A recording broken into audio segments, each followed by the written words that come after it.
it's unstoppable. Oh my goodness! Oh my goodness, the double with the grenade! What a layup! This is crazy. Oh my lord! This guy wants to win. This is Midseason Madness. Hello and welcome one and all. This is day number 2 of the Mid-Season Madness. I am Zoe Schwind. Joining me here on the desk are my trusted analysts, Danny Lim, Jake Line, and Jonathan Reinforce Larson. Hi. Looking smart today. Smart? Would you say this is smart? I don't know if it's smart, but it's something. You've got a lot of patterns going on these days. I do, yeah. And he's starting to have a thing for horses. This is the second shirt on Yeah, there's more horses here. Yeah, I love that. So it's I like love the that. texture of this. Like this. Yeah, it feels like wearing drapes. It's like very fancy drapes. Ooh, Yeah. pockets there. Yeah, there's pockets too. This is Nice. It's a good look for you. It's a good. Yeah, look. you look clean. You look, Thank you. I went for clean. Pastor Lion is back. Yes. Pastor Line is by. Yes. What's, yes. what's Yes, today's my sermon? son. Yo, what's today's sermon? Well, what's troubling you? What's troubling Life you, my is son? troubling me, Pastor. Oh, of course. Okay. I know we can like circle Of back course. to something. Forget about your lives. We're here to play Overwatch. I just kept it too real. Sorry, guys. Yeah, sometimes it'd be like that. That's okay though. 6 teams made it to the Mid-Season Madness in South Korea, and 6 teams are still in it to win it. However, a few of those teams are finding themselves in the lower bracket fighting for their tournament life. So let's take a look at the bracket and how it played out just yesterday. Well, technically today, actually, because we didn't finish. Oh, yeah, that's true. We didn't finish until past midnight. Yeah, so we're gonna have some lower quarterfinals matches which have to be played out tonight. So some teams will be leaving us, and we're also going to be seeing the upper finals. Yep. Yeah. today. Is that correct? Yeah, that is correct. Yes, I am correct. So lots of exciting matches still to come. It's going to be another long one, another exciting one, and I can't wait. Is there a particular match you guys are most excited about, and why is it Atlanta Reign and Houston Outlaws? I'll just answer the question why I think we're all in agreement. That's most likely going to be the grand finals match. I think regardless of who wins, this is really, for me, this is more of a prelude. I mean, the way we saw those upper bracket matches go, it's hard to imagine anything else happening in the finals, regardless of who wins here. I'm just hoping that it's a close upper bracket final, because we'll get to see, I think, a little bit more of that preview. Like, what is it going to be like when these teams match up in the grand finals? Would they even consider saving strats here and thinking that, like, it doesn't really matter who wins or loses this match? We're just prepping for the grand finals as like the actual decider of this tournament. Since I just don't see any team in the lower. Do you see any team in the lower bracket, Johnny, that could put up a fight against Houston? I'm just going to say Boston Hangzhou would be a really good match. So I'm looking forward to that one as well. I think it's 2 even dive teams that will play a lot of Winston, Tracer, stuff like that. So You're picking the other match, then we have all of them covered, I guess. Florida Mayhem. Yeah, So that's Danny's what. the ultimate Florida. So as you I can still see- believe in you. Still believe he hasn't quite lost hope, and neither should you if you're a fan. So make sure to show support, and of course, what better way to do so than wearing their team jerseys? They're new, they're looking clean, and you can get them 20% off right now in the shop. all of these teams made it to... No, Dallas didn't. Oh, sorry. Sad. Sorry.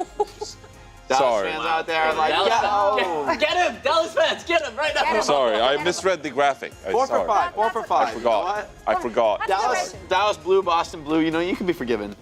Yeah.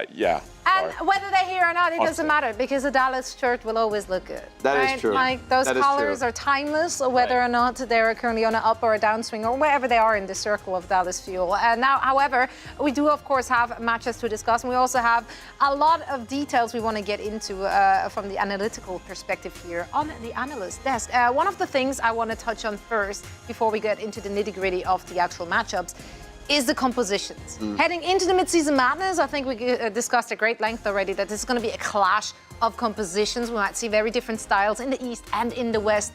After day 1, what have we seen so far?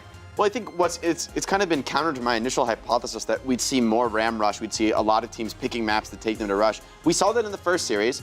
Florida Mayhem was like, all right, we're going to be the Rush team. In the end, Spark came out on top, playing a better Winston dive. But the next 3 series yesterday were both just honor duels, both teams saying, you know what, we're going to try to actually be the best team here and win on the dive mirror. So we've seen tons and tons of just that classic Tracer Sombra dive. I think we always knew, that would define the best teams, but I think it's heartening that a lot of the teams came to this tournament not willing to bring out the rush, saying, you know what, we need to win in this dominant meta. As if we look at it here, look at those top 5 heroes.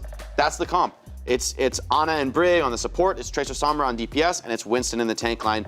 Yes, there's going to be a little bit of flexibility, but that was mostly like Florida Mayhem. Houston Outlaws played us on a couple maps. Infernal tried to play some Ryan Rush, right? There were some other comps, but they aren't dominant. What's dominant is the Tracer Sombra, and a lot of teams, I think, are really going for the win in this tournament because they're not switching off. They're going to commit to it. Even if they play a better team where they are losing it, they're accepting that, you know what, we're going to try to be the best team. And in order to be the best team in Overwatch, in general, you need to play the meta. You can be off meta and make it pretty far if you're willing to settle for like 4th place. But if you actually want to be 1st, 2nd, 3rd, you need to be playing the dominant strategy. And that's what we saw yesterday, was a lot of matches of that. I wonder if today any teams are going to reevaluate their strategy and try to be a little more cute, forcing a little bit of rush. But honestly, I'd expect to see more Tracer Sombra dive for the teams who actually hope to win the tournament. Yeah, so we learned a lot already after just one day, seeing a first look of all the teams playing the Midseason Madness tournament. But I think one of the big questions which remains after seeing that first day is just, what can the teams do to take down the juggernaut that is Atlanta Reign? Right now, no crack has really shown in their armor, so let's play some backseat coaching, I guess, here on the desk. I want to hear it from you, fill in the blank. What does Houston Outlaws have to do in order to take down Atlanta Reign? Starting with you, Johnny. This was a really tough question because I had to think it through beforehand, and I was like, well, Stalkers are good tracers. You can't really counter Stalker. Lip is the best Sombra in the world, so you can't really deal with that. The backline is unbelievably good, so you can't deal with the backline. The only way I think the Houston Outlaws can really take down the Atlanta Reign is you have to win the Winston matchup. Donghak is a rookie coming in this year. Fearless is arguably the Winston GOAT in the Overwatch League. He's the reigning Overwatch League champion. And if you take a look at the statistics per 10 minutes this season, for the most part, Donghak actually has Fearless covered. He has more eliminations, more final blows, more final rage kills, and less deaths per 10 minutes. So a little bit of a different style here between these two Winstons, but in general, like, Fearless is such a smart Winston player that the way he navigates space, the way he utilizes high ground, the way he constructs the battlefield for his damage players and his supports to utilize space, it's so smart. So if you can pressure Donghak to a few missed leaps, for example, I think that gives you the opportunity to maybe peel off the Sombra and Tracer without the additional pressure coming in from Donghak, for example. So if I'm the Houston Outlaws, I can't really pressure Stalker and Lip. So let's try to pressure Donghak to Winston into some unforced errors, and maybe we can get an advantage that way. That's what I'm looking for in this one. Right on. Well, I think Johnny, Let's go with Jake. I think I took the opposite approach, actually, from you, Johnny. I think it is exactly that most difficult test, the highest bar that Houston's going to need to get over to be able to win this series. I think it is. It's Fielder and Chio. You've got to take down this backline. It's the nature of a Sombra Tracer comp, right? If you spend all day trying to clear out their flankers, you're just on defense 24/7. And eventually, there will be a crack in the armor. Eventually, the ults come in, and you can't stop Tracer from getting in for that like quick pulse. There's not much you can do about a Sombra who's just EMPing you out of stealth, right? So in the end, I think as much as you can try to counter drive and try to slow Donghak down, like maybe that is a weakness, I think you have to clear the high bar of taking down backline. And I think most of that is going to start with this guy on your screen right here. It's Pelican on the Tracer. He's had really great games in the past, but he has, like, this isn't necessarily his best hero, I would say, right? Like, he's more known for other heroes. So maybe Houston can get some leverage out of these flex picks, winning a couple interesting maps. Maybe they have some pocket picks. I wouldn't be surprised for taking down Atlanta. But at the same time, he's got to be able to do that on Tracer too. We know that's where the series is going to be defined, in these close maps that are going to be dive mirrors. So it's up to Pelican, it's up to Happy and Fearless to dive onto that backline and take them out. And I think Shu can be part of that too. Can he find those aggressive nays on the backline? I think even though Fielder and Chio are incredibly good players, they have to die for this series to go the way of the Houston Outlaws. All right. Are you going to take the DPS now, or like No. My advice or my wishful thinking is a lot more simple, more generic, but I think it's more to the point. I think what Houston needs to do is just simply make less mistakes than Atlanta Reign. Because as dumb as that sounds, I think that's what really boils down to. Because if you're playing on an equal playing field with, I mean, the players are on a sort of similar skill level and also playing a lot similar comps, it really boils down to who could execute their strategy like more efficiently and better and take cleaner fights, right? So in order for Houston Outlaws to defeat the Atlanta Reign, they just have to, have a good mental, keep it calm and keep it cool, and just execute their strategy as perfectly as they can. I know there's, it's rare to see any perfection in Overwatch, but I think that's what Houston Outlaws need to do if they want to take down the Atlanta Reign. Yeah, I mean, if you're looking at those top of the top teams, right, it comes down to not like, they're both good, we know that. It comes down to who makes fewer mistakes. It's very simple, but I think it's very important. It's simple, but not actually simple. It's actually really, really hard to like execute flawlessly. And if you're going up against Atlanta Reign, they see mistakes and they will make sure to punish you for it. So yeah, so those are our backseat coaching advice pieces from the Analyst. I hope the Houston Outlaws were listening. You're like, no, They don't need us. They don't need it. They got it. They're like, yeah, whatever. I mean, you predicted them to win it all, so Yeah. like, you're not concerned. I think in this the is their slightest. time. I think the Lucio has drifted a little bit more out of the meta in the mirror, which I think actually favors the Outlaws on a Brig mirror. I think that's where they're at their strongest. I think in their last series, who knows? Maybe with map pick, they'll have some more pocket strats to pull out too. I think Houston is a little bit more interesting in that regard than the Reign. I think Reign is very stock standard. The only thing that really makes them unique is that Sombra May Ram rush when they do play Ram. But honestly, I hope Outlaws has some interesting map picks. I think that could help them get an edge. They have a little bit more flexibility, and they're not as limited by their tank hero pick.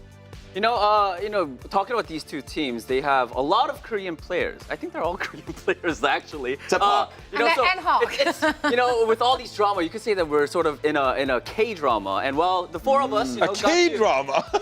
Yeah, the drama. It is a Korean drama. It's I love this. This is great. this Let all Danny drama. cook. Let Danny Hey, cook. while four of us got to take a journey to Seoul yesterday with some spicy Korean food, we have two new talents joining us today.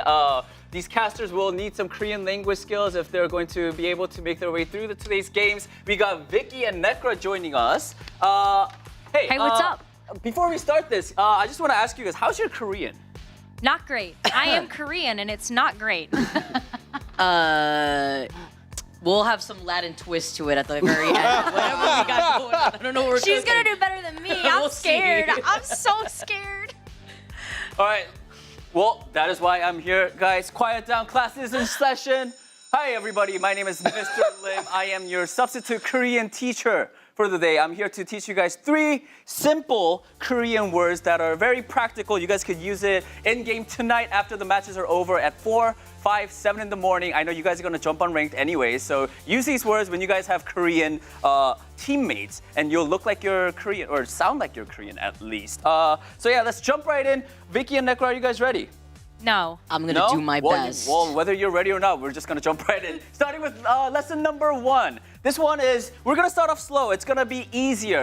This one we use a lot when you guys are initiating a fight, or when you wanna dive in, right? You say, go, right? As you're seeing on screen right now, it says go, go, go. That's what you say to like go in to take the fight, right? In Korean, it's very similar. You just have to change the O to an A, which would sound like Nekra. Ga. Ga. Perfect. Ga, ga, ga, ga, ga, ga. Now, if you guys, for those of you that are watching, if you guys want to really sound Korean, be a little bit more assertive and just repeat it as fast as you can. I wasn't yeah, fast Vicky. enough. So when Right. I'm going full boost yo Yeah. mode, we go ga ga ga ga. There you go. There you go. One more time. Ga ga ga ga ga. So, I need more anger. Ga ga ga. There you go. There you go. That's what you say when you guys are going in. If you guys have a Korean teammate that doesn't know English, just say ga ga ga ga ga. And you'll see a lot of Korean pro players doing that on camera as well. So that was lesson number 1. Moving on to lesson number 2. I know a lot of you guys, when you guys are in ranked, are very unapologetic. But there are times where it's blatant. Like you made a mistake and you just have to admit to it. You have to be a man and you have to admit to your mistakes. You say sorry, right? You say sorry to your teammates. In Korean, sorry is mian, mian, and you just have to say it softly. You just have to admit it. Mian, mian. Nekra, you Mian. want to try it? Mian. Mian. Mian. Yep. Do you have to be Mian, and then- aggressive with this one too? Mian. More You can. apologetic. You want to try it? Try it. Mian. Yep. Yeah, that works. I feel like I'm not really sorry. You're saying you have to say face. Jake, what do you think? Does that work?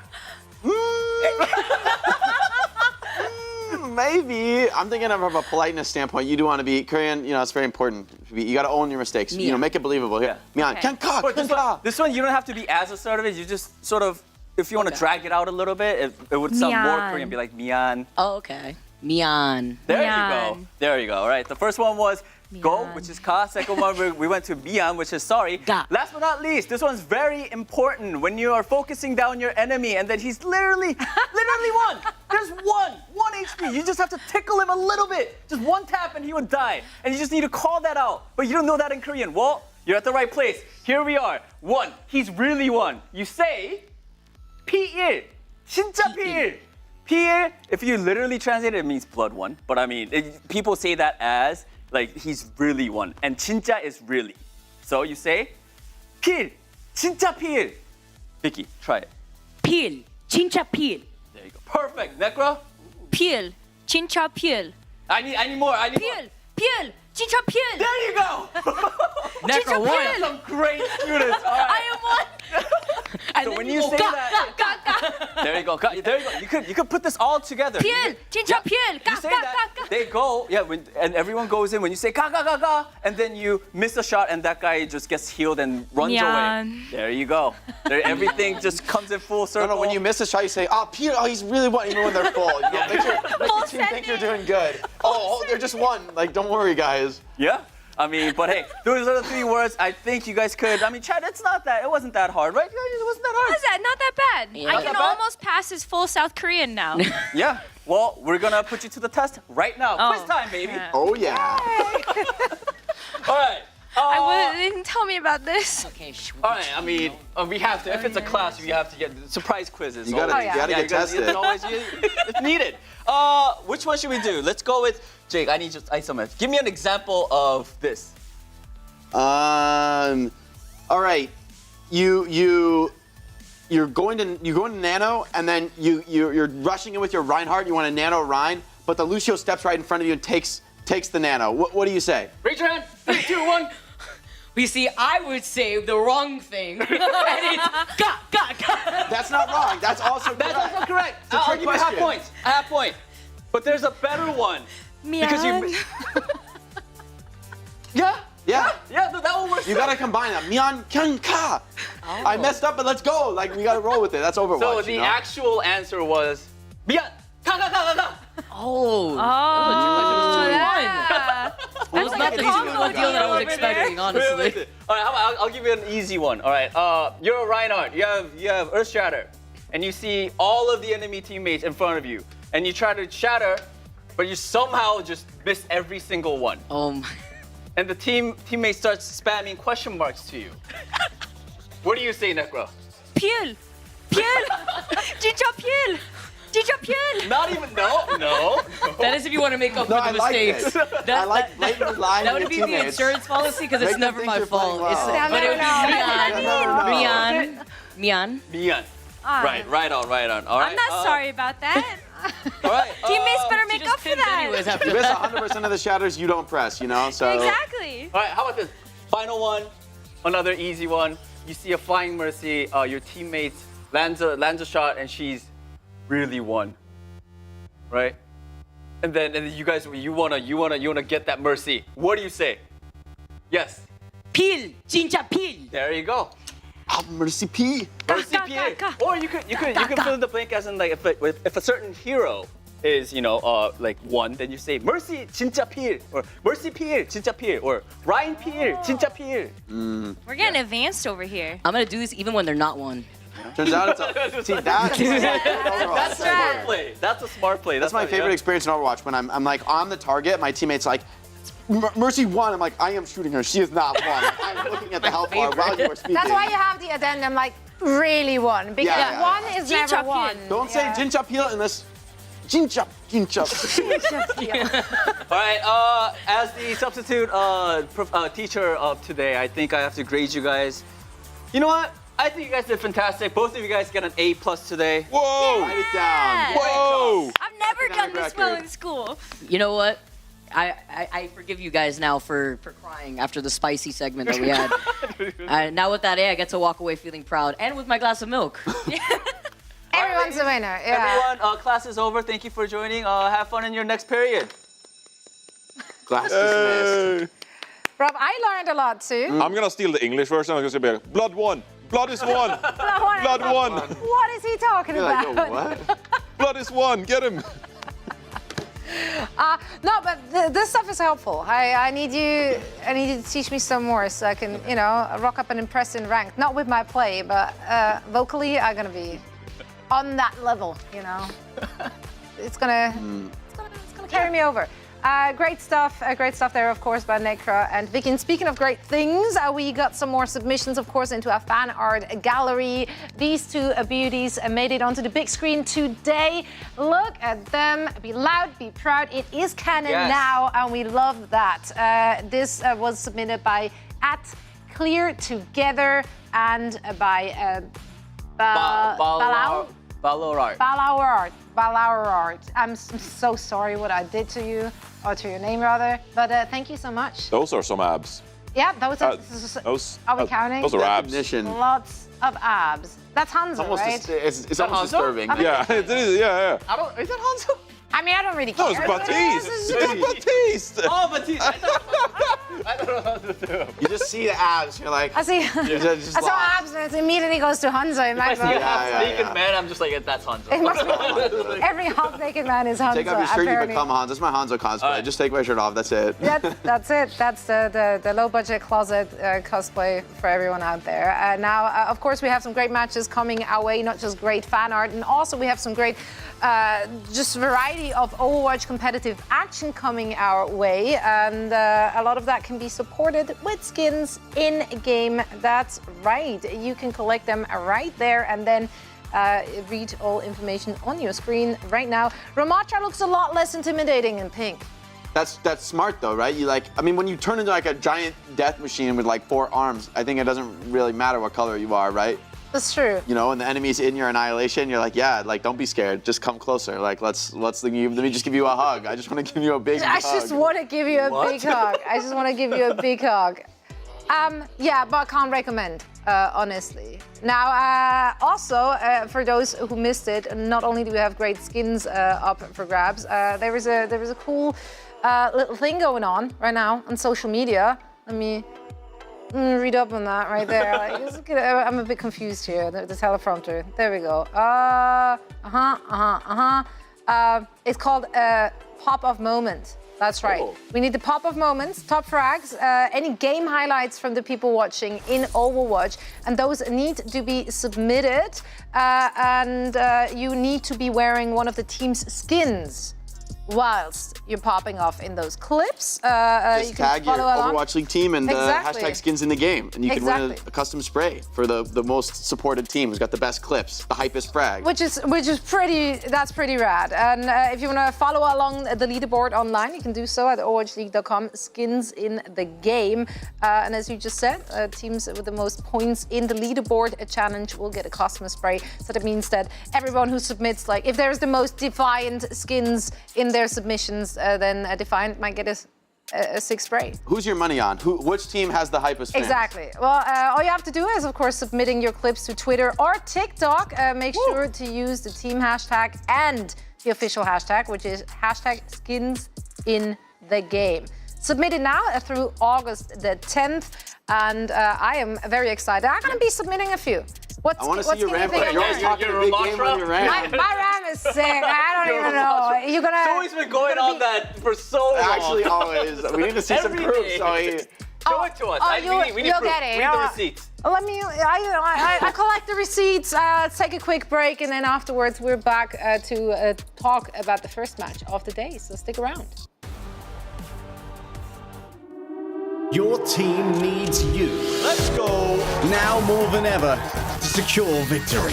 Beautiful stuff. Simply post your epic gameplay highlights on TikTok, Twitter, or Instagram with your hero wearing your team's skin. To score big for your squad, use these 2 hashtags. Hashtag skins in the game and your team's unique hashtag.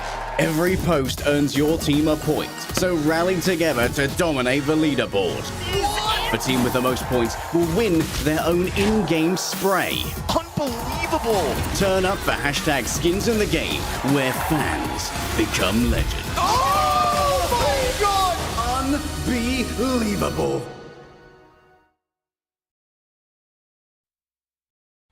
이번 참가팀 중에서 견제되는 팀은 애틀랜타 레인이 제일 견제되는 것 같습니다. 근데 딱히 막 누군가 어떤 팀이 견제되기보다는 그냥 다 고만고만한 것 같아요 지금. 일단 도발하고 싶은 팀은 휴스턴. 그나마 이기고 싶은 팀은 인페르널. 저희 팀 제외하고는 솔직히 휴스턴이 제일 견제되긴 해요. 잘하면 견제 많이 받는 거긴 하죠. 당연한 거긴 해요. 진서야, 형이야. 작년에 잘하던데 이번 시즌 좀 많이 죽었더라. 주서이가 패줄 거야. 까빠 입고 와. 진서 형.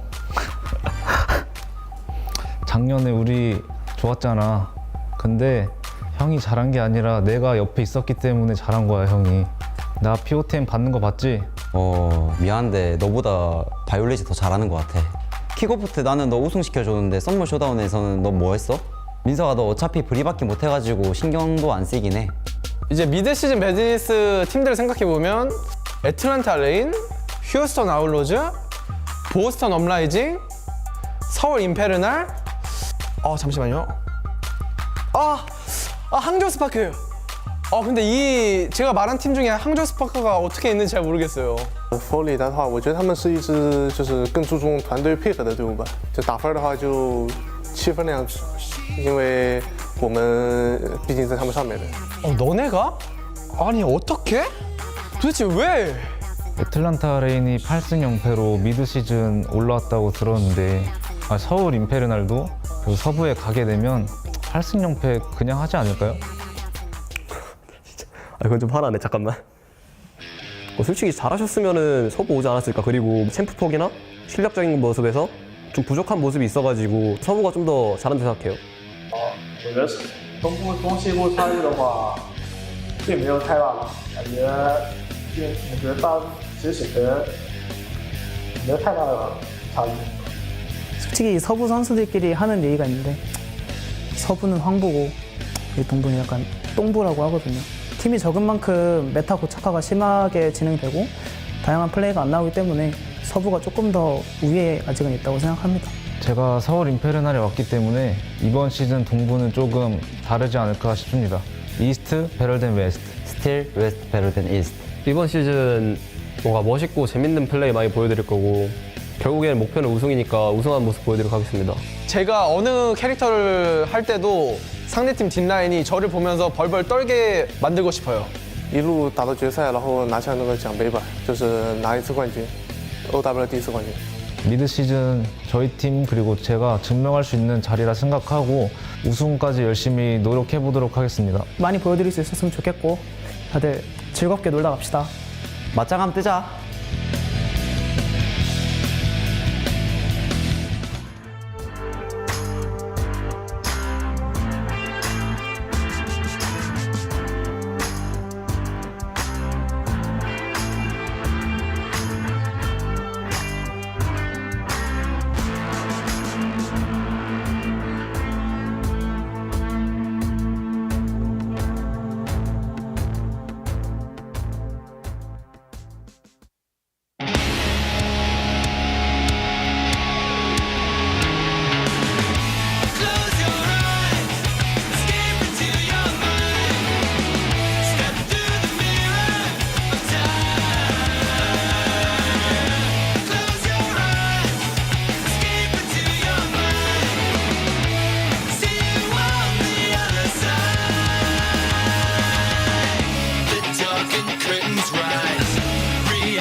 Midseason Madness tournament. It's on its merry way. This is day number 2, and we have teams fighting for their tournament life today. All is on the line for some of the teams which have had their first showing just yesterday. Some really rolled up and impressed, and others, well, they had some homework to do overnight. Let's see if it can get done. One of those teams is, of course, the Florida Mayhem, which unfortunately did not impress yesterday as they went up against the Hangzhou Spark, or rather, they went down against the Hangzhou Spark, who seem to have their numbers. Today, they will be facing off against the Seoul Infernal team, a team which has been a bit of the talk of town for the Eastern region. Let's see if they can make it all the way. Can they be the Philly Fusion reincarnate over in the East? Can they come second? Will they be the team to face off against Atlanta Reign? This and many more questions might be answered today as they are going to fight it out in the lower bracket. And for all the action, I'm going to bring in our casters for this first series. It is, of course, Necra and Vicky joining us here live in the studio. Hello, ladies. Hello, guys. I'm so glad to finally be here. I'm ready to go, and I'm so excited to be here in person with my talented desk and my talented co-caster. Likewise. Finally, it's been forever, and we're here, and it feels unreal. You guys, the studio, it looked cool in the pics, even cooler in person, and I cannot wait. I can't wait, and of course, to be here for the Midseason Madness after the action that we saw already day number 1. I can't wait to see what goes down for day number 2. Day number 2 is going to be so exciting, especially because I just realized this before we went live. Florida Mayhem, Seoul Infernal used to be the Philly Fusion, like kind of all comes together a little bit for this first match, huh? Yeah, and Seoul playing in front of their home-based crowd, and hopefully could go the distance because that's what the crowd wants to see as we get to take a look at the hero stats for Florida. Florida Mayhem, they looked so good in their first few maps of their series yesterday to kick off the tournament, and then things started to fall flat. I don't know if it was land jitters, I don't know if it was the C9 on Blizzard World that really got to them, but it just felt like as the series went on, they started to run out of gas, especially when we ended up seeing the Hangzhou Spark really start to figure out their compositions. Yeah, you talk about the Florida Mayhem. I mean, the last thing I had in my bingo card was Florida Mayhem getting double eliminated by APAC, but what a crowd that would erupt in that arena right now if that's what happens. Seoul Infernal want to redeem themselves after the match that we saw yesterday against the Houston Outlaws. They do, and I think something that's going to make this matchup even more difficult is that at the end of the day, this is an international tournament. Yeah. And a lot of teams haven't necessarily been able to get the practice either in a LAN environment or against these teams from our Eastern Division that come out with some of the wackiest things. I mean, Seoul Infernal, that's a team where you got a chance to see the hero usage stats a little bit earlier about the tanks that they choose. Mag actually going for the Wrecking Ball, and I think that that's a hero that at the end of the day, just a lot of teams don't have experience against. Yeah, but will it work is my question. You and I were talking a bit about this before we even arrived at the studio. If Mag wants to find a way to keep this team together, he's got to keep himself together. And the diva that we saw yesterday, I wasn't a big fan. Unfortunately, I want to see this team really fix up what they were lacking in yesterday. Obviously, this is one of the top 2 teams in the APAC region for a reason.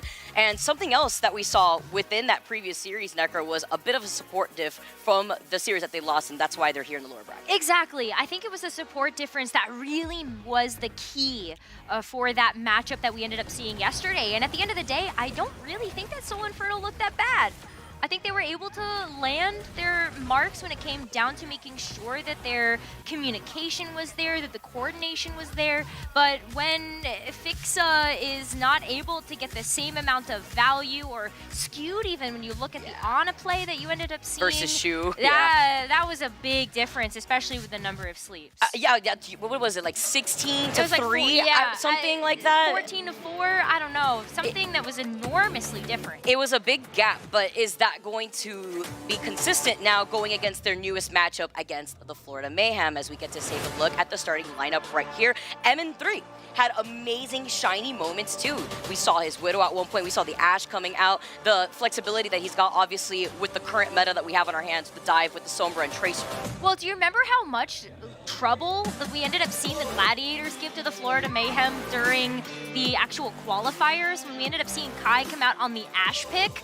Florida Mayhem kind of looked like they rolled over to that one. Didn't necessarily know how to approach that particular matchup. And that's actually one of MN3's best heroes, looking at his performance on the Ashe, not even just yesterday, but also going all the way back to last season when we were looking at the Philadelphia Fusion.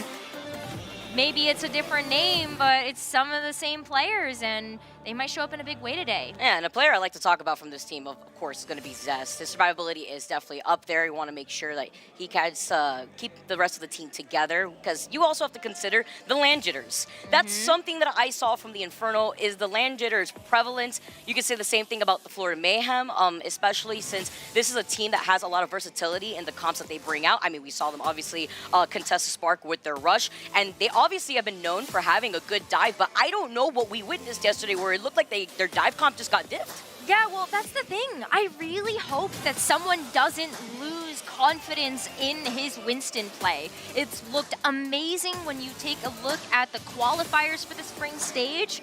And when it comes to eliminations and even just someone and Mag matching up against each other on the Winston, I'm taking someone's Winston. And not only just because someone's Winston is nasty, but we also like to see them dance moves come out when it comes to someone winning with the rest of Florida Man. We want to keep that energy going forward. 100%. I mean, that's exactly what people are hoping to see on LAN, is those big personalities making it to the stage there. But I think one of the things that really is a big difference maker when it comes to the Winston matchup is not just the amount of damage that someone is doing, but on the other side, when you take a look at Soul Infernal and how Mag has been able to approach the Winston play, Primal Rage goes absolutely crazy when it comes down to this play. And we keep highlighting the Winston, but something we saw yesterday as we get to see our first map pick going onto Lijiang Tower, the Ram has been something we're seeing come out a lot more often now from the Western teams. Florida obviously was not reserved with someone playing on that Ram yesterday, but are we going to see a change up going into today where we're seeing what Jake actually mentioned earlier, a more traditional, comfortable comps that we've been seeing dive throughout the rest of the season from this team. Of course, we also know that they love running the Moira and Lucio too. That's true. I think the Moira fell really flat for me yesterday when just taking a look at the back half of the series versus the Hangzhou Spark. I feel like it worked out at the very beginning because Florida Mayhem were able to go at such a quick and fast pace when it came down to playing with the Moira, but Hangzhou Spark got really smart to it. They didn't let it hit them, and we're about to get into this first map of the series. Oh, Necro, there's nothing that just fuels me more than hearing a live crowd out here. Oh, I love it.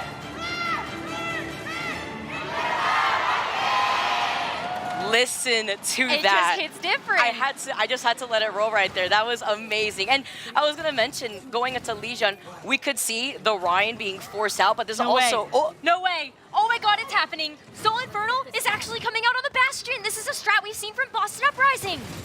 And we're gonna see it right now here, already coming out of the gates, forcing that Ryan mirror comp to come out here.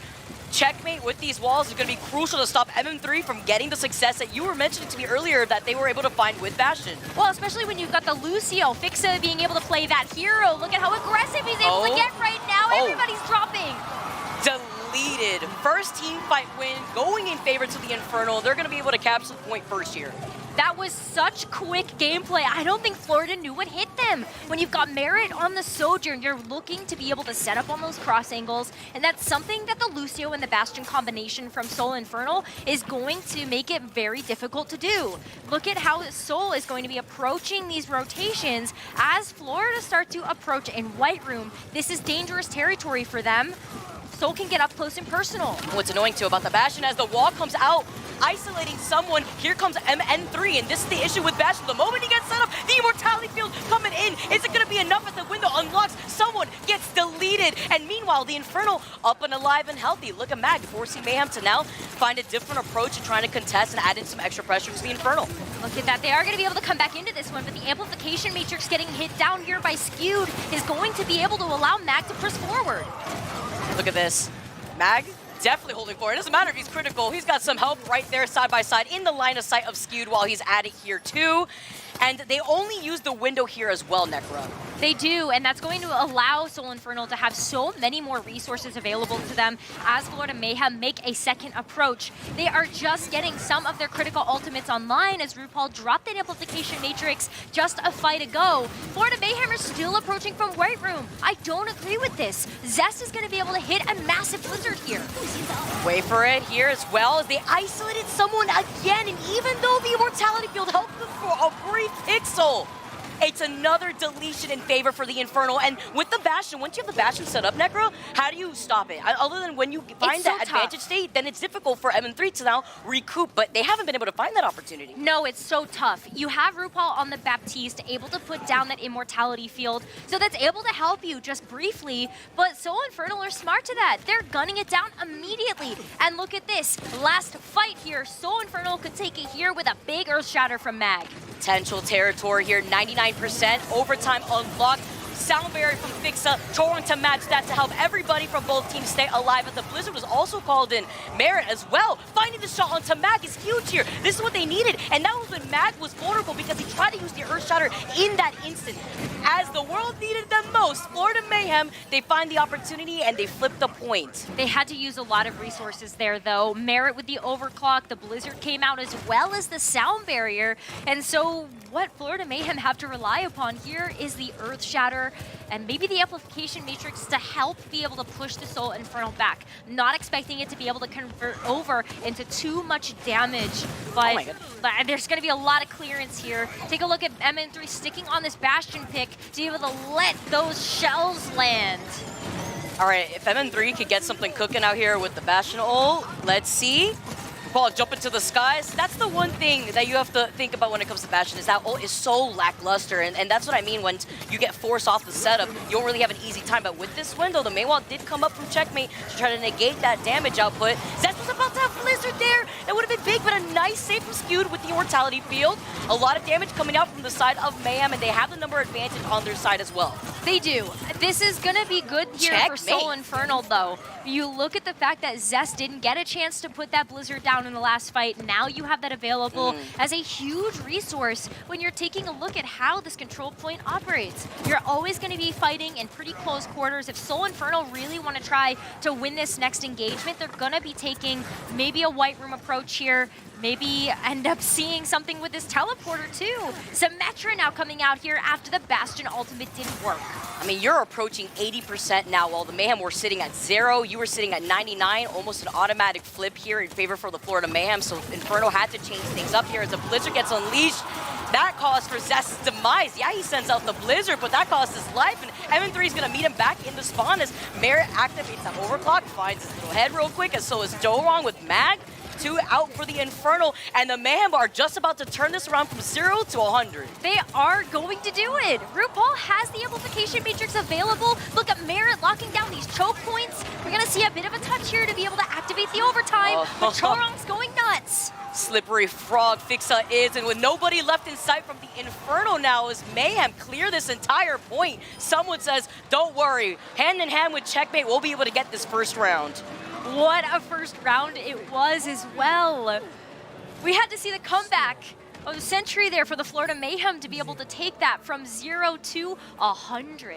And now that they've gotten that out of the way, we're taking a look at maybe some points that they're going to be able to operate in just a little bit better when it comes down to the Reinhardt versus Reinhardt brawl. Florida Mayhem, someone loves to play a very aggressive game. While we ended up seeing Soul Infernal get the better of them when it came down to the surprise of the Bastion, it took them a couple of fights, but Florida Mayhem were able to overwhelm. And one of the reasons why I love watching this particular brawl come out from the Florida Mayhem as well is that Checkmate May, one of his best heroes, and he's showing up with it today. He's bringing it out, all iced out here too. Looking to continue that. There you see Merit try to get the pork done on the window. Hand in hand though, the other team meets him on the high ground. The Immortality Field already called in first from RuPaul as it gets taken care of. Skewed also to keep the rest of Infernal alive. On the opposite side of the point is MN3. He comes in, putting everybody into Symmetra Microwave, take it 4K real quick, and they're able to take care of the Florida Mayhem. That was so fast. I feel like every single time we see Soul Infernal come out of the gates, they come out swinging here. And this is the confidence that we need to see from this team if they're going to take down a behemoth of a brawl team. That is the Florida Mayhem. But now that the Symmetra is set up on point, this is really where this composition thrives. You can put up those Symmetra turrets. That's going to be a great way to slow down the progress of the Florida Mayhem as they start to come back in.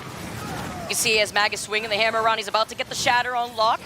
In this choke point, Mayhem are taking a two different angle approach here and trying to get through this choke point. It's also difficult once you have that sim set up on the point, Necro. You already have those sim turrets set up here too.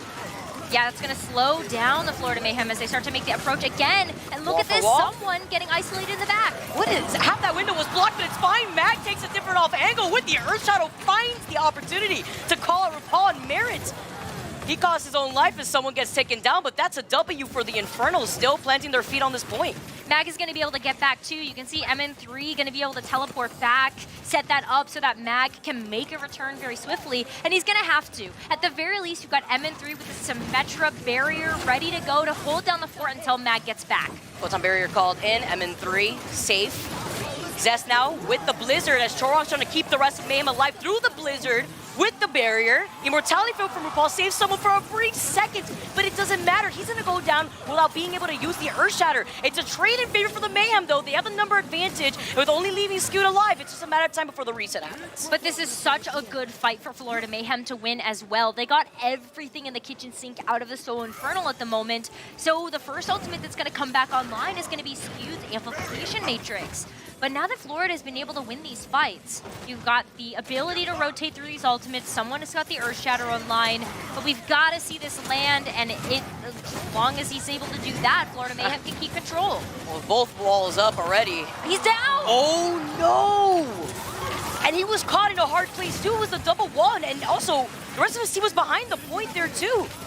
Isolating someone was huge here, although the Mayhem, they were able to get the point in that previous fight. They're nearing 40%, and now the Infernal, they did lose out on Scoot, they lose out on the potential chance of using the window, and now they're staggering through. Here comes someone with the Shatter, doesn't get the info maybe that he wanted to go for as RuPaul goes around. He finds MN3 and Mac goes down. Now Zest is trying his best, but this allows Merit to now get set up on the point once again with the Symmetra turrets. This has been such good stall coming out from the Florida Mayhem as well. They didn't lose control of that fight at all. So now they still have control of the point. They're looking at RuPaul's Amplification Matrix here. And the Photon Barrier coming up once again is going to be another great way for Florida Mayhem to stall out this point. They want as much progress as possible because Soul Infernal are coming up on a full slate of ultimates here. So Florida, they want to be able to win this with as little as possible and take that eco push. Let's see, Zest has that Blizzard, comes that window, nice wall coming in. Zest trying to help him out, trying to cover a good amount of space. The Photon Barrier also gets pulled up. Chorong with the barrier, but a pixel too late. Loses out on protecting someone. The Blizzard getting called in, freezing the Infernal in their shoes, but Checkmate takes advantage of his own Blizzard. He's able to find Mac here. The survivability though between Scoot and Fixa has helped Zest and M3 stay alive. Chorong playing outside the point, playing outside the Photon Barrier, and in the face of the Infernal, it spells doom now. Overtime taking away a favor for the Mayhem, but the Infernal are able to flip the point. One more fight though, that's gonna be it, and Soul Infernal have to win this one if they want to be able to bring us into a round number 3. And it's gonna be all off the back of just raw kills. That's all that they have right now. No ultimates on the board for them. It's really gonna be up to someone getting this Earth Shatter online as one of the first ultimates on the board. So Soul, they gotta withstand that, and they also have to start getting their own up there. And it's something I'm really wondering here, Zest and his ability to get that Blizzard online quickly here too. You see the Symmetra turrets being a dent to Mayhem as they approach the choke point. They're falling so incredibly low. They use the immortality early and it works amazingly in their favor. Also Merit with the teleporter right through the turrets has allowed the Mayhem to flip the point away from the Infernal. Someone's gonna move all the way up, prevent the rest of the Infernal from coming in, and there's no chance they can contest on the point as Florida Mayhem put a point on the board for them in that first map. That was such a close map between those two teams though. But Florida Mayhem starting off strong. They did this yesterday, and hopefully that's going to give them enough confidence to be able to move forward in the match, knowing that they're able to take these mirrors as well. Yeah, Mag did his best. He did as much as he possibly can in that situation here, Necra. And I like the fight that we're seeing from the Florida Mayhem, especially in that final fight. Their approach with the Sim Teleporter to get behind them. Because the Symmetra turrets from the Infernal were already set up there, right? So they were taking a lot of damage originally. They had already used Immortality Field. So what else were they supposed to do in that situation other than rush the point or maybe take a different side angle? But the Teleporter had allowed them to also find a position to sandwich the Infernal. that's a great showing already for that first map. You could hear the crowd going crazy too every time they saw some input going in with the Blizzard. I mean, that's what we love about the South Korean crowds, right? Oh, yeah. All of the ex-players that we got on the desk have talked about this as well. They're rooting for the players, they're rooting for the teams. Doesn't matter what kind of side of the equation that they're on. They just want to see some great Overwatch action, and that's what we've got so far. Love it as we get to take a look at some of these replays from our first round here. This is when they came out guns blazing with the MN3 Bastion. They were not expecting that, but Fixa specifically here at the beginning, getting goodness. that 3K while the point was opening up for him, gets that boop, see you later, checkmate. He sends out one last icicle to his doom, and then as well the fact that they were able to get set up here, it prevented Florida from really getting a hang of the point, but this is also one of those moments where they went 0 to 100 the moment that they had control over this point. Exactly. It was such a dominant performance from them coming out at the very start of their control at this point, but Florida Mayhem, it still takes a lot to be able to take that back in their control and be able to bring it from 0 to 100. This is going to be back and forth. I'm expecting a lot out of this series if this is going to be the first map we've got. Absolutely, and usually when you see Legion, you expect that Rush Merit to come out here too, and I love this area here too. We saw the double photon barriers coming up. Merit was able to play around the other photon barrier here too, get some more of that charge here, and it was a wipe for the Florida Mayhem in favor for them, and a few times we saw that approach and then that final approach that I keep mentioning that looked beautiful. But it was a great look here between the first map in the Florida Mayhem versus Seoul Infernal series. Again, we got a lot more action coming to you on the other side of this break. You don't want to miss it.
Welcome back, everybody, to the Midseason Madness. We are here live with an amazing crowd. We got the Florida Mayhem versus the Seoul Infernal, and Florida Mayhem take map number 1 pretty dominantly, Necro. Yeah, it was still a close battle between these two teams, though. Seoul Infernal putting up one heck of a fight. It wasn't an easy win there for the Florida Mayhem to get, but because Seoul Infernal did lose that first map, they get a chance to pick for this next one. Yeah, we are going to be moving on to Blizzard World, our hybrid map. And Necro, listen, let's have a talk real quick, because you were behind the scenes. I feel like the C9 energy is trailing behind you. Let's keep that out of here before we dive into that map, okay? I can't. It can't be me again. I'm sorry. This is like emotional damage if this is what the Seoul Infernal are going to be picking for Florida Mayhem to have to play again after that egregious C9 on that third point of their attack. But Checkmate, we got to talk about Checkmate because Checkmate is still going to be a large part of the equation when we look at heading into Blizzard World again.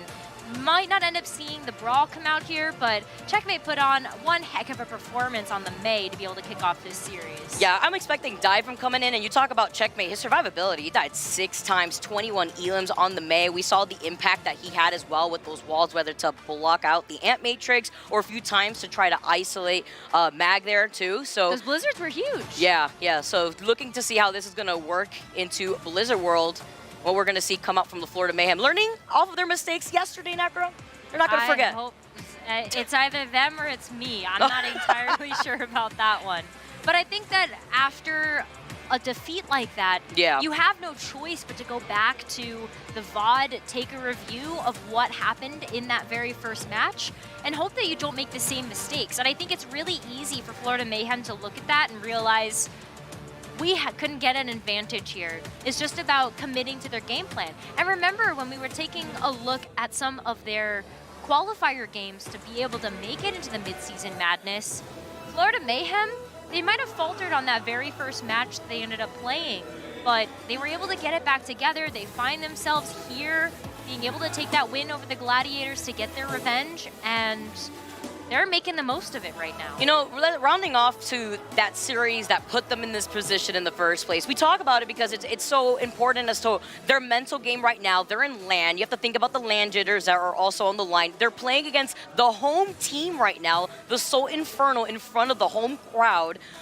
So not only are the odds against them here, but Blizzard World is a map that they absolutely could have won. We saw what happened at the end. It was that C9 curse happening. And then the map after that, I believe, was Esperanza. And they got rolled. It was map number 4, actually. And they got I think that's the hardest part. They ended up going to Shambali Monastery as their third map in that series. And they were able to play the Brawl, which ended up being such a phenomenal look for them. But heading over to Blizzard World, I mean, you got to make sure that you've cleaned it up.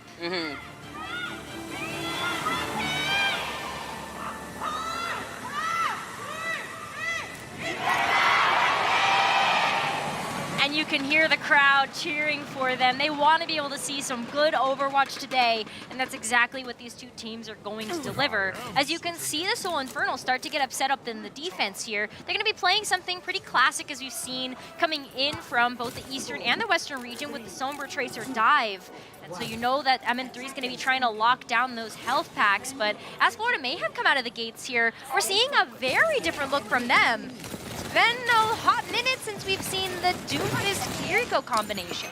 You know, when we talk about the flexibility that Florida Mayhem's got, I mean, when we talk about how flexible someone is, I know he's got some tricks up his sleeve. There we go. All right, MM3. Relax a little bit. He's still right there though. They know where he is. They saw the trail when he tried to translocate somewhere else. He can't get away. Oh, Checkmate says, you think you could get away with that? No. And that's gonna delay the EMP buildup into their win con for this matchup. Not even that though.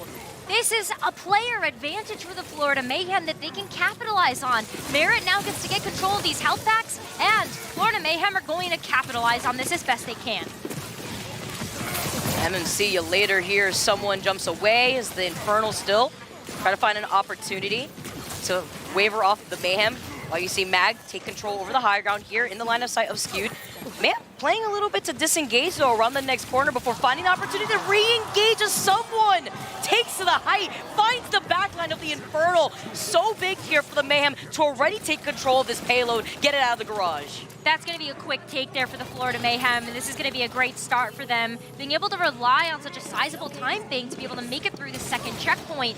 And they're still hunting for those picks right now. So Infernal have got to scurry away. They can't get picked here. Necker, I will never say no to free food, and that is basically what they are serving themselves on the silver platter right now. If they want to stagger themselves in that sense, I mean, it's about control for the high ground here in this point B. But look at the ult charge. This is exactly what you were talking about. MN3 looking at 53% to the EMP. Merit's already got his online. This is a great way for Florida Mayhem to be able to snowball through the second point. Checkmate taking full advantage of these packs too. And yeah, because of the fact that he was able to get that hack onto the pack over to the left side, you know, hack for those 30 seconds, but it's about retaining that control there to reset as Checkmate shuts down Zest before he can send out the pulse bomb. Yeah, he was going into the back there, but Checkmate has just been on fire today. Whether it's the May, whether it's the Tracer, really has great knowledge about being able to play with the team. And Florida Mayhem, they're looking like a totally different beast today. But they still haven't gotten a chance to use the EMP yet. They're trying to hunt for some of these picks as we see Mag trying to get into the back line now. Strong activated the rally here to contest Mag, who had the primal to jump on top of the high ground. Merit's got that EMP sneaking through. Look, he's gonna actually come up right behind Mag, and MN3, yes, they're about to sandwich each other here. Oh, gets spy check though immediately afterwards. MN3 having to disengage. Is he gonna try to commit here? He didn't go away. He knows like he didn't translocate, so he's hiding behind the pillar instead, trying to get some schmoovement on. Smart. MN3 now has a translocator available, but wait a EMP's minute. on top of each other. Okay, the EMP coming through to benefit M3 though. It was to try to isolate the backline here. EMP from Merit didn't get the process that I was expecting here. Both sides though were able to try to capitalize, and with Merit and Checkmate fighting Mag and Zest, that's gonna be absolutely huge. Yes, the Mayhem lost their backline, but they're still getting progress on this card. They can. Checkmate can push this as far as he can, waiting for some of those reinforcements to come back. It's a pretty equal distance now between the two spawns, and so someone's going to be able to get back into this one. He's already back to the cart right now. But what the big difference maker here is that Fixa still has the rally at the moment. And so it's a great way for Soul Infernal to be able to bolster up their defenses. As Florida Mayhem come back, Checkmate used the pulse bomb, didn't get anybody. And Fixa, I believe this is the first rally that we're going to be seeing from Fixa coming up too. He's had a little bit of a rough game thus far. So that rally does get called in here from Fixa. You see him just trying to contest someone who has a nano boost on him. So wanted to give him some of that space as Zest tries to send out the pulse bomb. Doesn't get the stick or the output that he was looking for, but denies the health back. Oh, can he get the pick? And he does have to charm, but then the revenge comes immediately afterwards, finding Zest worth here too, as Infernal trying to get into position. See the nano boost from Skewed now put onto Fixa. Nano Brig always so scary to deal with, but it's gonna have to be a disengage from Mayhem. Someone still walking the cart. Almost. He was going to be able to go around in that moment. I was like, all right. I was getting a little scared right there that maybe we get a reverse C9 happening at this point. But what a great way for Soul Infernal to be able to control that low ground. The battle over the health pack you called out there from the Sombras as well as the Tracers. Trying to be able to get these duels. But it's time we test these EMPs once again. Soul Infernal were able to get the better of it that first time around. Merit felt a little late to the trigger. Oh, wait a minute. The EMP only finds her paw here, but look who's immediately there to help him out is Chorong. And he has the rally available to him in that second. Checkmate capitalizes, finds Zest 3 out for the Infernal, and it's going to allow the Mayhem to now clear this space into that second checkpoint. Excellent response from the Florida Mayhem. Instead of layering them on top of each other, Merit waited for MN3 to use it first. And so now that that second objective has been locked down here for the Florida Mayhem, they get a chance to get some redemption on this third point. Looking at Checkmate right now with the pulse bomb available, and someone can also play very aggressive with this Primal Rage online. Take control of this high ground as someone is doing, and try to make sure that you're pushing everybody back for this cart to get around that first corner. See with the way that someone's trying to control this high ground here, also trying to force the split attention from the Soul Infernal.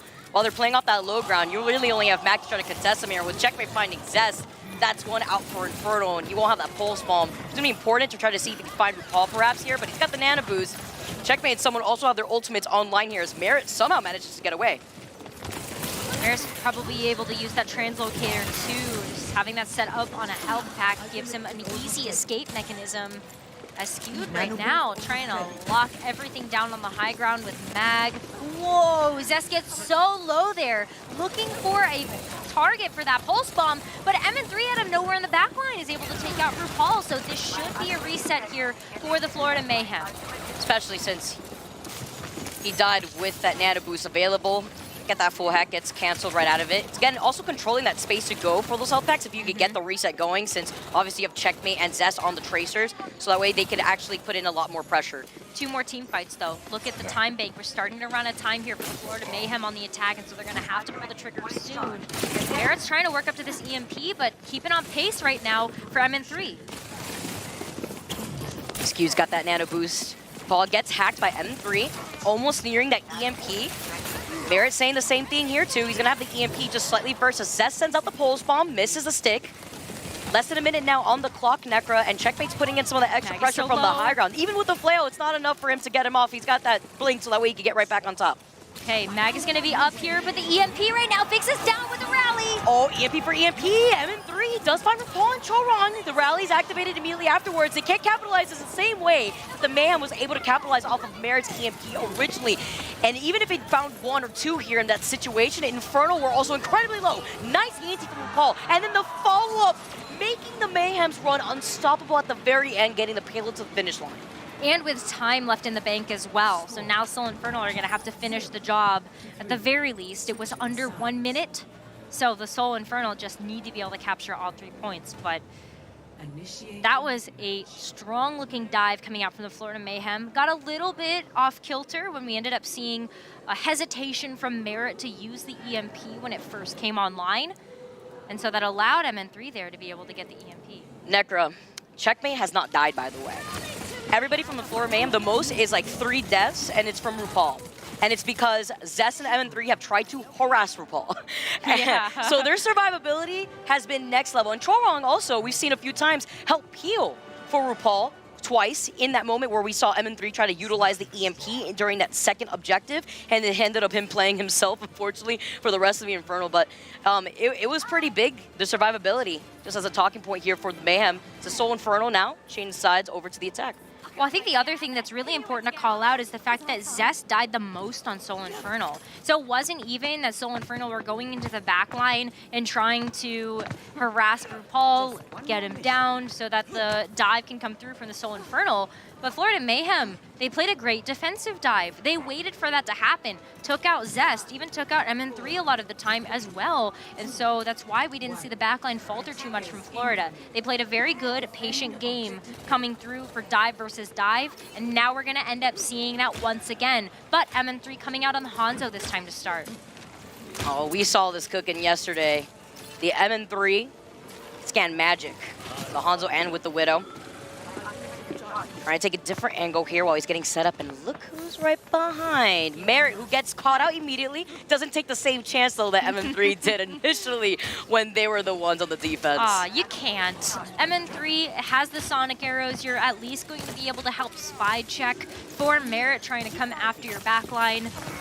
But that's a big pick. MN3 finding the heady on Paul. Great way to start this engagement for the Infernal, and they're going to capitalize, finding someone right afterwards. Now as they move on, he finds Barrett too! The Sonic arrow! Look at that cold stare. Just another day at work for MN3. He's so unbothered. And the crowd roaring right behind him as he gets into a more aggressive position to dictate this high ground here. Nice way to overtake the payload already out of the garage. You can see MN3 get set up on the high ground as well. Chorong is not going to want to stay there for too much longer. You have to be really careful with a dive setup like this, though. MN3 is incredibly vulnerable as a dive target. Yes, you have some mobility on the Hanzo to be able to sidestep away from those engagements, but it's still a person you have to invest resources into, which is why we're going to see MN3 go back to the drawing board here, switch back to the Sombra, and try to be able to keep pace. I mean, you're able to convert some of your ultimate charge over to the Sombra pick, and so not too far away from Merritt on the EMP. Yeah, contesting with the Ditto here as you see Zest trying to isolate Chorong. find that 1v1 versus Checkmate, but he has the advantage, getting the health pack first without having to burn that recall. Something could be said about Checkmate here, who's about to get the pulse. Zesto with the stick on the pulse onto RuPaul here. Big because now they can't use the nano boost. Infernal want to take advantage of this while still trying to maintain the high ground. They've been trying to boot the Mayhem off of there, so they got through that initial choke point. Mag moving in, the nano boost is going to be put onto him, and with the follow from Zest, they're going to find the backline, continuously harassing the Mayhem into their spawn room doors here. Mag, fine, walking away here just so that way he can reposition on the payload. That was a great bubble as well. You're able to put that down, and if you catch someone out of position or away from the LOS of RuPaul, they can't even get there. Oh, they can't even get there!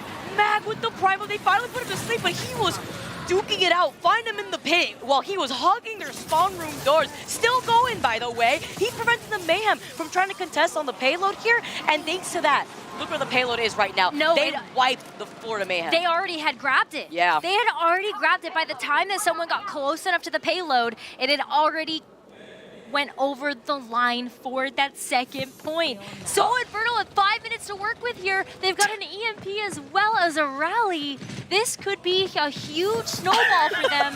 And Merritt playing this dangerous game. No, he still found him. He still found him. MM3 knew for the longest time that Merritt wanted a pick out of Skewed and still was able to capitalize it. But it did call out the EMP in that instant.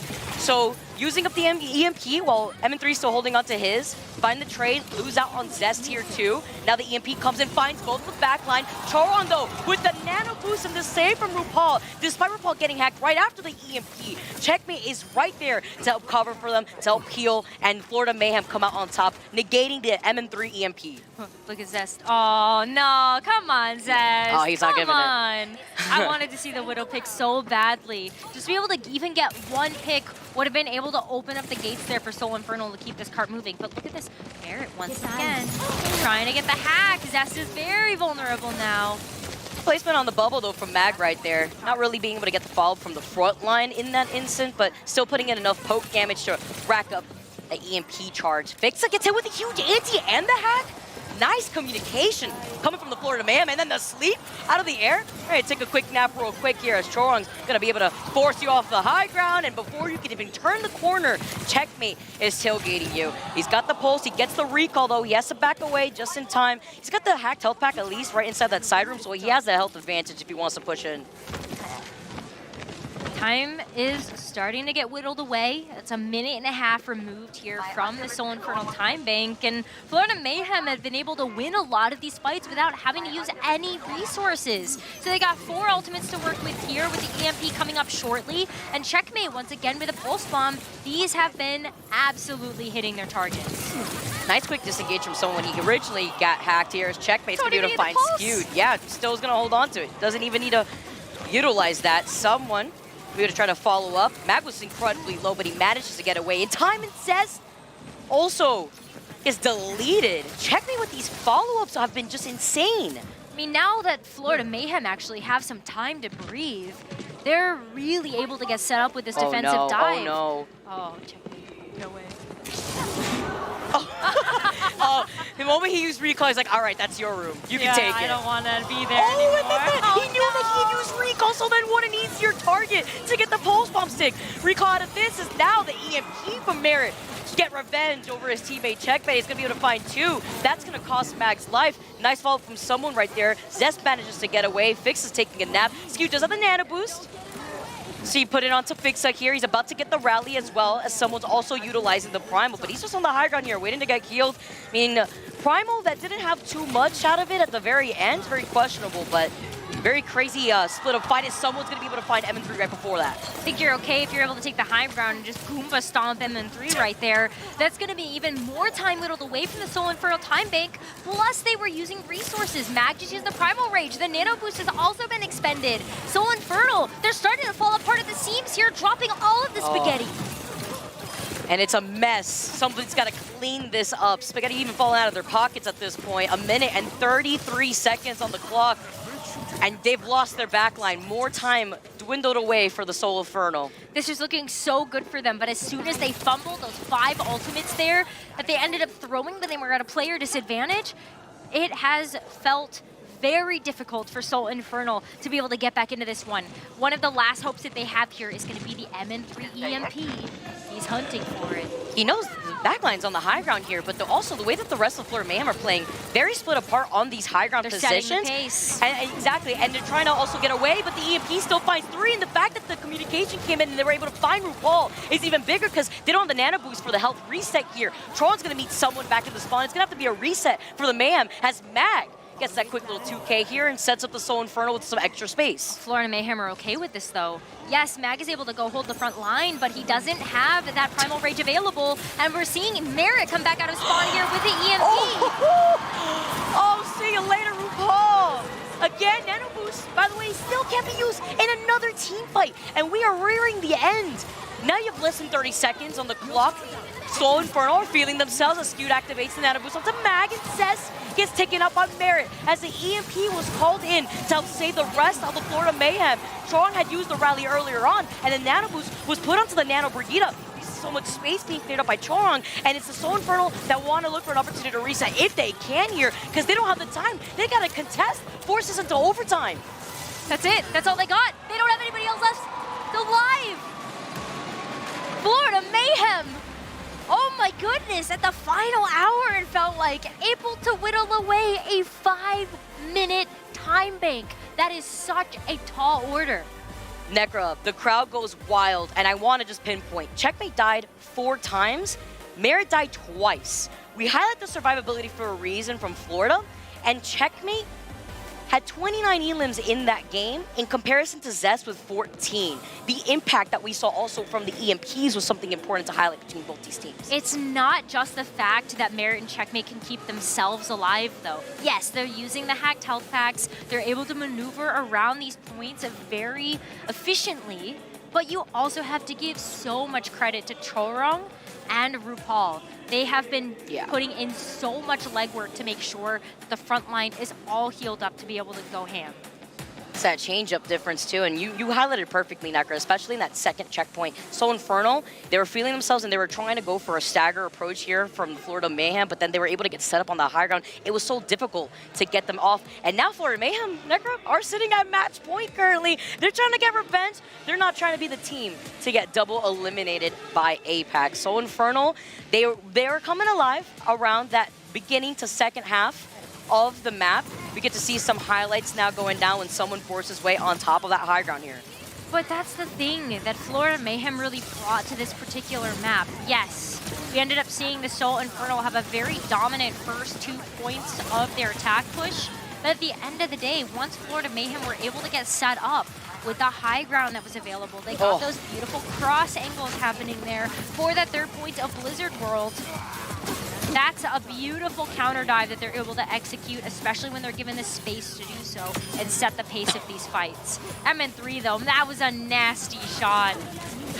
I love this moment because it was one of those like Merit looking at MN3, it was like Spider-Man like pointing at each other. That's why I love Sombra Dittos personally, and even in this instant here too, Zest was just trying to desperately find an opportunity to maybe go for the health pack. Couldn't even get it because I believe it was hacked at that time. Then the Pulse Bomb 6 that we also came out from Zest in that moment, and also at the very end, that looked like opened up opportunities for the Soul Infernal, which it did, but for a brief amount of time before we saw Merit coming in with the EMP. And I think the EMP output between these two teams really did dictate a lot of those team fights. Even if they weren't the biggest impact, it's about capitalizing off of the initial damage that you get off of it.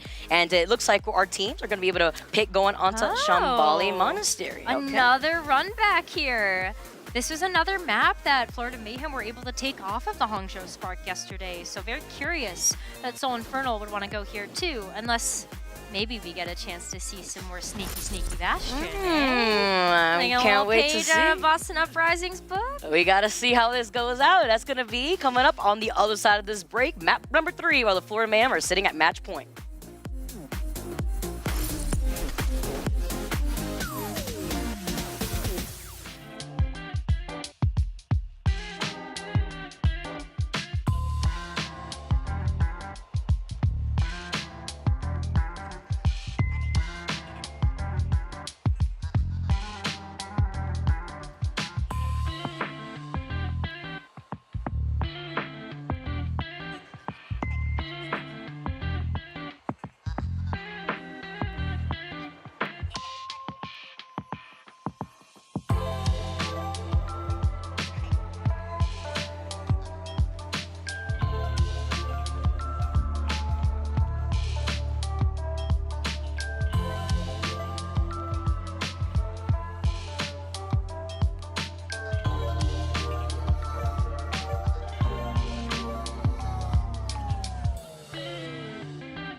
Welcome back, everybody. Every time I see these hype videos, I can't hold myself. Sometimes I just gotta throw it down real quick, Necro, and it always gets me super hyped. Minus when I see the Anubis highlights, then I get a little bit of PTSD. But that's a different story for a different day. Here we are in the mid-season madness. Welcome back, everybody. Currently, the Florida Mayhem are sitting at match point, but do not count the Seoul Infernal out. Necro, the comeback factor for this team is insane, and we're actually going over to Shambali Monastery as per their pick.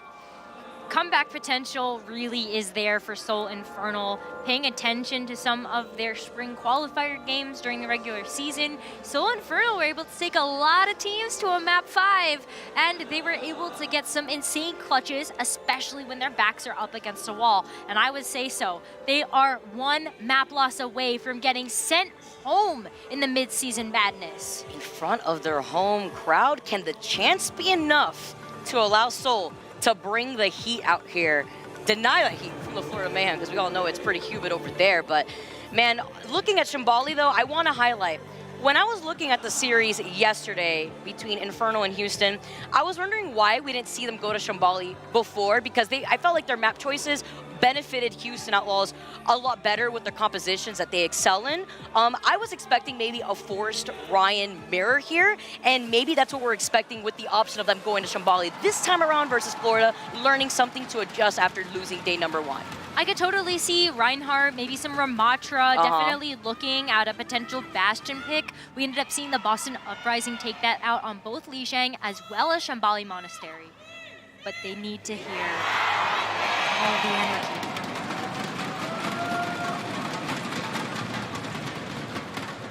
They hear that, they feel that. There's nothing better than being able to play in front of these crowds that are all cheering for you and hyping you up. But it's about time we let these gates open. Seoul Infernal on the defense right now. They are going to be able to play a little bit closer as they are playing this Ramatra rush. You've got the Moira as well. So a lot of burst healing available for you in the AoE. Here we go, coming out of the gate. Something that we're not unfamiliar with is finding the fights right at the spawn room doors of Shambali. We know that this also benefits defense a lot more, but with someone getting that first pick onto Fixa, that's even going to work better into their play. Also talking about the Moira coming out from RuPaul and Skewed here. Moira is that's normal for Mayhem. Yeah, it's a little bit normal for Mayhem, but Moira has been picking up in popularity as one of those heroes to really help bolster up for something like this rush. You have so much clarity over the rest of the team. You've got this AoE healing you're able to lay down, and the Coalescence goes great on these streets. You blink and you'll get Coalescence in that moment here. It's Cole versus Cole as Mag's going to be able to find Chorong here.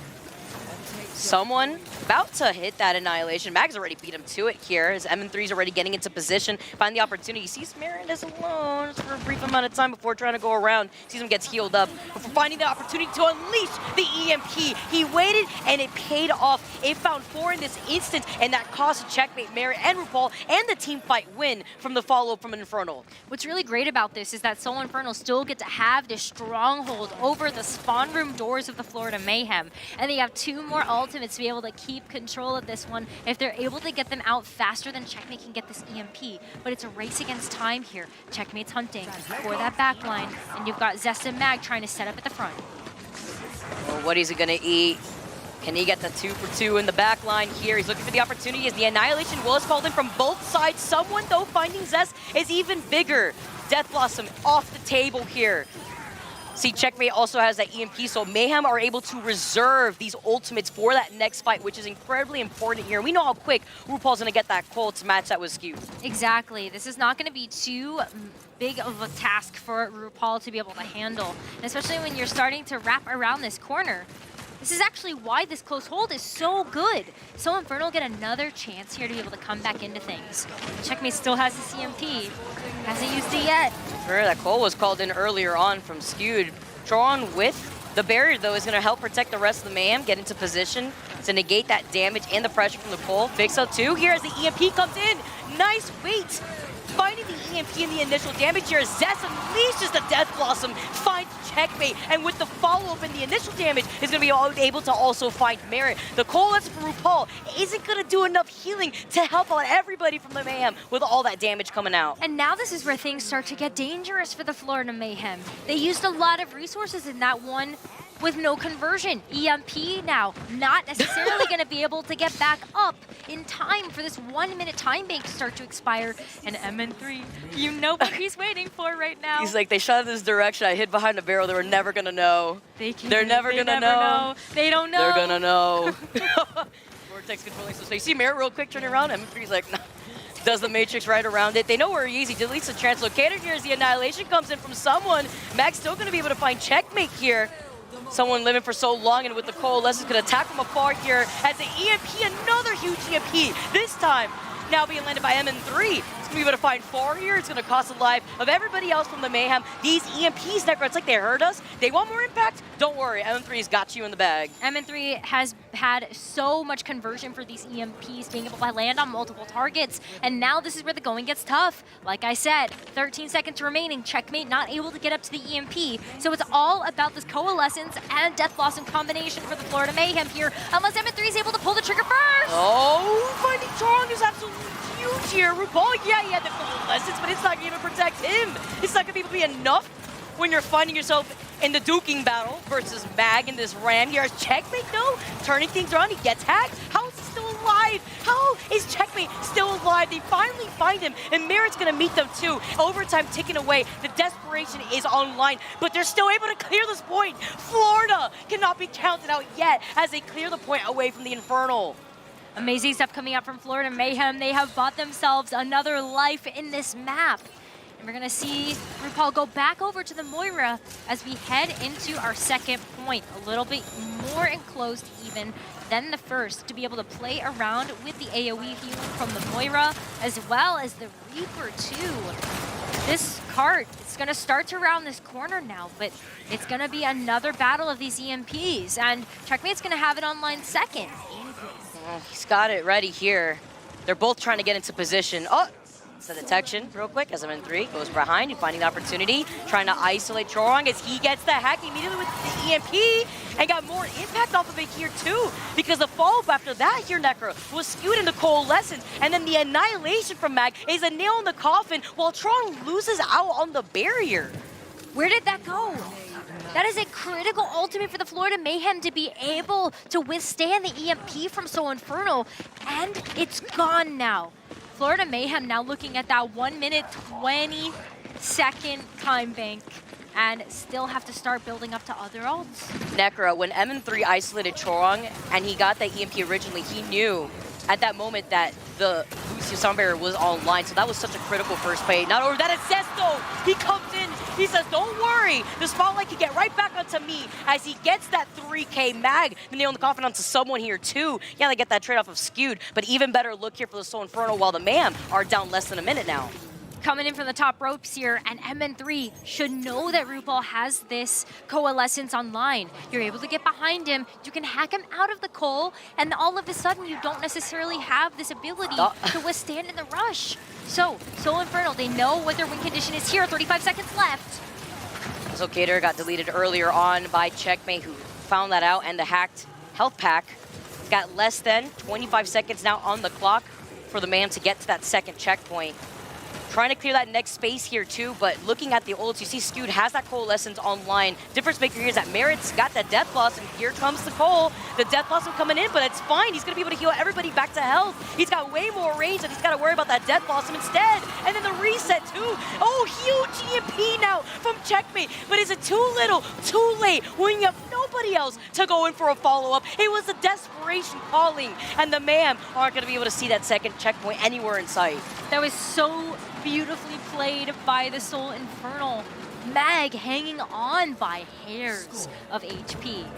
That was some intense healing output coming in from the backline of the Soul Infernal to be able to stop the Florida Mayhem in their tracks. But the job isn't done yet. Yes, we ended up seeing the Soul Infernal stop this payload halfway through that second checkpoint. But Florida Mayhem now, their defenses have been good. They've been able to get the better of Soul Infernal in these maps. And I gotta watch this replay. MN3 coming in from the top ropes there. Oh man. Oh, we get to see it again. And then the follow-up between the Annihilation and the Cole too. The Cole was called in early at the same time as the EMP was called in. Amazing communication. Necra, the script writes itself. We're witnessing the Infernal doing the Infernal things. They live through their legacy when it comes to these Game 5 moments, and they want to continue putting on the show out here too, because they're looking great so far. And to highlight that, MN3, he's not died once so far. And his impact with these EMPs, he got a 19 people hacked, and he's EMP'd 10. 10 so far with the EMPs that he's seen online. He's always got an impact basically here. And even though he got that one EMP pick on Sachorong, it was important because we saw what happened with the Sound Barrier. Where did it go? And the follow-up after that with Infernal was able to claim that corner before that second checkpoint. That's 3 or 4 people per fight. That's 3 or 4 people per EMP that MN3 has been able to get online in this first round. And that is instrumental to the success of this particular composition. So we're going to see it tried again here. Florida Mayhem trying to dish it back out. Oh man, you didn't tell me Overwatch is a horror game sometimes here too. Trong was not ready for that. He was even trying to spy check for MN3 and he got caught slipping here as a Soul Infernal are going to be able to clear out their spawn room doors and force the Mayhem off. Checkmate has to go back to the team right now. Able to walk away with significant amount of EMP charge, but you do see him use that translocator to try to get back to the team. They set that back up. Able to go back into the back line here, but it's going to be tough. The spy checking has been real right now. MN3 even getting a little bit too aggressive when it comes down to trying to match some of that progress, maybe even take out Checkmate. The stagger would have been huge here, but now still going in for another brawl as the Soul Infernal make another attack. Yeah, this is always that tricky choke point to get right through this archway, which is where the Vortex really comes in clutch and clearing a good amount of space. But it's about these ults that are going to come in as Checkmate unleashes the EMP and finds Zest, who was already low initially here too, allows the rest of the Mayhem to follow up and get aggressive here on this high ground here, funneling the rest of the Infernal into that side room to back away. Oh, do they chase this? Oh my gosh, if they get the pick onto Mag, that is a huge stagger. But looks like Mag's gonna be able to get away, fix it with a little bit more ultimate charge here. You're gonna get some shots on the enemy team, but someone still being able to push up and create some space for this cart. But you gotta get back to the cart. Push the cart, please. Push the payload. Soul Infernal, you gotta get there now with the EMP. Let's see if they can even touch or put a toe on that point. MN3 is trying to do his best here. If he could isolate them, but it's someone that's blocking his way. Oh, he sees the Coalescence online. Oh, just to find the oh, but the fade! Oh, coming through. RuPaul unleashes this Coalescence, and the Annihilation did get called in, but Merit as well had pulled the trigger on that Death Blossom, gets shut down by Zest in his face. He gets the 3K without having to burn the Death Blossom himself, which is so important for this next fight. Huge, because now you're getting to a point where you need to be able to have a little bit of firepower behind you to be able to take this first objective. And Soul Infernal, they really have to do it now. Otherwise, they're going to start falling behind on some of this ultimate generation for another attempt. But Checkmate wants this EMP, but we're going to see the Sound Barrier for Chorong to give them sustainability. Helps him out here as Zest tries to call everybody, bait them into that side room. Are you really going to take this fight in his face, in this side room? It's going to benefit him in the end as Chorong gets taken down. Mag's going in to help him out, and the entire Mayhem get cleared out. Beautiful stuff from the Soul Infernal. They're able to get that first checkpoint, and now they have extra time added to the bank. 3.5 minutes. Checkmate, what can you do here with this EMP? He's trying to get into position.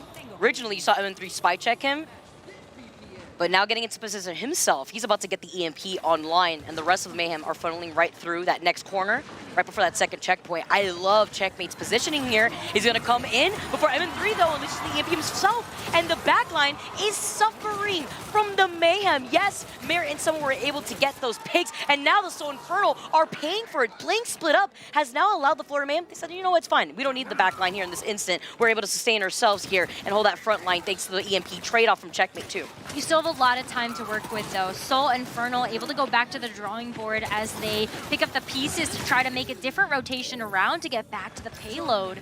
And you've got Skewed's Coalescence as well, taking a bit of a shortcut here. You don't want to have to take that vulnerable straightaway where you know that you were going to be able to get pincered by the Florida Mayhem. So I really like this wraparound technique as you're able to wait for some of these cooldowns to come back online. Skewed's going to need to watch this healing resource though. At least you have the Coalescence to be able to help charge you back up. Here you go with that Coal now. Going right through that Vortex here. Mag activating the Annihilation as well. Putting him in the position is going to help him with that Coal to try to deny that away from RuPaul here too. trading off the Cole and the Annihilation from both sides, finding this duking out, but Merit has a Death Blossom right before Zest. Can he initiate it as he unleashes the Death Blossom? But guess who was safe away from the Death Blossom? It was the sound barrier from Fixa. Yes, Troing answered right back, but the health sustainability from the So Infernal burns down the bridge from the Florida Mayhem, clearing them out once again after they find pesky Chorong last. Chorong now getting sent back to spawn with RuPaul. At least it's the supports. They're able to get back a little bit closer, but someone has to switch over to the Doomfist to be able to have a chance of touching. You've got Checkmate, though, at the back of the cart, ready with an EMP. 1 minute, 30 seconds left. If Checkmate gets found out now, you need to have somebody be able to contest. Oh, they're trying to huge EMP, though, but they still lost out on someone to Checkmate first. The EMP with no follow-up, and the So Infernal are not going down without a fight, keeping themselves in this series. Things are now 2-1, Necra.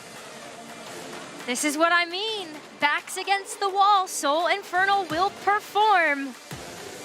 Florida Mayhem are still on match point, and they get a chance to pick their map. This is getting risky, though. So Infernal are pretty good on push. That was...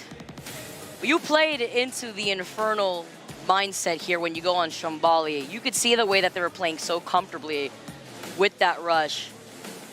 My goodness.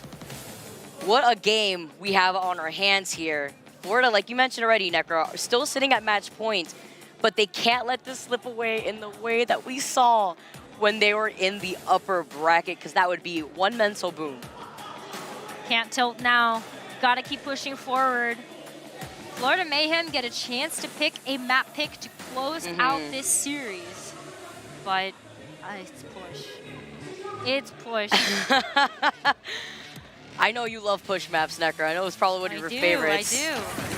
But it's always that seesaw where the team that has that initial advantage makes it so difficult to make a comeback, as we get to take a look at some of these highlights here. MN3 with the impact on these EMPs. We didn't talk about the difference between EMP impact with Checkmate, but I just need to put on the notice here. It was because of the follow-ups that we saw present themselves more often to the Infernal, but Checkmate, I believe, had 7 more enemies EMP'd than we saw from MN3. But the survivability was also changed up, where MN3 had only died once in the entire map, and it was one of the initial fights when they were playing on the attack. Meanwhile, Checkmate had, I believe, 4 to 5 more deaths, so the backline was suffering a lot more from the Florida Mayhem compared to what we witnessed between Skewed and Fixa, at least on this map alone.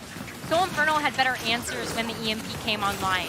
Either they kited away from the damage, or Skewed and Fixa were able to come in with their ultimates to be able to respond to the pressure of an EMP. But they really got their act together. Blizzard World wasn't looking so great for them on the ultimate conversion, but So Infernal are able to come back into this one with cleaning that up. Oh, they're running them back. They said, don't worry about what happened before. We going back to Esperanza. We won't let what happened between the Spark happen again, or who knows. So Infernal may see this as an opportunity now to rep the APAC region and continue on what the 100 Spark started. It's going to be Esperanza next. You don't want to miss it. On the other side of this break, we got Push coming up for you, and we got Florida Mayhem sitting at match point still.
Welcome back, everybody. You do not count the Soul Infernal out, but you could count out the fist bump that was denied. Is that Mag? who does that? Why would you do that? Lemon Kiwi. Who let my man Mag hanging on the post-map win with fist bump? Where are the vibes? Somebody give your vibes to Mag, please. Hashtag OWL2023, because they need it. They can ramp up after that after that map here, Necra, and especially since the Soul Infernal are usually that team that we highlighted earlier to be the comeback team. It's very doable in the cards here, as we also are going on to Esperanza. And this is where we see Soul Infernal really turn up the heat when it comes to these matches that end up going to these map 5s. They have an 80% win rate on push. 80%. Mayhem sitting at a 4-4 record on push maps this season. So Soul Infernal, they're looking pretty good coming into this particular map. Oh man. I'm scared. I'm scared for Mayhem. I mean, again, they're still reeling off of what happened yesterday. I highlighted it again because it was such a dominating performance from the Spark side, where they got a full cap. I mean, I feel like I rarely really ever see that happen nowadays. In all honesty, it's true. Then it's crazy too, because then it really comes into question here. The crowd energy, is it feeding Infernal? I like to rank off of that here too, because I believe it's true. Seeing these competitions live, you get to feel the energy. That's where we've seen Florida Mayhem potentially having some land jitters. That's a lot of pressure to play in front of a crowd like that. Seemed like they faltered under that pressure yesterday versus the Hangzhou Spark. And now you can hear just how loud the Soul Infernal fans are really getting for their team. But we are going to end up seeing some stats here from Zest. That is disgusting. Oof. That is disgusting. The impact on the Death Blossom that we saw on that last map was huge. We talk about the survivability, of course, from the team in general. But looking at this, 5 deaths, you got 12 Death Blossom kills, 36 total elims. Look at the damage done here too. Rush really working out for this team. But then also, that comes into that conversation of, this is why we love these type of events, where you see the clash of both regions collide, where you wonder, what's going to be differently incorporated here? We've been seeing more of the Ram coming in from the west. It comes into the question, forcing the Rush versus Dive here in this situation. It's all very map-based here. And as we move on to Esperanza, can the Florida Mayhem take away from what they've learned after losing in a dominating performance by the Hangzhou Spark in yesterday's games into today, and what they got to do differently here? One of the credits I'll give to Florida Mayhem going on to Esperanza as their choice is the Dive versus Dive looks better for Florida Mayhem right now. Yeah. They were able to win on Blizzard World, coming out with the Dive, the Sombra Tracer really showing up in a big way. Infernal, with their take on the Ramatra Brawl, were able to end up winning on Shambali Monastery when it came down to the conversion rate of the EMP into eliminations. But Esperanza is a classic dive map. Benefiting someone here in this situation. And what we saw come out from the Infernal by the end of our second map on Blizzard World was the utility and how they cycled through it by the end of their push run. While they were on the attack, we get to see the crowd roar up here, getting set up, because let's not forget again, Florida Mayhem are sitting on match point right now.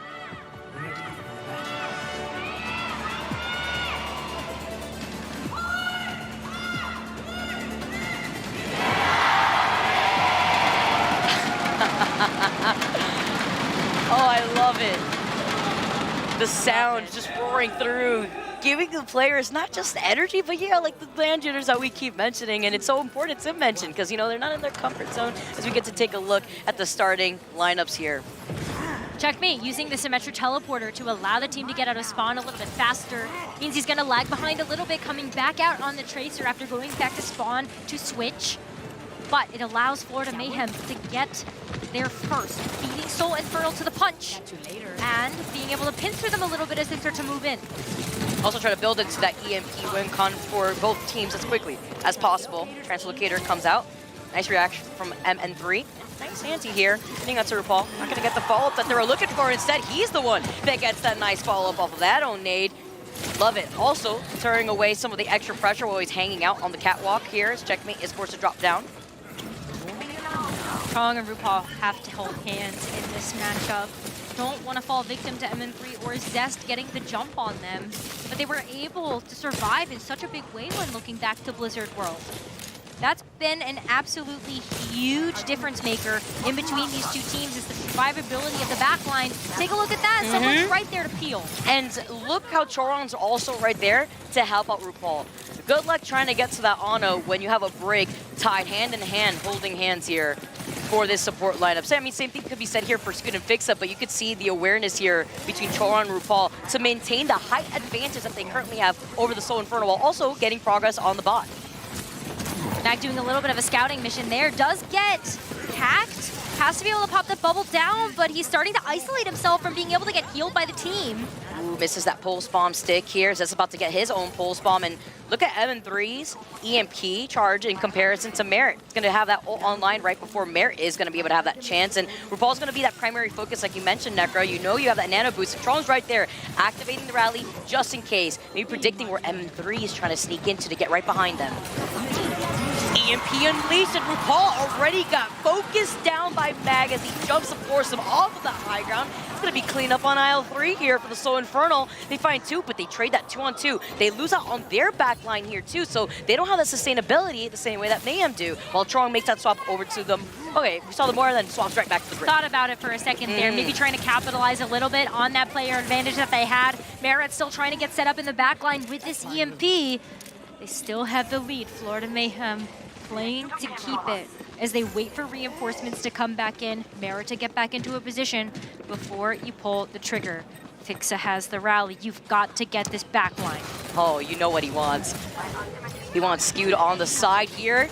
Oh, he gets the EP, but he gets shut down immediately right afterwards. No, Merit. He had a plan, but Fixa was right there to be the Fixa of all of his problems there. You love to see the shutdown coming in, and a nice anti from Skewed. Does hit someone in Choron, but RuPaul is right there with the nano boost to help sustain someone and also clear up some of that space, but it's also going to force him to back away in time, give some of that extra space over to the Soul Infernal.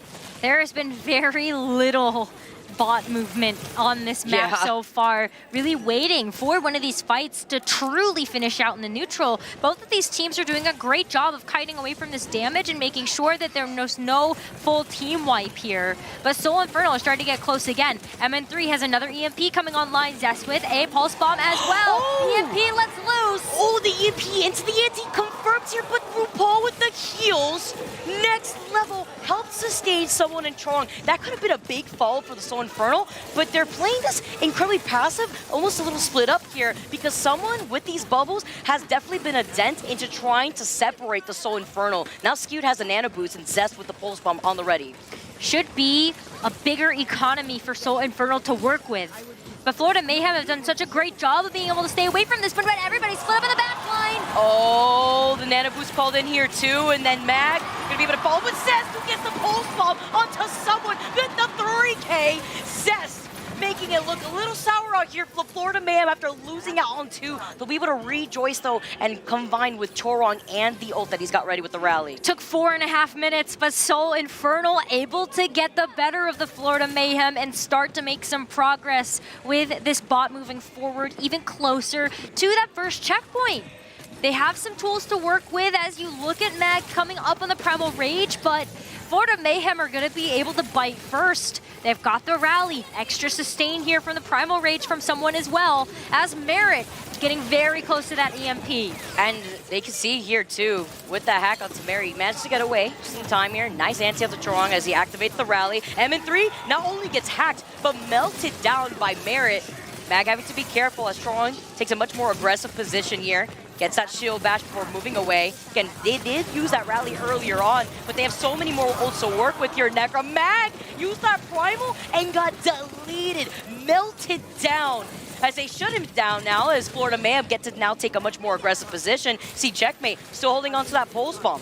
Was huge. Florida Mayhem able to just convert over the rally in the P, leaves them with 3 other ultimates to work with. But it's still a race against time here, as MN3 is going to be coming up on another EMP as well. Zest with the pulse bomb, looking in the back. Oh, the rally here from Fixa. Fighting in this side room is just immediate meltdown. Moving around on the outside, getting some progress on the bot if they can. It's that seesaw notion that we're seeing right now underneath this bridge.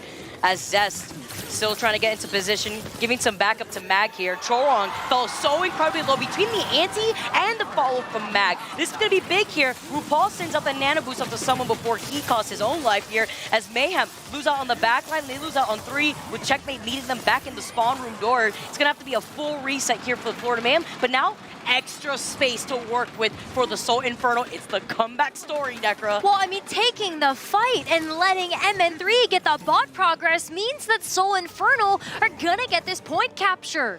They're starting to take a considerable lead now as they continue to push that payload forward. Soul Infernal still having so much to work with as well. As you see MN3 able to push that bot forward and also now hit the trigger on the EMP. The EMP finding the back line. They do get that trade, but it works better here for the Infernal side. They only have Chorong from Florida Mayhem to keep the rest of this team alive. You see the way that they're playing a little split up here. Mag also has been able to get so much space for the Infernal, has been playing so well so far here, and he's about to get the Primal again. Primal Rage gets hacked. Gives the intel over to Florida Mayhem that he doesn't necessarily have it online yet, but little do they know, Mag has got it ready to go now as Skewed is going to get set up on the high ground to really help enable Mag's dives. Look at how split apart Soul Infernal are playing. They're waiting to be able to pounce on their target. Some extra info, hits with the anti. Merit, you can't go anywhere. No, he can't he doesn't get do anywhere. it. He couldn't go anywhere in that moment. They take advantage, and that's more time wasted away for the opportunity to allow the Florida Mayhem to regain some sort of control on this bot.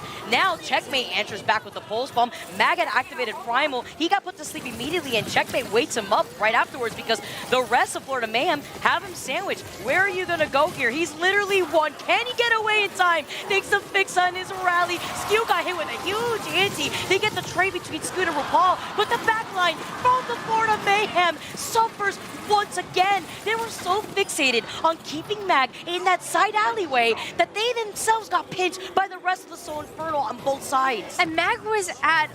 He was like, so low. literally That rally from Fixa. PL! And now you already know Florida Mayhem looking at this time bank. God, they have to prioritize. They have to go. They have to go right now.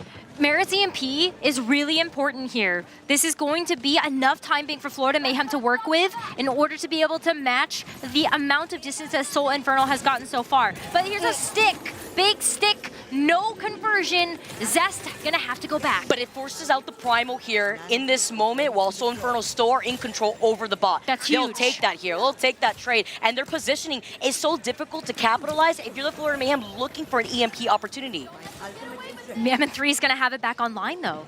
Really keeping up pace, being able to get these EMP generations up so fast. Oh, yeah, and meanwhile, Florida Mayhem combined together. 2 peas in the pot. It's Chorong and RuPaul that get caught with another EMP from MN3, and they find that back line. They don't have the sustainability once again, and they're gonna pay for it. Come on, Soul Infernal. Getting closer here. Give the fans what they want. A map number 5 is on the table with 40 seconds remaining. Florida Mayhem, they've got to get this EMP up. There's just so much diffing being done. Chorong and RuPaul are crying right now. Merit is suffering here. As you can see, Merit only has 3 elims. He's survived for a while here, but he hasn't gotten the impact. And when he does, they can get the fall ball to fix it, but he gets slept, woken up right afterwards. Can they capitalize off of this pick, though, here? As Mag gets taken down immediately afterwards from Checkmate. Took a little bit to ramp up here. You got less than 15 seconds now on the clock. It feels too little too late.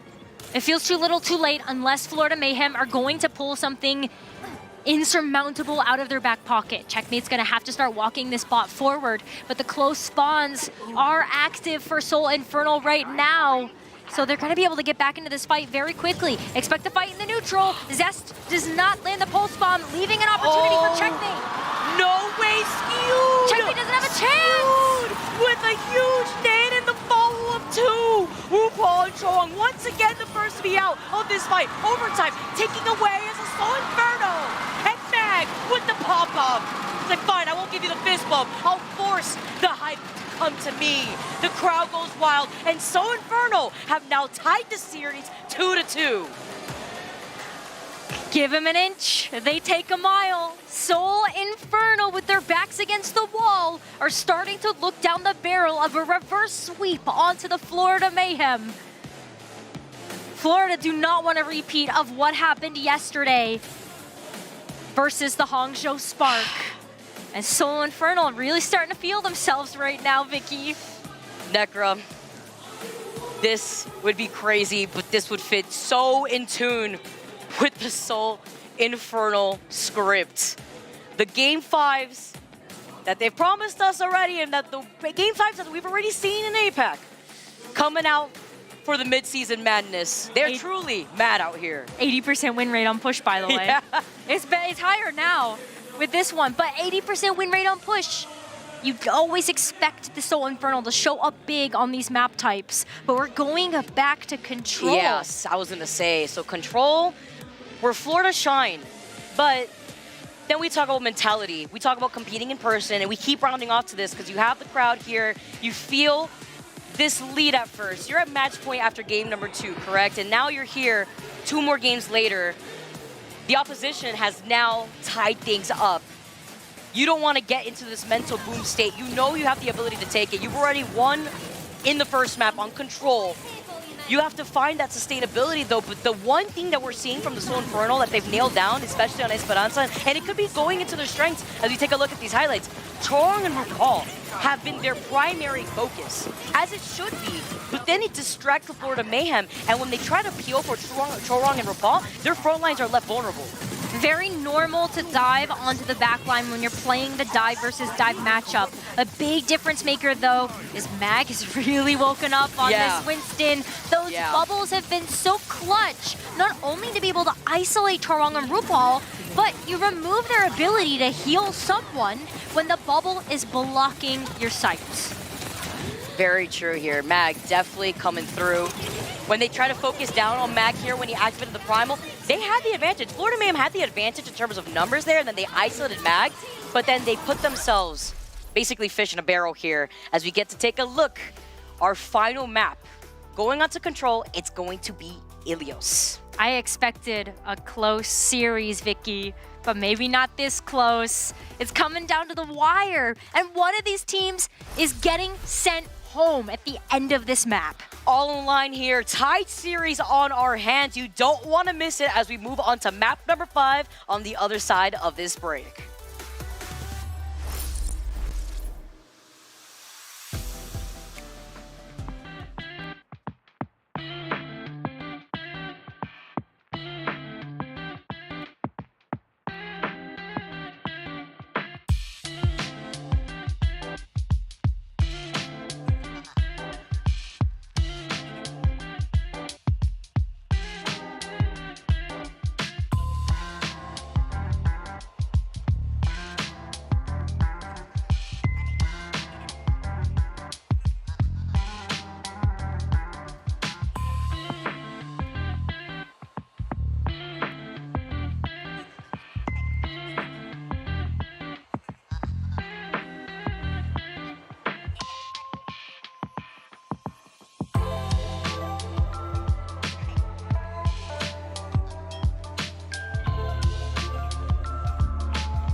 Hello and welcome to the Midseason Madness. You could definitely tell it's all mad over here because we have a tied series for our first series of the day, and I expect nothing less, Necra, moving on to the action in day number 2. So Infernal doing what the Infernal do best. Mag popping off, you know, he comes in here, he tries to go for maybe another loose fist bump here, but it's okay. He primals it in real life, and it is actually coming to the Soul Infernal.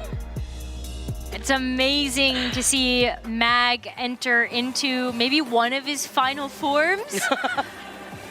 He's taking the energy away from someone, all right? Listen, you heard the devs talk about this, though. In all seriousness, when you take a look at the Soul Infernal, they struggled at the start of the season. Yeah. They had a pretty difficult time ramping up to be able to keep up with the other teams in the East, found themselves in the knockouts, being able to take down some heavy hitters to be able to be here, and now might be able to get a reverse sweep to keep their dreams alive. That would be one heck of a story to do in front of their home live crowd here. The crowd's so excited, getting filled out as we get to take a look at our final map in this series, Florida Mayhem. For those of you guys now tuning in, we're up 2-0 in those first 2 maps.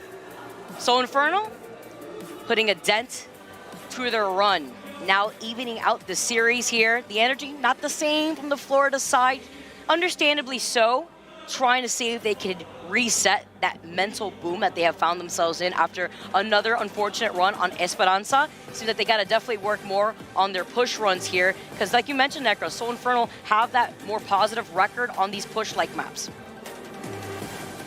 When it comes to control, though, this is where things start to get a little wacky. Think back to our first map of the day. We ended up going over to Lijiang Tower. Oof. But this, we talked about the support gap that we saw in our last series of the day. Soul Infernal on the receiving end of that one. But this tells a whole different story with just how clean Skewed has really been. Oh my goodness, look at the nade kills coming in as well. See, the healing may have been more in the advantage on RuPaul's side, but yes, the survivability was the one thing that you and I had noted frequently, because of course, when you are running the dive, it is that backline that you want to prioritize here. But there, when the peel tried to come out for Florida, someone couldn't help alleviate the pressure that was coming in. He got caught out. Yeah. He got caught out, and Skewed has had so much room to work with. And the MM3 Sombra. MM3 Sombra, I mean, the whole team right now, Soul Infernal looks like a different beast. But it all comes down to this control map. Florida Mayhem, 3rd time's the charm. They get to pick another map here. And it's going to be Ilios as their final map of this series. Loser goes home, Vicky. And Ilios is one of those weird ones where you hope to be able to see the dive come out clutch. But I don't know if you even want to play the dive versus the Soul Infernal after that dominant performance on Esperanza. Yeah, I'm wondering what we could expect here going on to Ilios. Sometimes we see the Echo coming out for some teams here too. You want to prioritize getting that verticality, getting onto the height too, that Ilios provides here. As we get started, all on the line for both these teams. This is the lower bracket, by the way. There's a lot here that these teams are playing for in this final map. Both teams with their lives on the line. Let's hear that crowd as they get ready for this final map.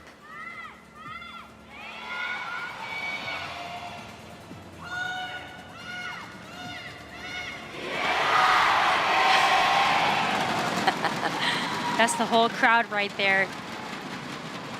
Soul Infernal really feeling the energy as we start to see what compositions both of these teams are going to rely upon. Mag actually going over to play the Diva. This was a character he didn't seem to be looking too good at yesterday, but when the Soul Infernal are able to come out with MN3 on one of his best heroes, these are some comfort picks now for the team right now as Soul Infernal are able to come down to the gates. But Florida Mayhem beat them to the punch with that symmetric teleporter, and we are going to end up seeing the Reinhardt rush come out here. So Soul Infernal going back to make some adjustments. They're going to go to the Echo Winston. Yeah, and I like this here too. Yes, they give the point space over to the Florida Mayhem here, but as Mag swapped off that Diva now, and M3 playing on the Ashe, yes, gets that first pick on Samira. We highlight why Echo could work so well on Ilios, and it's about weaving in and out while you have the number advantage already to start off this fight. Someone can only look one direction with that Reinhardt shield, and that's enough for Zest to be able to get in behind the Reinhardt and take out the backline as MN3 is putting pressure on the front. And this is going to be another problem that the Florida Mayhem are going to have to check. MN3 having that damage boost too from Fixa on the Mercy, by the way. The damage output is going to be insane, while Mag just helps funnel the rest of Florida Mayhem into their line of sight. He gets the 3K, he gets the cleanup on the point. Sure, Florida Mayhem, you can get your 35% extra credit here while we clear the entire point, but the Soul Infernal right now, with this composition, it's going to work out amazingly for them. And Fix is able to get that Resurrect from the Mercy as well, so MN3 does not have to wait to be able to get back into the fight. No delays here as we see Florida Mayhem. Didn't work with the Reinhardt rush. It's not going to work this time around as you do have to play against the Echo in the skies. So it's going to be a dive swap as the Florida Mayhem come back out on the gates again with the Winston, and we also have the Sombra from Merit trying to get in the back line, but Soul Infernal playing an aggressive game. Oh, Zest had the duplicate to reset here too. Zest falling incredibly low now, having to boot away from that side room because RuPaul with that Cole charged up so quickly here. Also trying to get the follow-up as Zest got hacked by Merit. The nano boost, everything getting put onto Zest. Fixa with the Valk as well coming through to help him out, provide some more of that sustainability from the skies. And they've cleared the Florida Mayhem to now disengage over on the other side. Look how far spread out they are, because right now Soul Infernal were doing such a good job at separating them, but they used a lot there. You can separate with this composition as well. MN3 gets to play on the high ground. You've got Fixa to be able to flit in between MN3 and Zest. Mag going down is not good, but look at the fact that you've got the Dynamite there, and Chorong also gets picked off, so somewhat now stuck. Oh, Florida Mayhem getting back into this. Oh, someone had disengaged from the previous fight over closer to the Soul Infernal spawn door. Found Mag in that process and now has tried to isolate the rest of Infernal that we're trying to chase after him. And Mag gets taken out again after the EMP from Merit gets unleashed. It did find Zest here too. Does manage to survive, but not for very long as Merit was able to melt him down. Strong's doing a really good job at setting up the Florida Mayhem into positioning with the speed boost. Even if he's going to get picked off really early, he's able to get back into these fights so fast with those Lucio rollouts. And within the chaos of that last fight, Florida Mayhem were able to flip the point pretty early. So 63% already. Zest gets taken down as Merit and Checkmate are able to sandwich him. Oh, wait a minute though. And this is the comp, and this is what Fixa brings. The res of the Zest and MN3 doing what we've seen MN3 do before. He is him on the Ashe. Manages to elevate himself on. Oh, all right. As I said that, ignore the Dynamite. It's all good here. He got the jitters real quick. He was like, nah, oh, they're talking me he's up. got to show he's still human. Oh, that's big again. Another pick initially onto Zest. Fixa had recently just rested him, I believe, there too. So Florida Mayhem reaching around that 95 percentile mark. Soul Infernal need to come out with a different plan here as Mag wants to force us into overtime. Mag has to go to Oh, MN3 with another pick. That's a really big pick as well. Merit now not able to get that EMP online. But Skewed getting taken out here. Wow, Soul Infernal. Look at Mag being able to get the point underneath Florida Mayhem's noses. Florida Mayhem were pushing really, really far and trying to use the barrier, which I believe only helped him and RuPaul initially here too, but it's survivability that's helping them out while Zest had used that duplicate, copying the Mora to get that call as quickly as possible. Mag with the primal here. They trade that, and Checkmate's gonna be able to find the issue, the problem in this equation, and it's gonna be MN3 taking that away. He still was able to unleash the bomb that has the team in their line of sight in the initial point. Overtime ticking away as Fixa now has moved in, found Merit. The swap-ups helping out the Soul Infernal amazingly here too, while Fixa here is going to be able to activate the rally. RuPaul with the call, overtime still ticking away, but they step out the point for that brief second that they needed for the Soul Infernal retake it. Look at someone coming back in as well. Going to be able to drop the Diva Bomb, but it's going to be the bubble from Mag to be able to keep everybody safe. 2 seconds remaining here as overtime gets activated. And Mag with a big pick on a RuPaul. RuPaul going out here, going so close to getting the sound barrier. Throwing slide right back to safety. That's completely fine. All right, right back to that point as overtime still ticking away in favor for the Soul Infernal now, but you got no bodies left on the Checkmate who can try to desperately touch. It's not going to be enough. The first round goes in favor to the Soul Infernal on this final map. 99 to 100. Feels like we're seeing a repeat of that map number 1, but this time Soul Infernal able to come out on top with that clutch factor. MN3 and Zest have been putting in so much work And Mag, too. Look at how he's able to lock down these windows at the very beginning of the map, playing so patiently to get into that position. You've got the Mercy behind you to damage boost, and also make sure that you're going to body block away. It's just been so good coming out from Mag. He really looks like he stepped up his game for this mid-season. It was like he heard what Danny said just yesterday, was like, don't worry.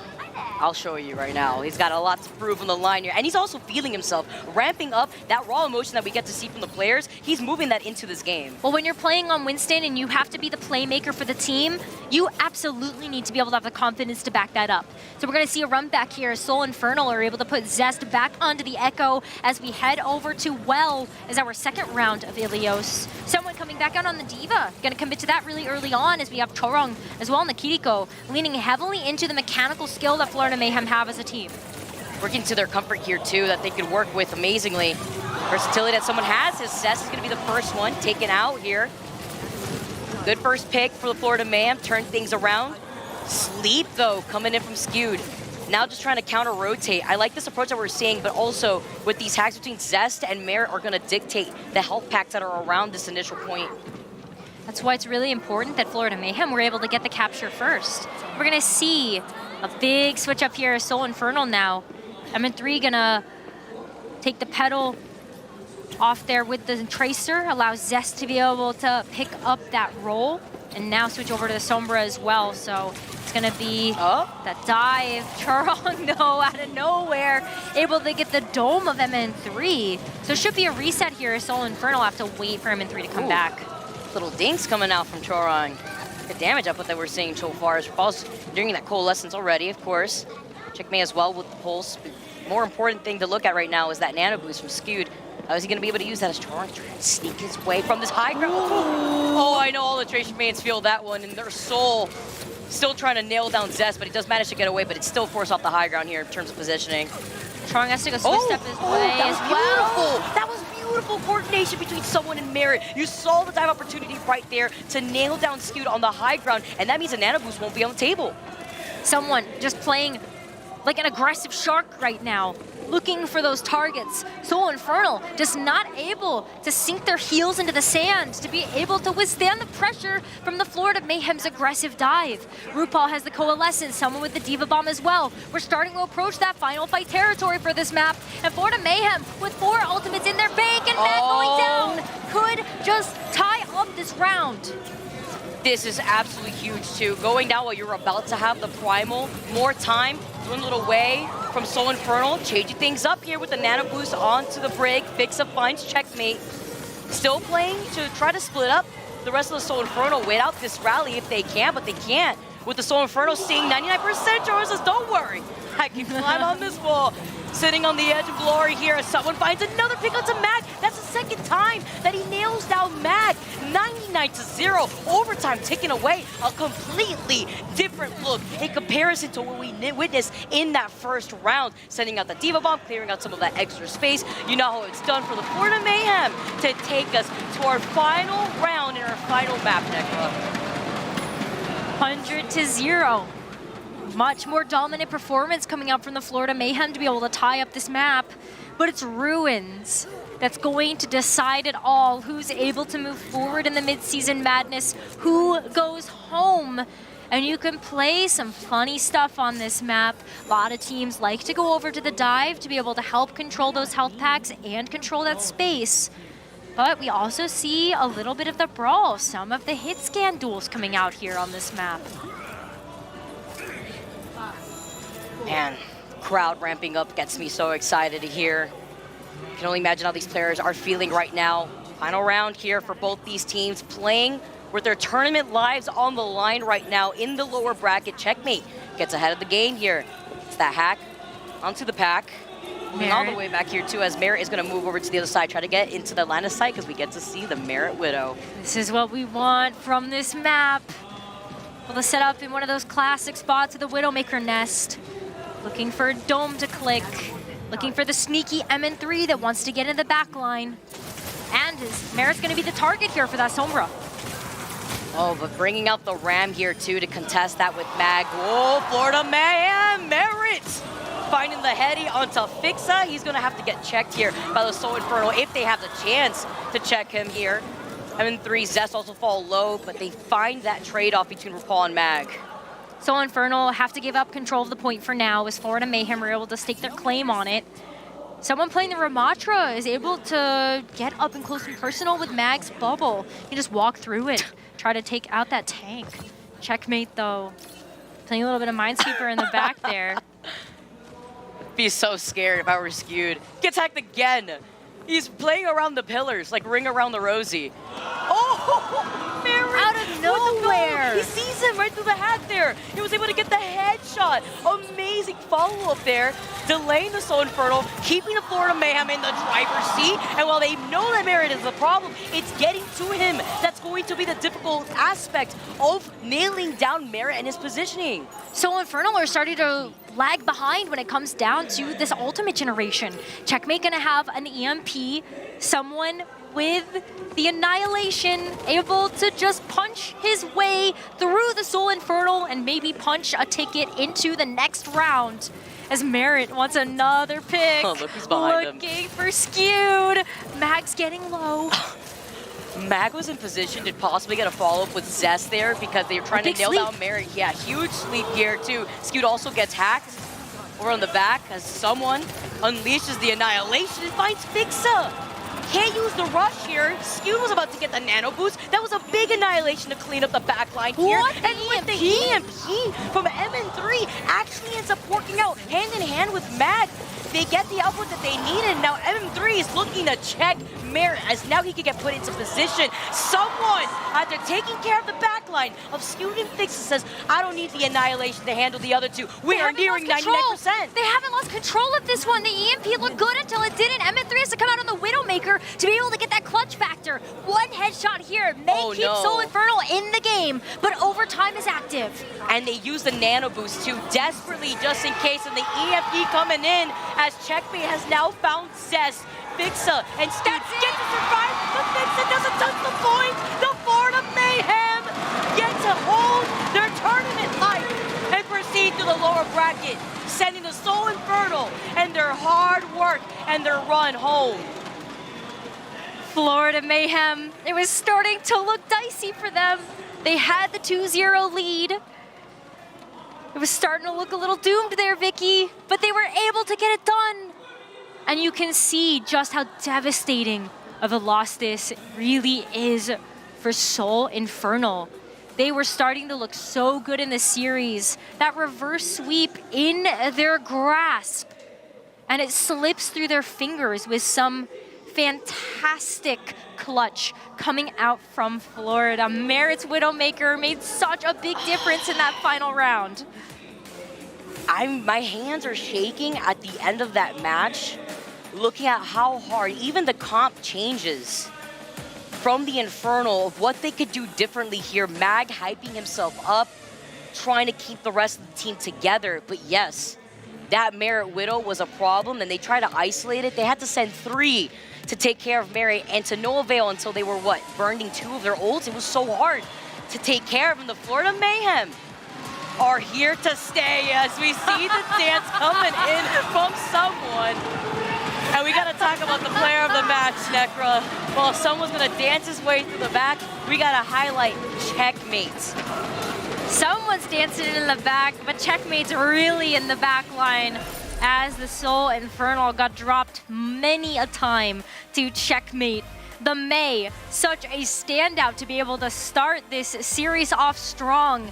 And then it all came down to that clutch Tracer play and the Sombra as well. There's so much flexibility when it comes down to the DPS lineup of the Florida Mayhem that they're able to play so many different compositions. We saw the Ramatra brawl, we saw the dive. We ended up seeing some incredible picks come out there as we finished our match in Ilios. Yeah, it's the back and forth too that we see between Checkmate and Merit, between Sombra and Tracer. Checkmate, you could see the stats just off of that past match, survivability, only dying 4 times. The pulse bomb sticks weren't there. Maybe Progressive is ramping up. Of course, you are playing in front of a live crowd, but he still was able to get the impact to clear enough space with the damage output that he was able to put down. 15 elims here. and the damage to also help PO from Merit when they were trying to dive upon him in that last round specifically. You see how Checkmate was doing such a good job at helping him out. Also, staying cohesive here. Florida Mayhem, we talk about the mental boom. You're in LAN. It is not easy to get rid of those jitters, and when you have the lead in those first 2 maps, and then you see it starting to spiral, you get a little bit of, oh no, day 1 PTSD. What is going on here? Not again. APAC has a tendency of doing that, really bringing you down to the wire. But the Florida Mayhem, they continue to stabilize and they continue on through that lower bracket Necro. Yep, they're going to be able to head over to the lower bracket where they're going to be waiting for the winner of our next match. Who's it going to be?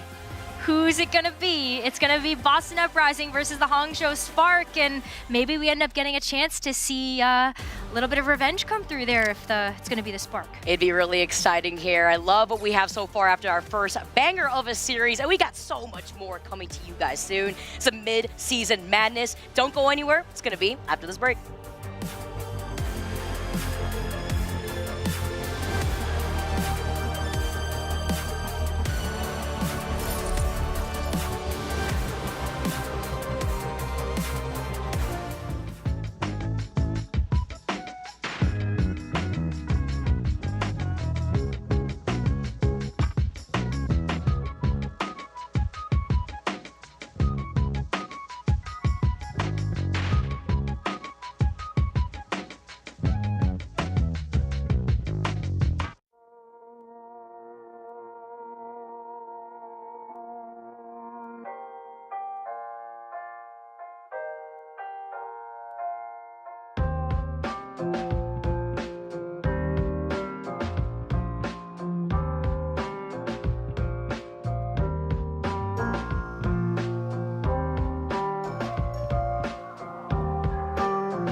Your team needs you.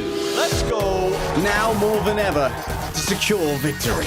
Beautiful stuff! Simply post your epic gameplay highlights on TikTok, Twitter, or Instagram with your hero wearing your team's skin. To score big for your squad, use these 2 hashtags. Hashtag skins in the game and your team's unique hashtag. Every post earns your team a point, so rally together to dominate the leaderboard. The team with the most points will win their own in-game spray. Unbelievable! Turn up for hashtag skins in the game, where fans become legends. Oh my god! Unbelievable! unbelievable. That's right. We're calling on all of our beautiful fans to show us their skin in the game. Grab clips of your best pop-up moments wearing your favorite team skins and post them on Twitter or on TikTok as well using the team hashtag and the official hashtag SkinsInTheGame. You can submit that through August the 10th. And of course, you can also follow along the leaderboard at overwatchleague.com to see which team will get a custom spray available for all Owl fans. In my head, I already submitted all my clips. I'm gonna do it with Florida Mayhem. I'm wearing Spark skins. Like the truth. Florida Mayhem. What skins are you wearing? Florida Mayhem. After that match, Do you Florida have Mayhem. the Florida Mayhem skin? I do. I actually do. Oh, I do. I do. Thank you, Swing Chip. She's a homie. I assume Outlaws you have fans the got this Outlaws. one. Come on, Outlaws fans, mobilize, get out there in the game. Who are you repping? I'm more of a I like wearing the team skin if I associate it with like a signature player. So in 2018, I wore the New York Tracer skin because say Biolby, obviously. If I want to play Winston, Gushue, I play the Hangzhou Spark skin. So it depends on the player and heroes that stand out. If there's a signature match, I like copying the one skin that represents a good player on that hero. Oh, true historian over there. It's Oh, not yeah. that deep. Agility is Genji for a while, and then I was like, oh, it's kind of awkward. Can't proc Agility is Genji. Yeah, no, it'd be so awkward. I'm sure everyone would call it out on his server. Green Valiant skin. I hate that. What I do love, though, was what we just got to see. That was a banger of a match to kick us off here on day number 2. Florida is edging it out, but boy, Soul Infernal made this one close.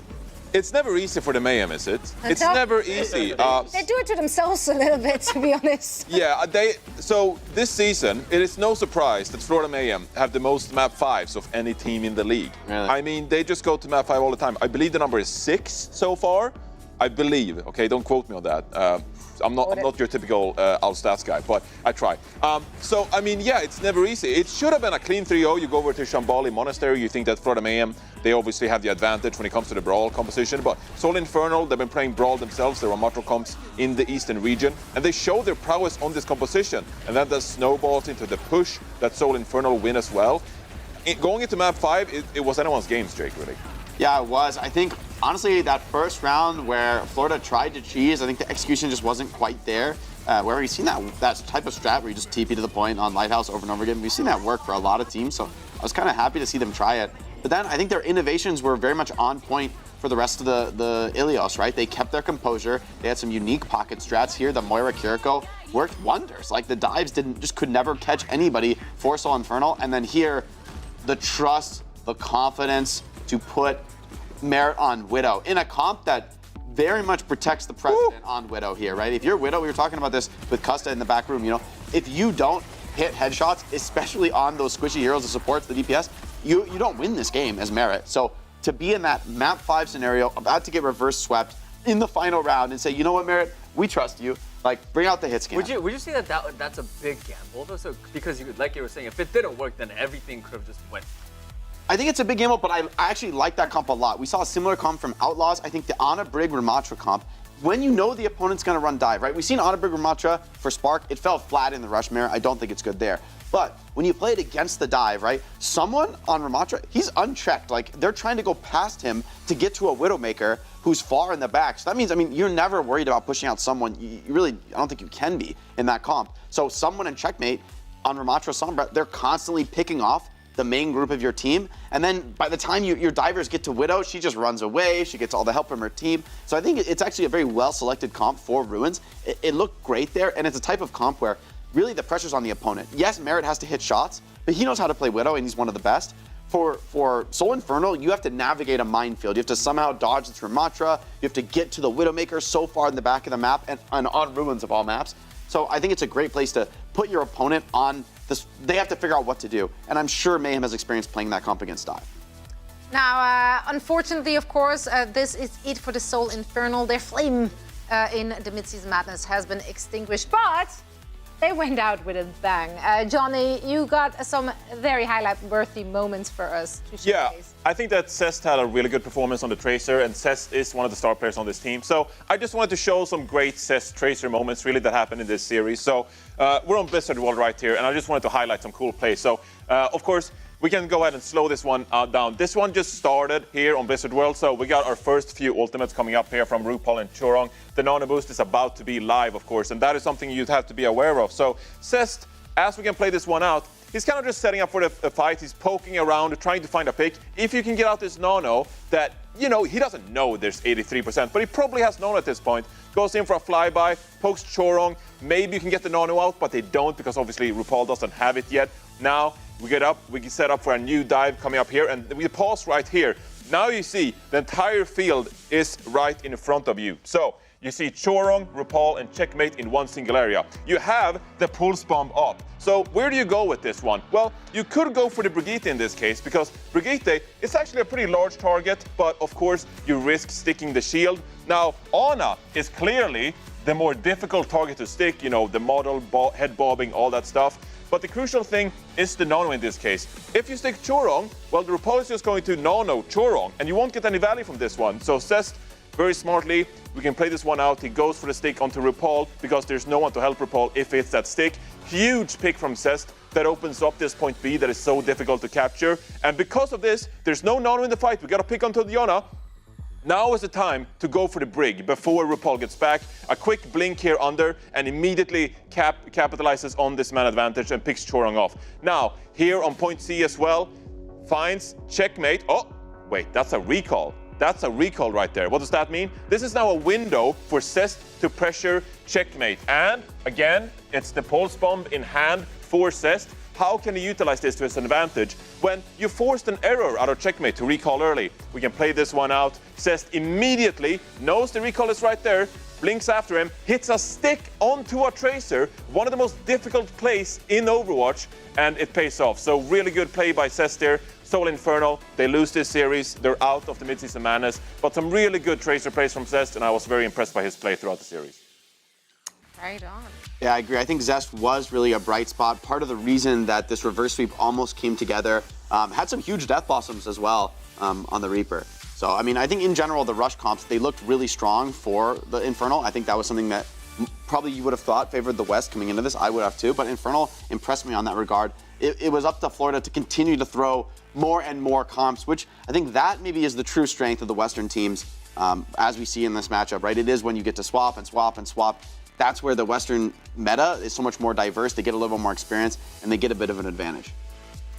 I wish, I mean, the only thing that I was a little sad about was not being able to talk to Mag because I had a really good question about him not getting a high five from his teammates. Oh. So I was like, why'd you bring it up? I was like, hey, I got Mag, and I was like, I'm gonna do it to the screen. But it's fine. Maybe next tournament, I think. Danny would never let you hang on that. Just saying, like, he would have you back. Don't leave your teammates hanging. It could have made the difference. Could have made the difference. I know. That's why they lost, guys. We give someone a lot of props for always popping off and celebrating and having fun. Mag had a lot of fun that series, and it hurts to see him lose like that. Yeah, definitely a heartbreak in front of the home crowd as well. Alas, it shall not be. We might get to see them, of course, again in the grand final. But for this tournament, that's it for the Soul Infernal. So now let's shift gears, talking to the winners. Florida Mayhem took them. They are staying alive in their lower bracket run. And we now have no other than RuPaul himself from the Florida Mayhem joining us. Congratulations. Thank you. RuPaul, I mean, I gotta ask you about the very last map. Like, this whole series was so close. The very last map to the very last round. Like, what was like? Can you walk us through the emotions of playing the last round and also winning the whole thing at the end? I mean, I'm not lie. I think we had a really strong plan for all 3 points on Ilios. Like we cooked up some stuff in the lab, and they were all very unique, and we knew that. Especially in APAC, they really don't deal with strange compositions like the ones we pulled out. And it definitely threw them off. The first round, I think, was our bad. We should have won that, but I think we misplayed a lot. But then the second and third rounds, I think they really had no clue what to do. And that's just how strong our comps were. Yeah, so I want to drill down a little bit deeper on the comp picks throughout the series. I think I would have going into the series, I would have thought more that like the rush would be a bigger, strong suit for you guys against them. But you guys ended up winning more on dive and then on sort of these unique variations of dive. So as you had a tough time on Shambali Monastery in the Moira Mirror, which kind of was your guys' signature, I think, coming out of the West, are you looking at anything as far as this rush comp, any adaptations you want to make or adjustments, or is it really just a matter of execution in your mind? Yeah, I think it really has to do with execution. Our planning in that map was, I think, just wrong. I think we got baited a lot. They did a really great job of hacking Chorong and making it hard for him to play the game. And Zest, I think, did a really good job of baiting us. Their entire team would heal when he would get his Wraith forced, and we'd try and push him, and then he'd blossom and kill us all. And it was just really hard. All right, so, you continue your tournament life now after taking down the Soul Infernal in map 5, but there's some really strong teams here, and I bet you're probably a little bit disappointed with yesterday's match against the Hangzhou Spark. So moving on the rest of this tournament, you obviously want to win the entire thing. How do you reflect on the match against Hangzhou Spark, and what do you need to improve on as a team moving forward to compete with the best of the teams here? I think that's one of our strong suits as a team, is we always come back really strong after losses, which is, it's kind of bad that it takes a loss to remind us how good we can be and how to play the game. Because we can be really good, and I promise that in this lower bracket run, we're gonna surprise some people. All right. Nice. Makes for a good storyline. It's not the first time the lower bracket run from the Mayhem is something to look forward to. So, RuPaul, thank you so much. Again, congratulations to you and your team, and best of luck in your next game. Thank you.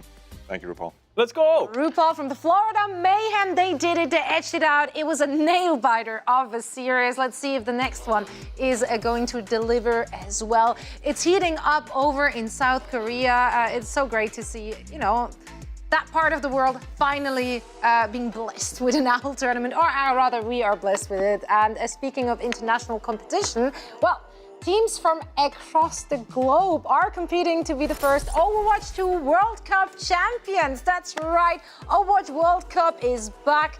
You can tune in on June 22nd through July the 2nd to cheer on your team in the online qualifiers. We're gonna have the top 16 teams, which will battle it out in an epic LAN event this very fall. For more information, head on over to overwatchworldcup.com. Now, our next match is going to be battled out between the Boston Uprising and the Hangzhou Spark. Who will redeem themselves? We'll find out right after this break.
Wicked Moira giving Lilith a run for her money. You can get the skin now as well. It's on sale until July 11th for just 300 League tokens. If a skin could sell out, that one would be it. 100%. For real. But they are unlimited right as now. far as I'm concerned. It's cool that we've seen. No. Oh, it's limited. That's how you sell skins. Like, it's limited, guys. Grab it now. Dude, that scared me. That legit scared me. I was like, it's limited? I should work in Right PR, now. honestly. Danny like runs out stage. Yeah, I need to opens the log I laptop. gotta go. Yeah. It's such a good skin, though. It's It's so and it's good. cool to see Moira really coming up in the meta these days. I think the existence of Kiriko as a hero has really given her a new life, where before it was always Lucio Moira, rush comps, just run it down mid. But I think Kiriko Moira has actually enabled more of a DPS Moira playstyle, as much as that can scare people to hear. It really is. Since Kiriko can play the same style, you actually Moira can like mains are match. so happy now. They're like, Yeah, yes, I mean- DPS Moira! I love this comes from Jake as well, because if you ever questioned like the analyst desk and you question like our ability, literally Jake said that. Literally Jake said that DPS Moira is viable. So You gotta. like, You need the right it's set in comp, stone right? now. He You says gotta- it. He hates that he says it. Though. If Like, you're gonna we know play that it, he's in you guys, pain. just for the people at home, you gotta play dive, and you probably want to Kiriko with the Moira, because it's the only hero who can do. If I have a Kiriko Moira backline, I am molding out of control in rank. Why? We're playing Kiriko Just play Moira. dive. Just play it. All right, you play Winston, Doom, or Ball, and you play like Tracer Sombra. Basically, you can only play Tracer Sombra, I'll say, for DPS, Oh, because this you is so I can't. think he's more optimistic. concerned because if you join the game, you see that backline, you can almost be guaranteed to not receive any healing. Yeah, well, that's why you Yeah, play well. Tracer Sombra and Doom, and you just eat packs, you know? And now Eat some packs, right? well, that from ranked to professional play. Let's take a look at that bracket to see what's coming up next. We hopefully have another banger for you. It's going to be the Boston Uprising and the Hangzhou Spark. Both teams are finding themselves in the lower bracket. I do think if we're looking at our picks from yesterday, that's kind of what we predicted. But now, of course, the big question is how will they fare against each other? Boston Uprising, Star Caliber roster yesterday looking a little bit shaky. Spark had a bad performance and a really good performance yesterday. Which Spark will we be seeing today? That is the big question. Well, they're not playing the Atlanta Reign yet, so I think it's fair to say that, I mean, they looked much stronger against the Florida Mayhem. However, there were also some weird moments against the Florida Mayhem, right? When Mayhem was playing Rush and then Spark came out on like the weird like Ramatra, but we're not going to play Lucio, we're also going to play Reaper. They got destroyed. I mean, so there's some of their picks I think were really bad. I think when they played the Tracer Sombra Winston, I mean, they look incredible, right? Yeah. But when they play other stuff, they look terrible. Like that, they are an absolute one-trick pony. I think in a way they're lucky to face Boston, who has like kind of a similar vibe, who also wants to play a ton of Tracer Sombra dive. I think like it's been the same look for both of them. Yeah, but I do want to take a look at the stats here, if we, especially looking at those tracers, because DK had a very uncharacteristically bad or lackluster or shaky performance. I would say, Like these are great stats from the season overall. Season overall, yeah. You look at Qualifiers, yesterday. knockouts. Yeah. But if you take a look at the Midseason Madness stats in the head-to-head, when you're going up against Leave, the former MVP, of course, Leave has the advantage after beating the Mayhem and then even losing to the Atlanta Reign. 7.5 final blows to Decay, 6.6 per 10 minutes, 2.3 pulse bomb kills versus Decay's I mean, just look at that 1.3. pulse attach rate. That is painful. Exactly, This is yeah. a 3-0 stomp for Decay, to be fair. Yes, it is a 3-0 stomp, but even so, I think these stats from Decay are quite respectable. Like, you know, it could have been way worse than a 3-0, but I think the point being here is that, you know, we talk a lot about Decay, we always talked a lot about Decay because he is so talented, but even if we review that interview that Boston Uprising did as a team, that footage of Decay saying, hey, I'm playing with All-Stars now, like, this is my time to gain a championship, but when I get on stage, I have to not be timid. I can't be timid in these matches. I can't sit back. I need to go out there and grab these games. I need to go out there and be aggressive and find picks. And we didn't really see that from Decay yesterday. So I'm hoping, I'm not criticizing Decay.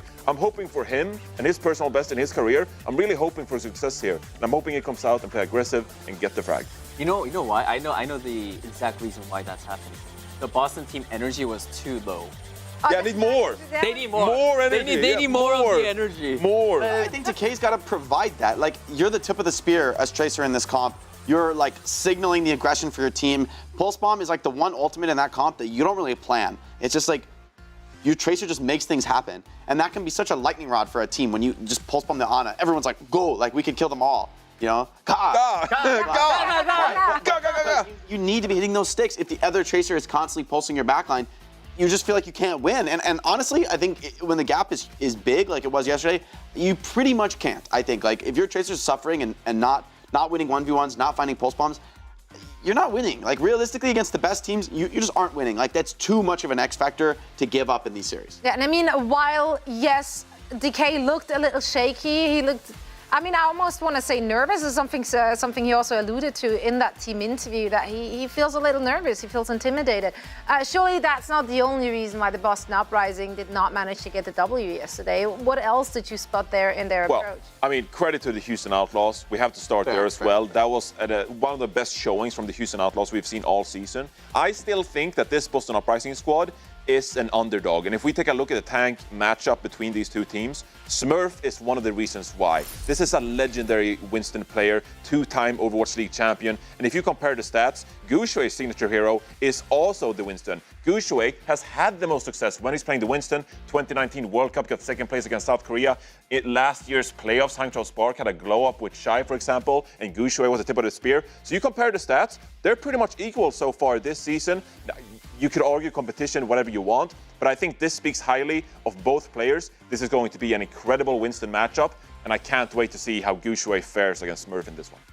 Yeah, we know that these guys are both going to be solid. I think that's almost a given. It's about who can like edge it out with those primals, who can do those. I mean, we've seen some incredible primals this season, some memorable stuff. I think the level of Winston play, it's just one of those heroes that goes up and up and up, and you think you've reached the limit, but no, like these players still show us more with the primal rage. I mean, it's an ability that it's like hard to even comprehend how much potential is encapsulated in this one ability. You get like, 5 or 6 jumps throughout the ability, and every single one, people are, triple hitting and getting the landing damage. I mean, it's a terrifying hero to play against when it's in the hands of players like Gushue and Smurf. Yeah. I'm looking forward to look at our predictions here. For the first match, we didn't show the predictions. I think we all had Mayhem for that one, so we were all right. I had a 3-2. Easy to say now. No, we did. But we did, yeah. No, we did. I promise. No, yeah, we're not lying. Yeah. For this one, I went with the Boston Uprising. Okay. I know, like they didn't look great yesterday, but I honestly generally feel like that might have just been first game jitters, because you cannot understate just the caliber of players we have on that team. When they come together, they could beat everyone, and that includes an Atlanta Reign. Like if they all play to the best of their ability, if they all have an on day, I think they can take down any team. Yeah. I actually went the other way. I went Hangzhou Spark winning 3-2. I think it's going to be a very close match, but recency bias, 100%. Just leave Shai and even Gushue. Like just seeing them perform yesterday, I think I had a lot of doubts going into the tournament, but after seeing them perform yesterday against Florida Mayhem, I was like, hey, like I think this is a team that could actually, make it far in the tournament. Yeah, Danny, I'm right with you here. I went with the Spark for this match. I think they just look like on more solid footing here. Like they're just performing better here at the Midseason Madness. Boston, I know they both played against very strong teams yesterday, right? And they both got 3-0'd by respectively Atlanta and Houston. But still, the Boston versus Houston, I think that it was just much less convincing from Boston. And in Spark versus Atlanta, they were making Atlanta work very hard for it. I didn't see that from Boston in the last series. So yes, I believe Boston's a great team. I think there's a good chance they could pick it up. But right now, with what I've seen, Spark looks like the better team. I too have Spark. I bought back in here. I bought back in. Look, I got a 3-1. Hangzhou Spark undefeated on push. I think they're 6-0 so far this season. So I think they'll close it out on map 4.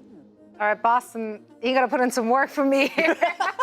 Well, we see how that will fare. Of course, we know these are all high-caliber players on high-caliber teams, and they won the victory. They're fighting for their tournament life. Everything is on the line for both of those teams as we're finding ourselves in the lower bracket. And now it is a time to bring in our most handsome casting duo. Of course, I'm talking about Jack and Costa. He's back! He's back! I'm happy to be here. It was funny, so you were talking about Boston, hyping them up so much, and I thought the desk had all been brainwashed along with Jack, but I haven't been brainwashed. I appreciate some of the Hangzhou It's hard being right so much. So it's it's rough. It really is rough out there. Crazy. It really is. I can't believe the desk will vote Spark. That's disgusting, actually. I think it's worth noting. I'm going to throw you under the bus here, Jack. Didn't you have Houston Outlaws going out as one of the first teams in this tournament? Oh, nice. Yeah, Jack. Boston win. Boston win, don't worry. Boston go all the way. Oh, okay, yeah. No, mate. This is where the road ends. Hangzhou Spark. I believe in the Hangzhou Spark. I think they are the better team. we were talking about both of these teams in the green room coming into this. Yeah. They're both very individualistic types of players, right? They want to play to their strengths. They're just going to have raw power. The synergy isn't there at the same level that we see from the Houston Outlaws or the Atlanta Reign, but pound for pound, both of these teams pack a punch. Yeah, it's really pop-off moments. I mean, we saw a lot of that from Boston and the Hangzhou Spark yesterday, Scott. I mean, the thing is with the Boston, they've been doubted this whole season. This whole season, people have been doubting them. And, you know, at some point, they've got to kind of silence that. I mean, losing yesterday, yeah, whatever. Spark also lost, bro. I don't know what you're saying. Yeah, but they were both bad 3-0s. And that's the thing about both of these teams is that they've shown some good signs throughout the season. They had their strengths, they've had their great matches, but neither of these teams were able to hold a candle to the strength of the Houston Outlaws and the Atlanta Reign. First map, Antarctic Peninsula, knockout round, of course, Scott.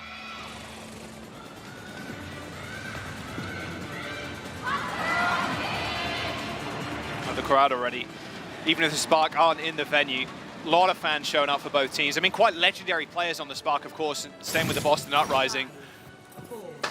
And individualistic, like you said, Scott. And I love that about this game because it's just going to be pop-off moment after pop-off moment. Decay's post-bomb attach rate, it was a nice thing to bring up on the desk, but dude was not hitting the other day.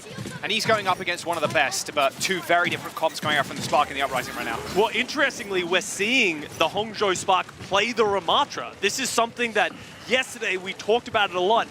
They are so strong at the Winston dive, but anytime they stray away from that, it isn't anywhere near as clean. Are they going to be able to go to toe-to-toe with Boston playing Ramatra as well? Oh, Boston have put their best foot forward, forcing Lee to use his Wraith form already. Does get saved by Monk and Lengser as the point unlocks. Boston have a little bit of cap percentage there, but not much else as Gooshway steps up to the plate. Tries to look at Smurf. I was hoping they'd both play Winston.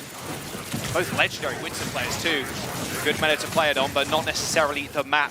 Hack onto Izzyaki as the first blood is going to go to EJ Gon. Nice flail onto Shy. As even the first ult thrown out by Decay. Pulsing tanks is what he's good for. Doesn't manage to take down Gooshway as the point is still not capped, Scott. You would have to think with Shy going down, they're not going to have as much damage, and the flip does go to the Boston Uprising. So now if you're the Spark, they're going to commit. What a bash. A stun onto Birdering, instantly taken down by Monk. Annihilation for the Boston Uprising as they commit more to this fight. A nano boost onto Lee, and Lengser is more than safe. Not can be the same for said for Smurf, who's been antied as Lee managed to find a nice little rotation up onto the high ground. Aiding in the kill was Gooshway as he takes down Smurf. And now Spark will find the first cap of this round for themselves. Great presence of mind there from the Spark, playing it slowly, even though Shy goes down, playing to their strengths. As soon as Lengser gets that rally, pops it, goes aggressive, and is able to find that punish. But now the ultimates are starting to come up. Both teams are going to have the EMP. How do you utilize this? The Spark don't have that rally to give themselves the sustainability. They don't have Nano either. If Lengser gets caught, he could be in trouble. 2 ultimates, 3 coming online for the Hangzhou Spark as Birdering tries to find an entrance. Beautiful EMP. Catches lead, completely off guard. A return EMP from Shy, but only hits 1. Smurf recoiling slightly as he is anti, but he wears it off. He just kind of walks away, folds his arms. And that's about it. Decay with another pulse bomb. Guy's farming him. Wants to make sure he pays for it. Yesterday, like you said, Scott, those pulse bombs were just not hitting. Trying to prove the doubters wrong again. The Boston Uprising pushing a little bit forward here. Trying to get Monk out of the picture early. It's not going to happen. Just trying to get ult charge up as well. They use so many ultimates to get this flip going. They know that Hangzhou Spark have the advantage. You don't want to give them the space to step up and use the ultimates how they want to use them. Annihilation and the Death Blossom for the Spark. Slowly but surely making the way onto the point as Izzyaki is rather safe on the high ground. Here's Lee though, Death Blossom in the backline. Nice. Izzyaki, no response from the Boston Uprising backline. A devastating loss for Boston as they will forgo the point now as the Spark only need to use that Death Blossom to secure. And Gooshway's still holding on to this Annihilation, and they have the Nano Boost to deal with it as well. So that's so much power that they have in the front line. Uprising, with no ultimates at the moment, gets rid of the Translocator, still looking for Shy. Cheeky. Oh, they found him too. Translocator up in 1. He throws it away, but his life is dead. There you go. Spark now with 1 person down. Anti-nade onto Lengser's good, but Decay still trying to focus these tanks. Gushue does get nanoed, so not a pulse target Decay wants to hit right now. He's just trying to punch through the shield of Lee Jae-gon. Does so quite successfully. Knocks Izyaki's lights out too as they continue to hold this point. He's got 70% in building, approaching last fight for the Boston Uprising with almost 4 ults on the board. Yeah, that power from the Annihilation with the nano boost, just too much for the Uprising to deal with. 81% here for the Spark. Uprising need to find some value. How do you get in here? Do you enter with the EMP and then allow Smurf to go aggressive? But Shy has an EMP as his own. Are they going to let them just step up and play their own game? Shy setting up, leave there too. EMP straight onto Lee Jae-gon, no pocket. Izayaki was hacked, couldn't use the nano. Both Briggs dead, but now Monk follows. Yelengsa all the way back to the spawn. The Hangzhou Spark with no supports left have to just fight this out on the point. They can lose it here. They are 99% after all, as the Boston Uprising take control back. Only use that EMP in that fight and force out Spark's own. I wonder how they set themselves up here. Decay's Pulse Bomb attach rate looking rather clean this first round, Scott. If he lands another one here, could force Spark's hand. And Lengsa has the rally. That has to be the primary target that Decay is looking for. If he can take that rally out of this game, the Boston Uprising are in the driver's seat. Transgate is spotted by Birdering. When is Shy going to reveal himself? He is way in the back line right now.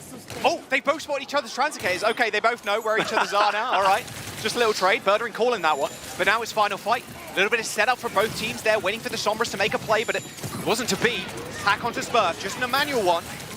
He tries to fight his way onto the point. Gushue switching over to the Winston. A little bit more proactive play for the Spark, I'd imagine, if they can get into the backline. Smurf just eviscerated by Shy. A hack into the nade, a nano boost onto the Brig. Lee Jae-gon's going to be able to touch the point with a rally, Scott. Yeah, the rally is going. Lengths is down, though. Lee Jae-gon has so much health, and he's swinging. Has a pulse, a nice double anti, but no, he's just bashed away. Lee Jae-gon with the double kill. Gushue may have flattened Izayaki, but Lee Jae-gon keeping this point alive as Birdring and Decay are going to be able to hold it down. Round 1 goes to the Boston Uprising. Felt like there for a moment when they took out Smurf, they got that hack onto him, they got the anti-healing, and he just disappeared. It felt like Spark had a chance. But after that first round, the Hangzhou Spark coming out with a Ramatra, I was not expecting, going back to their comfort later in the round. Are they going to just stick to that? They've lost the first round to the Boston Uprising, playing that Ramatra mirror. Do you think better of it now? Jae-gon just kept alive. There's the nano. Juggling the point, hits the rally, knows that Izayaki's probably dead, just knows he can do damage, right? Just jumps into the back line, he's pretty healthy, he's got that extra armor, providing overhealth for the rest of his team. Very different look now, Scott. Double dive. Boston Uprising and Hangzhou Spark switching over to Winston. The major difference here is Birdring is on the Hanzo. And we've gone back and forth throughout this tournament of, is the Hanzo good? If you have these long sightlines and you can play defensive, you can get these important picks, but you lose that dive prowess with the Sombra and the hacks. So Birdring is going to need to find picks and value if he's going to stay on this Hanzo compared to the Sombra. That was pretty smart by Shy there. You don't want to test Birdring's aim, not even on a bad day. Oh, good nade. Birdring climbs to safety. Little hop, on to the high ground. Does need a little bit of healing, but he will be topped off eventually. With the Spark going pretty low, in fact. Those health bars just melting away. Looks like maybe Lengsa didn't even have Inspire active there. No AoE healing really available if you're not proccing that passive. And then Gushue chased away. Can they get the kill? No, the bubble comes down. Can they get it? Oh, he's so low. Wow. Good sleep on Decay, though. He's got a big grin on his face as he knows Smurf's there to protect him. Smurf takes a seat on him and is like, you guys can't take down my Tracer. That's great teamwork right there. But the Hangzhou Spark playing too slow with that Sombra. Shy just got detected, had to recall him from there. Birdring's just able to shoot arrows and Boston Uprising have control of the point. So now they're at 30%. If you're the Spark, how do you route around and get onto this backline of the Uprising? Roger Birdring right now, just trying to detect the Sombra. There's the dive. Izayaki does hit the sleep too. Gushue taking a brief nap. Smurf is dead though. Can they still see themselves in this fight? I mean, Decay used his pulse bomb, didn't really find much of anything. As the Boston Uprising fighting with a person down. Rally from Lee Jae-gon's going to keep him up and force him out to the point where the Spark have already capped. The flip does come out and leaves holding onto this pulse bomb. They recognize how much of a disadvantage they're at. Hits the shield though. Does destroy the shield, but Izayaki can just help Lee Jae-gon stay alive. The EMP is decent, but no follow-up again. Lijic on, and is Ziaki untouchable in the backline. It takes a primal rage from Gushway to finally decompile them. The Hangzhou Spark still in control. A couple of stagger kills here will be nice. And Nano onto the Hanzo. Birdwing takes down Gushway. Are they going to be able to turn this one around? Oh! Don't test the bird. Birdring, we know how strong of a player he is on this hit scan role, proving why he's playing this hero right now. And worst of all for the Hangzhou Spark, they were not in control of the point when they committed those ultimates. So now the Uprising ticking further up. Spark don't have anything in their wheelhouse either. It doesn't feel like their backline's having any impact in this game. They're just not able to play the aggressive style we know they have been playing on the Winston. Pulse one for Decay. He's hunting, he's searching, dodges the sleep dart, goes straight back to the point, just trying to distract the front line, and he does so rather successfully. Gushway ends up going down because both Monk and Lengsa were looking at Decay. 86% and building for Boston. 10% to go, and Monk dead late. They've got to go, and they've got to go now. Lengsa forced to use the rally, but the Dragon Strike's going to chase him. Decay takes him out. That rally is no more. The Spark have to get back to the point, staggering themselves now, Scott. Yeah, the Hangzhou Spark, they're in desperation mode, waiting for Monk to get back with the Nano. Can anyone else touch? Shy is so low. They've got Nano. Monk's coming back. Lengsa's on the Lucio. But Decay has still got a pulse in his hand. Force leave to Rico, and Shy still 1 HP. Same with Monk. They finally get the Nano out as Decay goes bright purple, as now he has to play more defensive. Overtime's ticking down. He manages to get back on just in time, but Decay is just evaporating them. Leave Gushway dead. Lijic on with a rally on the point. Lengsa down. Boston Uprising up a map. In full control, playing both different setups, playing the Winston and playing the Ramatra. We talked about the individualistic style of both of these teams where they just require individual pop-offs. And we saw that from the Uprising in that map. Birdring going crazy on that Hanzo. They're going to need that in this series. And Boston, devastating loss the other day. A bounce back, surely, here. Although control, a fickle mistress, I'd say. At the end of the day, we do see a lot of, well, quote-unquote, weaker teams win control, and then the stronger teams end up taking the next few maps. We'll see if that's the case. Of course, the Spark had some plays of their own, I'd say, but a lot of the time when they're trying to make a play, when they're trying to inject themselves into the backline, into the conversation, taking down Lijic near Ziaki, it's almost impossible. That backline, so solid.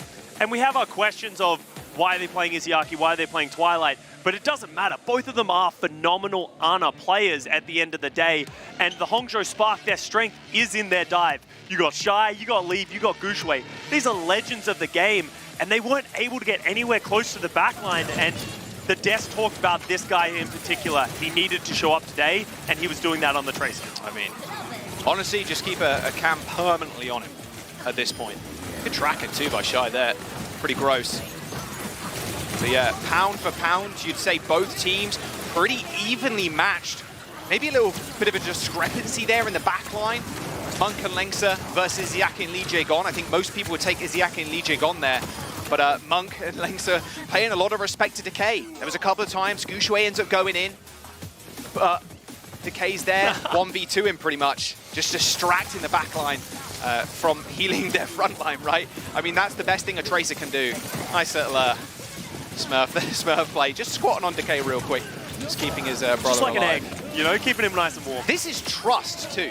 Trusting that Birdring can get the job done. Hitting the Nano on the Hanzo there, you're like, okay, that feels desperate. Yeah, and we're going on to Blizzard World here as well. I expect both teams to be wanting to play the dive style. Will we see Kalios come in for the Boston Uprising? They've done it in the past. Yeah. We know that D.Va can be stronger on this map. We'll have to wait and see. We're going to jump to a quick break. Boston Uprising and the Spark going head-to-head elimination match. One team is going to be eliminated from the Midseason Madness. We'll see you in a bit after the break.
Welcome back. Boston Uprising and the Spark head-to-head right now, trying to keep themselves in the Midseason Madness. We're jumping into map number 2. We're going to go to a Blizzard World. And Scott, what a first round that was. A 2-0 to the Boston Uprising. Was pretty close, but, I mean, got to be honest, a little bit quiet there from Shy. It wasn't really hacking the planet at all. It was just hacking a couple of PCs, if that. I mean, the guy Sombra, we know it's good, but just ineffective against the Boston Uprising. It felt like the Boston Uprising were doing a phenomenal job of keeping him in check as well. How many times did we see someone camping Shy's Translocator? They know that he's going to put them in a place which they can isolate, and then that shuts Shy down. So if you're the Hangzhou Spark, you don't go away from what's working from you so far in this Midseason Madness. You need to stick to it, but Shy needs to find a way to adapt his style. See a change coming in here. Oh, yes, sir. My GOAT. Twilight coming in to play the Ana, and I wanted to bring this up, Jack, because we've seen the Boston Uprising so far switching Izayaki and Twilight back and forth to play the same hero, to play the Ana.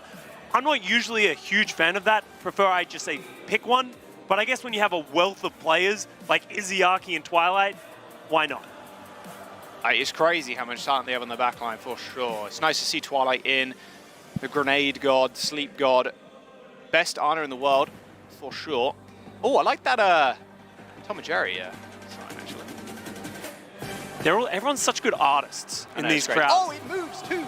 Oh my. It moves too. Next level, next level. Oh, it's got some tongue. That's Dude, sick. Jack is such an excited kid. It's like Oh, when he's like, it opening moves. a pop-up book, he's like, oh my god, Yo. the book. You ever know what to get me for Christmas? Yeah, that's right. Pop-up book. There it is, my GOAT. Twilight is in. One of the only players left around from Apex Season 1 so many years ago.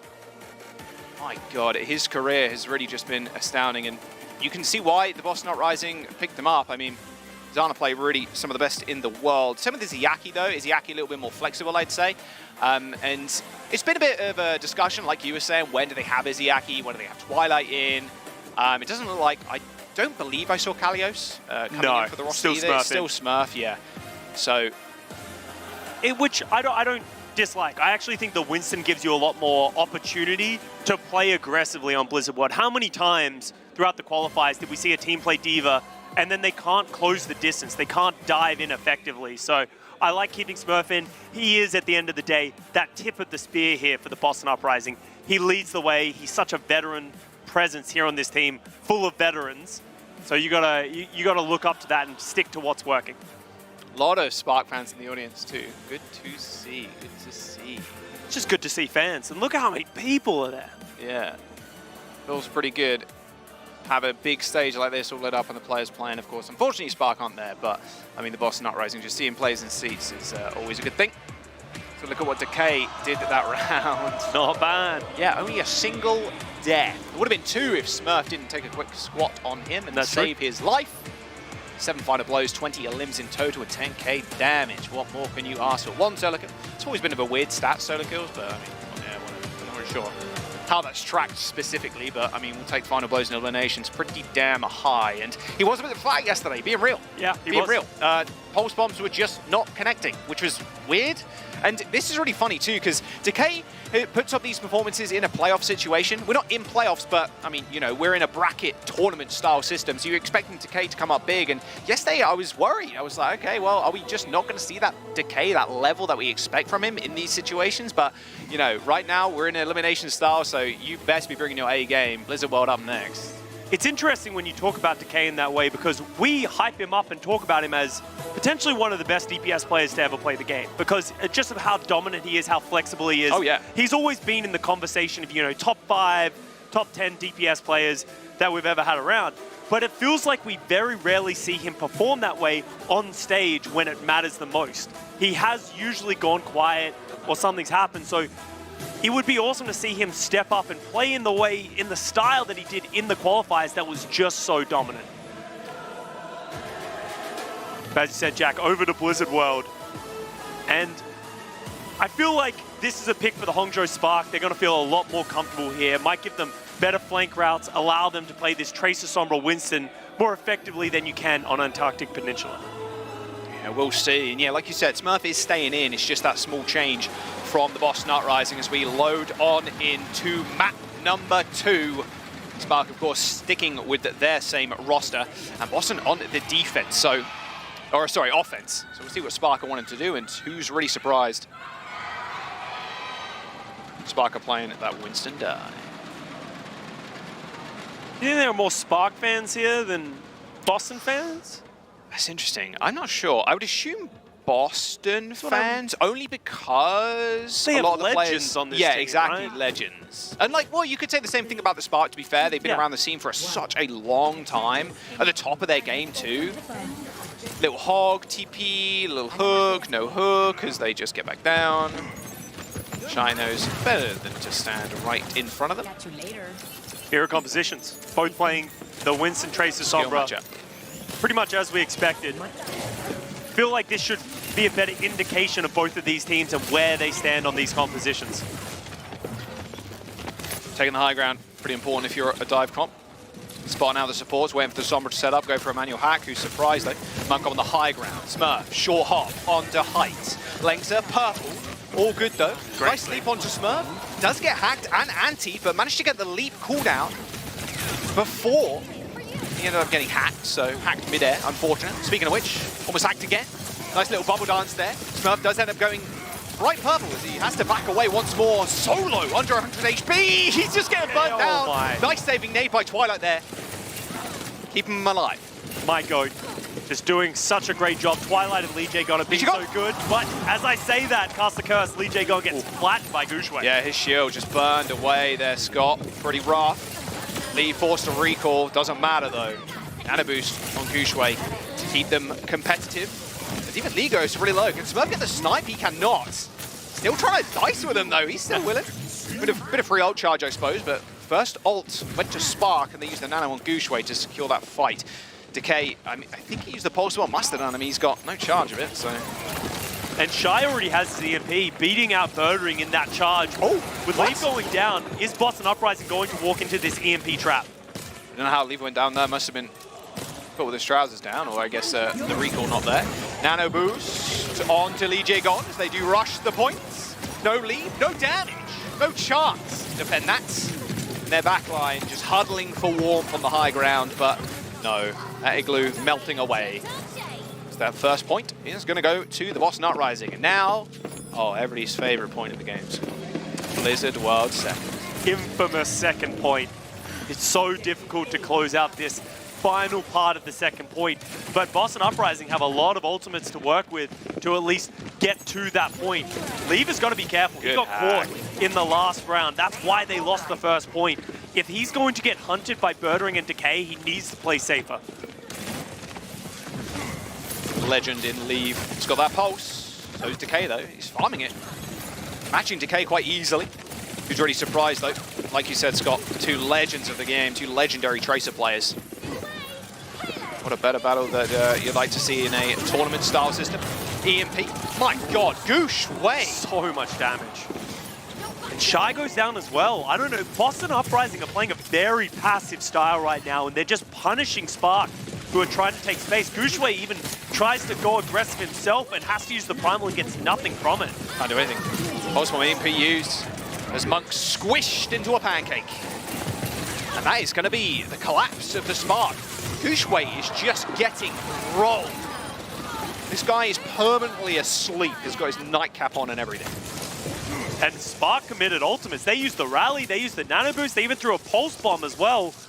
And the Boston Uprising are rolling through this point so far as it just feels like pick after pick are coming to the Spark. We talked about neither of these teams having great coordination, but Boston proving that they have it when they need it. Touch the point, all good. Smurf though, with a kill onto Shy. Nano boost onto Lee J Gon. The Adamantium backline standing strong. Lee J Gon's got one. They need to keep this point alive. A nice defensive nade will keep Lengsa up. Lee J Gon eventually slain, but not after a valiant attempt by Twilight and Lee J Gon. They've been really liking this nano brick. Lee J Gon making him that raid boss, allowing him to play aggressive. Shy's found the translocator. They know where he is too. He just revealed. Him. What? It'll be interesting to see. Birdring's got to be careful. As soon as he unstealths, Shy's going to hit it. Does he know? There it goes. There it is. Transicator broken, I'd imagine. Yes, it is. Birdring in trouble. Nowhere to run. Bouchouet chases him down, hounds him down, in fact. 2 minutes to go. Blizzard World second. Yeah, you're going to get a decent look at this tournament. You have done already. Oh, missing pulse bomb there from Lee. Smurf. Yeah, taking a little bit of damage. You have to wait for Birdring to get back. EMP closing in. Just charging a little bit of that nano. It's the Uprising getting closer. Birdring also getting closer to this EMP. This is the most difficult point to start finding position. You can see the Uprising, they're holding themselves up in this corner, but how do you close this distance onto Monk in the backline right here? Oh, Leave is just stepping into Birdring's domain. Once again, caught off guard. Decay with a pulse. And Nano onto Gooshway, but he's been flailed away. His impact in this fight has just been completely nullified. A rally from Lengster. He's so scared though, and an EMP on the point as the Spark were desperate to touch. And now Monk is gone, and the point has been unlocked. Boston Uprising, and they are just playing Spark like a fiddle. It's been tough to really make a claim in this fight at all. Both Leave and Shy are just getting dominated by Birdring. I don't even know if it's the Boston Uprising playing the Spark like a fiddle or just playing Leave. It feels like Leave is just getting caught time and time again. He needs to play closer to his team or find a way to get effectiveness without going down. They're losing multiple team fights and now 2 different points. You can't miss those, you cannot miss those. Good nade from Monk. Should stabilize at this point. This is the corner you really want to hold up, even if you are playing die. Nice manual hack on Gooshway. Man, this guy takes some punishment, that's for sure. He's permanently at the mercy, I feel like, of Birdring. As soon as that bubble goes down, Scott, I mean, he's got a hack heading his way. Only a minute 30. Feels like Boston are going quicker than they are. Big EMP. Hits Decay, hits the recall though, and a Nano onto Lee Jae-gon. Of course they're going to be safe. You got Twilight and Lee Jae-gon in the backline. The Hangzhou Spark try and make a play once again with a pulse and an EMP, but it does absolutely nothing. And now Monk is in quite a bit of pain, even bubbled off from his other supporters. Lengser is just torn apart by Decay. A double kill for the Tracer, and this is bracket play Decay. And Leave and Shy just can't get anything done. I say that, all right, cast occurs. Finally, Leave makes his mark in this fight, but is it too little too late? A minute left for the Boston Uprising as they got an EMP and a pulse to send into this next fight. Gooshway was able to hold on to that Primal Rage because he got hacked and stunned and slept and main tanked. Went down, but he comes back with it, has the confidence with himself and Leave to be able to close that one out. And now we're going into final fight territory, Jack. Boston Uprising with only 40 seconds remaining, but Birdring with another EMP. He's been finding the perfect target. He's up. He got one, and it's Monk. That rally does not connect with Monk at all. Birdring does pay for it with his life, but it's only Lengster right now. He is giving over health to the rest of the Spark and has to play this front line. Monk will be back in just a moment with a Nano, but can Boston Uprising capitalize off this EMP? The Spark are just kiting back now. Gooshway in the front line has to lead back to the rest of his squad, and Boston will get some meterage here. As overtime is approaching, a Nano onto Gooshway, but Leave is dead again. Decay and Birdring just shutting it down time and time and time again. Shy EMP is coming up. That has to be the saving grace. They got to help the backline though, Scott.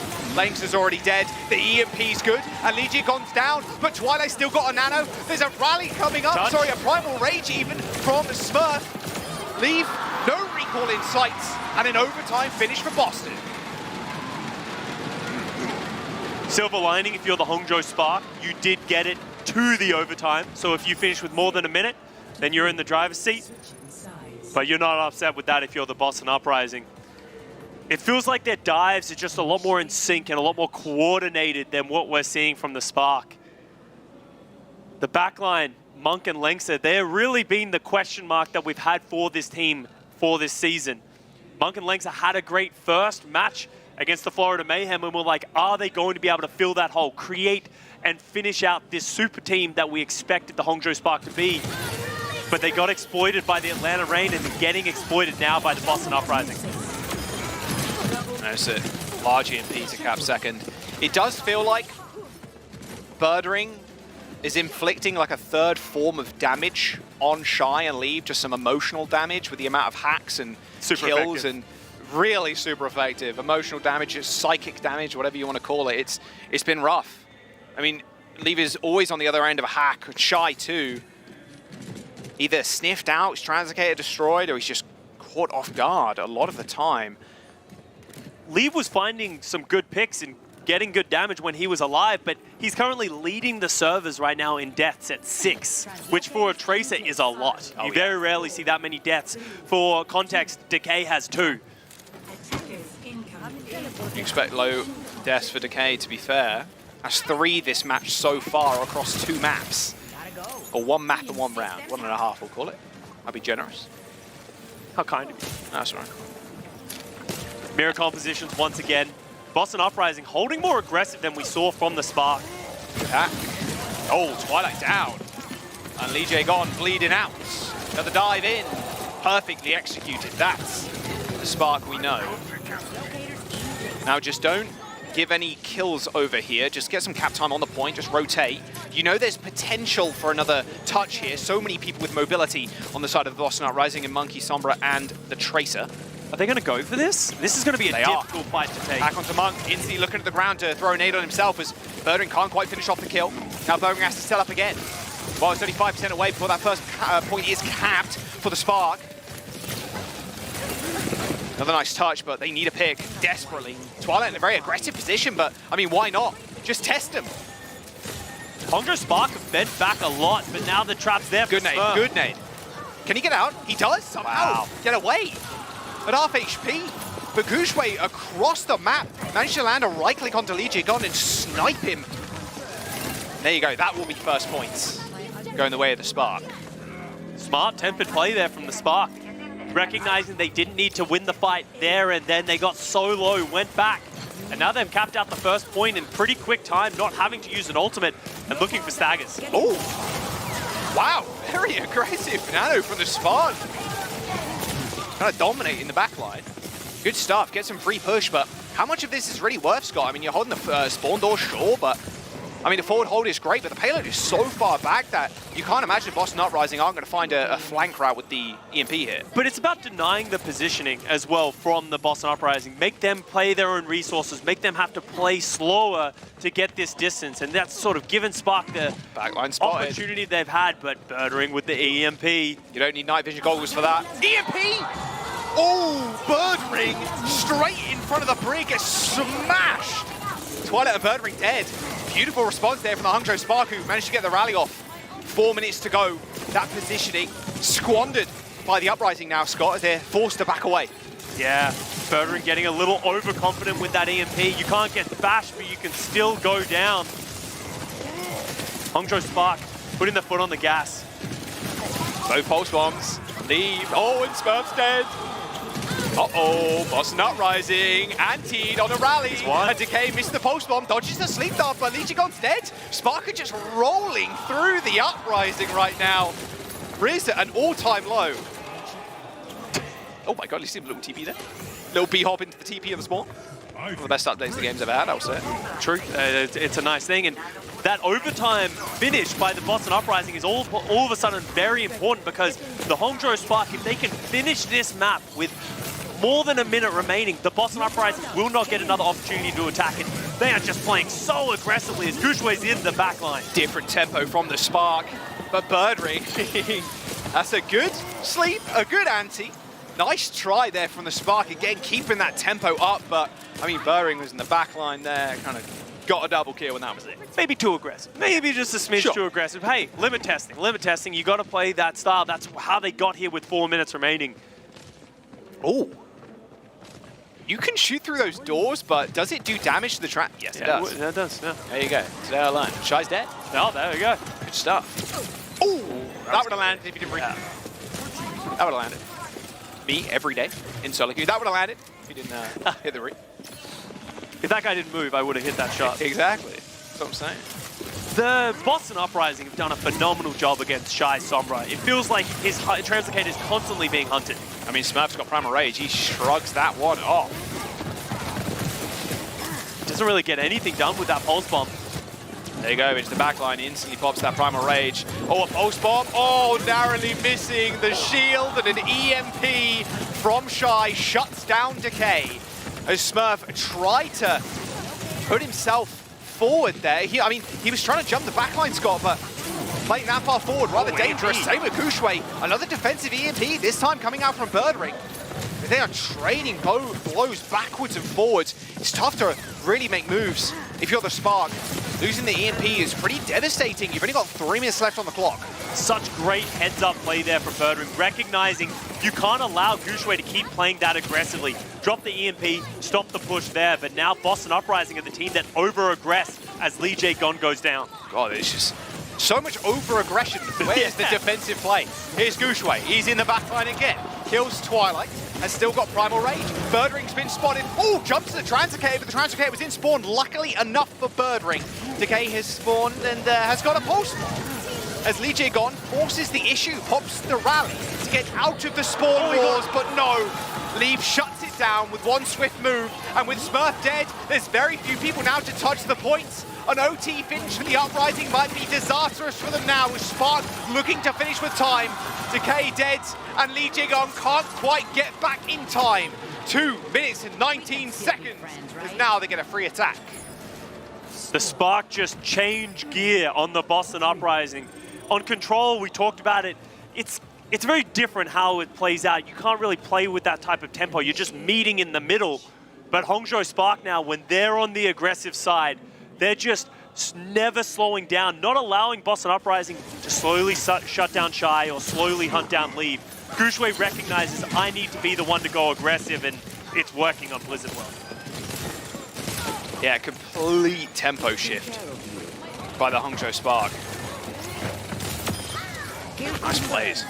I mean, the real linchpin in that fight was that right click from Gushue onto Lee Jae Gon of all people, somehow and sniping him away. And that leaves Twilight completely vulnerable. See if the Boston Uprising change how they're going to hold on this first point, because last time I questioned why they were holding so aggressively, and it got their backline picked immediately. Maybe they'll play more defensively, get Twilight on that back high ground, allow them to charge ultimates a little bit more. But maybe they're thinking better. I do like the aggression here. You do force Spark to kind of jump into you. You definitely are in an advantageous spot, right? You're on the high ground, you're on the defense.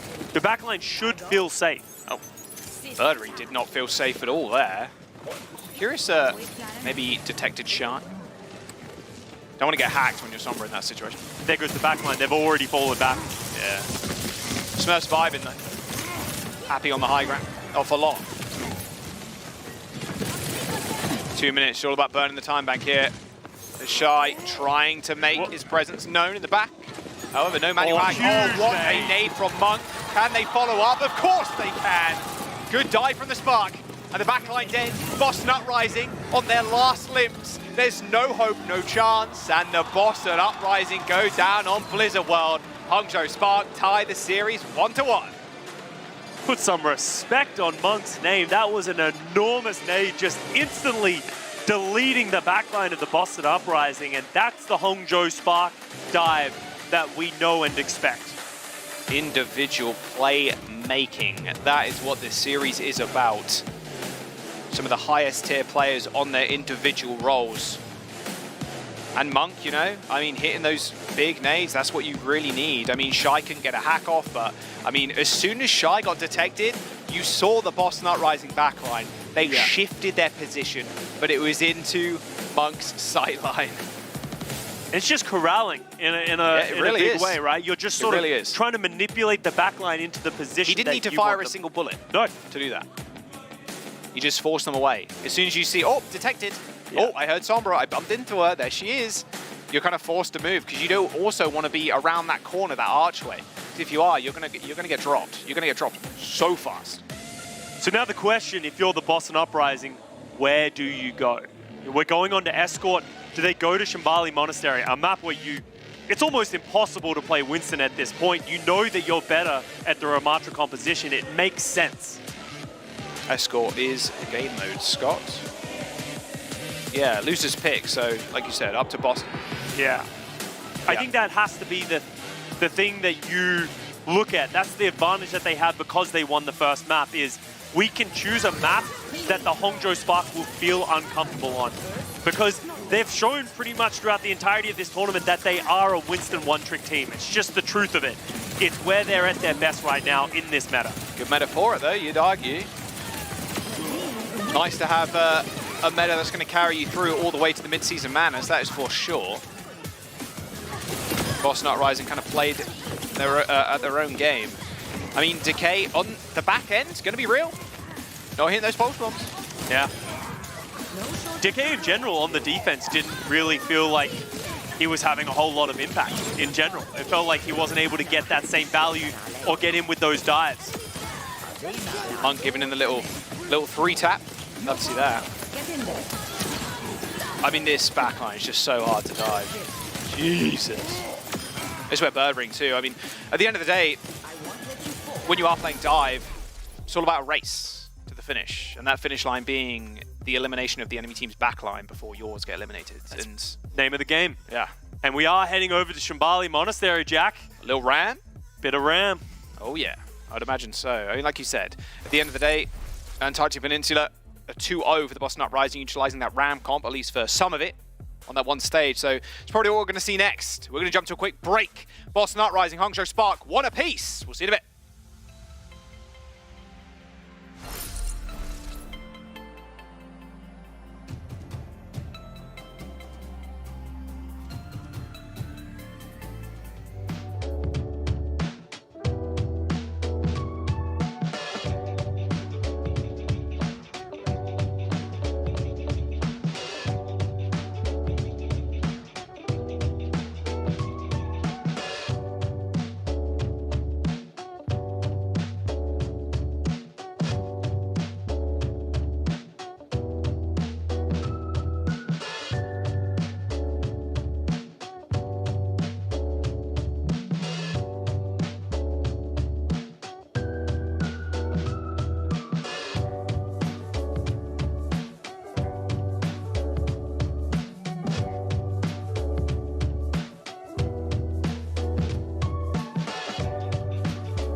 Oh yeah, we are back. Boston and Spark now tying the series 1-1. But Did you know? Ours isn't the only place to catch exciting Overwatch competitive content. Teams across the globe are competing to be the first Overwatch 2 World Cup champions. Tune in June 22nd through July 2nd to cheer on your team in the online qualifiers. Top 16 teams will battle it out in an epic LAN this fall. Head over to overwatchworldcup.com for more info. You'll be able to see the Hangzhou Spark representing China, but for now, let's see them play for the last APAC spot in the Midseason Madness tournament as they try and take down the Boston Uprising on Boston's map pick. Scott, we are going to Shambali Monastery. Yeah, the Boston Uprising opting to stick to the style of understanding the weaknesses of the Hangzhou Spark, knowing that they're not going to want to play the Ramatra. So the question is, are the Spark going to try and play it? We saw it a little bit on the first map. It was okay. Honestly, they went toe-to-toe, but they definitely weren't the better team, as we have Kalios coming in, which almost prompts more of the Ramatra to me. It feels like that's the style they're going to play. Maybe a little bit of Diva as well from Kalios. Yeah, we'll have to see. Shambali Monastery. I would imagine probably Ram here. You could play the Diva, but Ram's normally the port of call for most teams. Seeing a lot of Lee Jae-gon fans in the audience. Every time we scroll over, it's a Lee Jae-gon little sign. How can you not love Lee Jae-gon? You know, he's fun to watch. He does really awesome things, and then sometimes he does really bad things, which is really funny. It's also funny, yeah. Yeah, so there's a lot to like about Lee Jae-gon. Great player. Good to see him reunited and on a great team. A lot of Shy fans too, Yeah. of course. Who's really surprised? Big DPS. Yeah, I mean, the Spark, you called it, I think, spot on last map and saying, well, the Spark, their dive is pretty sick. Like, yeah. But the Ram style, this one-trick dive, you can't do that all the time. Like, you could maybe play it on Shambali Monastery, but like, that ain't working out. That ain't not working out. I'm sorry. Against the Ram comp, there's no way. There's too many choke points, too many small corridors that you have to fight the Ram in. It's tough for the Winston really to, you know, insert himself into the back line. And the strength of Winston is his ability to take space, take high grounds, but that's just not what happens on Shambali Monastery. We're going to see Monk taking on our Go Twilight on the Ana head-to-head on Blizzard World. Pretty similar, except Monk with a much higher sleep dart accuracy. And look at the bionic kills. And you saw the impact of that in the map. Oh, yeah.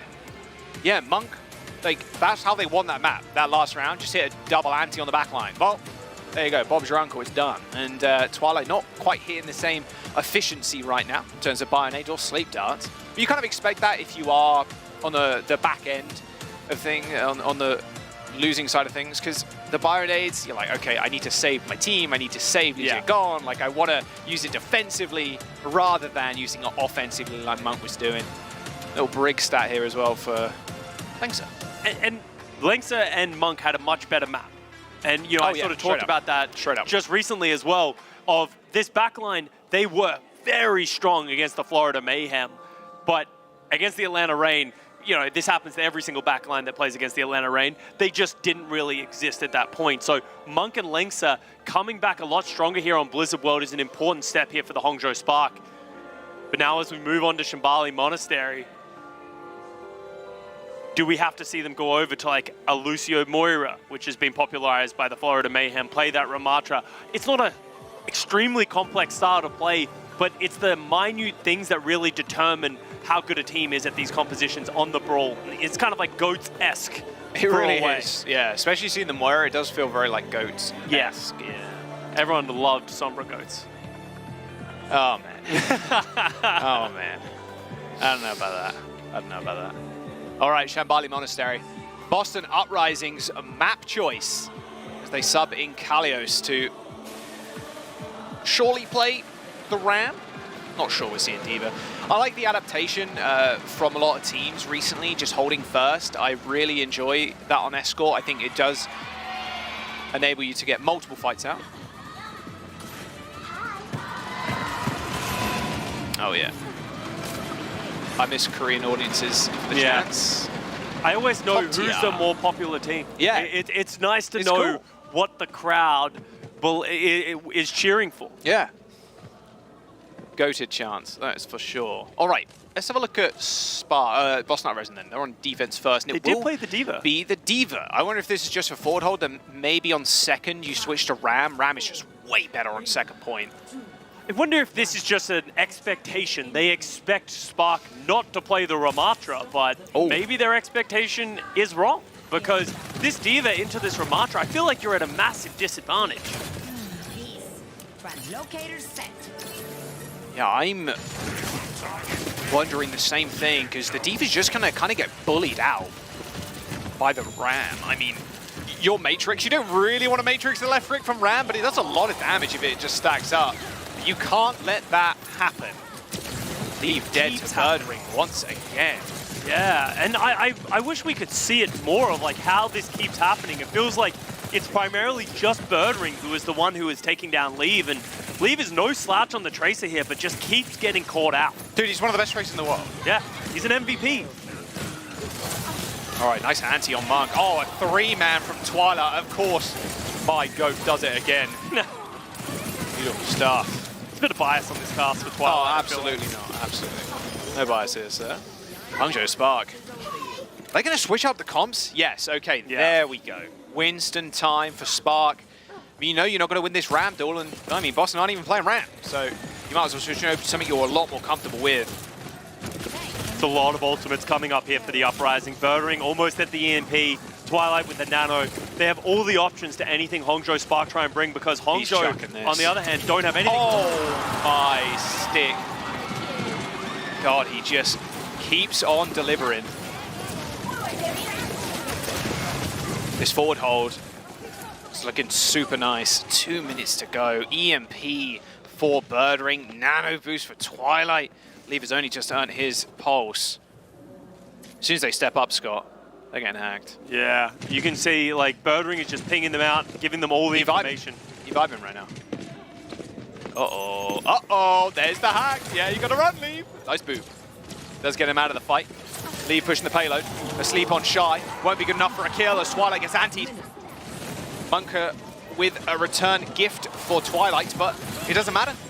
That pulse bomb from Leave goes astray, and Kalios and Decay are just gonna clean up. Twilight dead. Doesn't matter for the Boston Uprising, because as long as they got Lee J gone alive with Rally, they're good. I think Monk tried to nano Gushway as he was going down, so they lost it.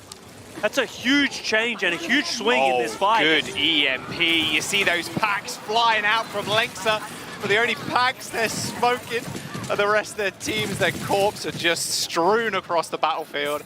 I mean, this is just domination from the Uprising right now. They're only using one ult at a time, Scott. I mean, the Hangzhou Spark just can't get in this fight. And this is why people don't play Winston on this point. It's just so difficult to step up and to approach. They have so many ultimates. Uprising has every single answer, but Shy with the EMP trying to find somebody. Manual hack into the EMP. It's good for one, but Monk's already dead. They knew that was happening. The Boston Uprising with a sixth sense. Finally, Leave getting himself on the board with that overhealth, aiding in 2 kills. But Boston Uprising still want to fight this. A Nano onto Kalios. Lengsa's shield is not going to last long. They still have to fight through the overhealth from that rally that came out from Spark a moment ago, but they get another fight here. This is final fight, and they're barely around this second corner. Yeah. Neither team really has many big ultimates to take this team fight as well. They need to keep Monk alive, though. Birdring is just permanently hunting the backline of the Spark. It was good to see Birdring back in the league again, and you can see why the Boston Uprising picked him up. Good kill on Decay, however, as Kalios gets primal towards Hangzhou Spark's backline. The Winston God in Gushway is going to make sure they push onto this first point, but can they actually cap? Leave with this pulse bomb. It's really the only thing they have going for them. Leaves come up clutch for the Spark time and time again. He's struggling, but it needs to be big. Pulse to be pulse, and the Birdring's even 5% away from this EMP. It's going to be a tall order for the Spark to try and cap this point. Kalios just holding it down. Birdring hits a 4-man EMP. Gushway dead. Nano comes out again, and Monk, yeah, that's the second time you've lost it. Lee throws out the pulse, but it's not there. The Hangzhou Spark halted on the first point. That is 2 nanos from Monk that have gone on to Gushway just moments too late. And the Boston Uprising holding first. You see why they wanted to go to this map, Scott. Birdring is just a menace right now. Anytime anyone tries to take a flank, tries to do anything on their own, he's just waiting with open arms and gets a ton of effectiveness on both of his EMPs as well. Birdring wasn't known as a Sombra player. In the past, he was that hit scan legend, but he's picked up the Sombra, he's come back into this league, and he is just carrying the Uprising. So we're setting up. Just cleaning up. Yeah, dude. He's so good. He's just consistently good throughout the years, and that's the scary thing. I just remember all the way back in the day, it feels like at this point back in the day, but when he, in the playoffs, plays Zarya. And it's like, wait, we're seeing Decay Zarya? Are you serious? And then he just kind of carries through the playoffs on Zarya. Like, this guy has what it takes. Doesn't matter the situation, doesn't matter the time. He does really have that clutch factor when you come into a double elim bracket. The Decay 2020 Zarya on the Washington Justice is a thing of legends. But, you know, those were dark times. Dark times, yeah. The Zarya Roadhog playoff medal was something special. Fortunately, we got a bit of dive for us in the Midseason Madness as Hangzhou Spark coming out on their defense is going to play the Ramatra. Oh, and Kalios switches over to Ryan, and of course, it's going to be the Birdring Bastion.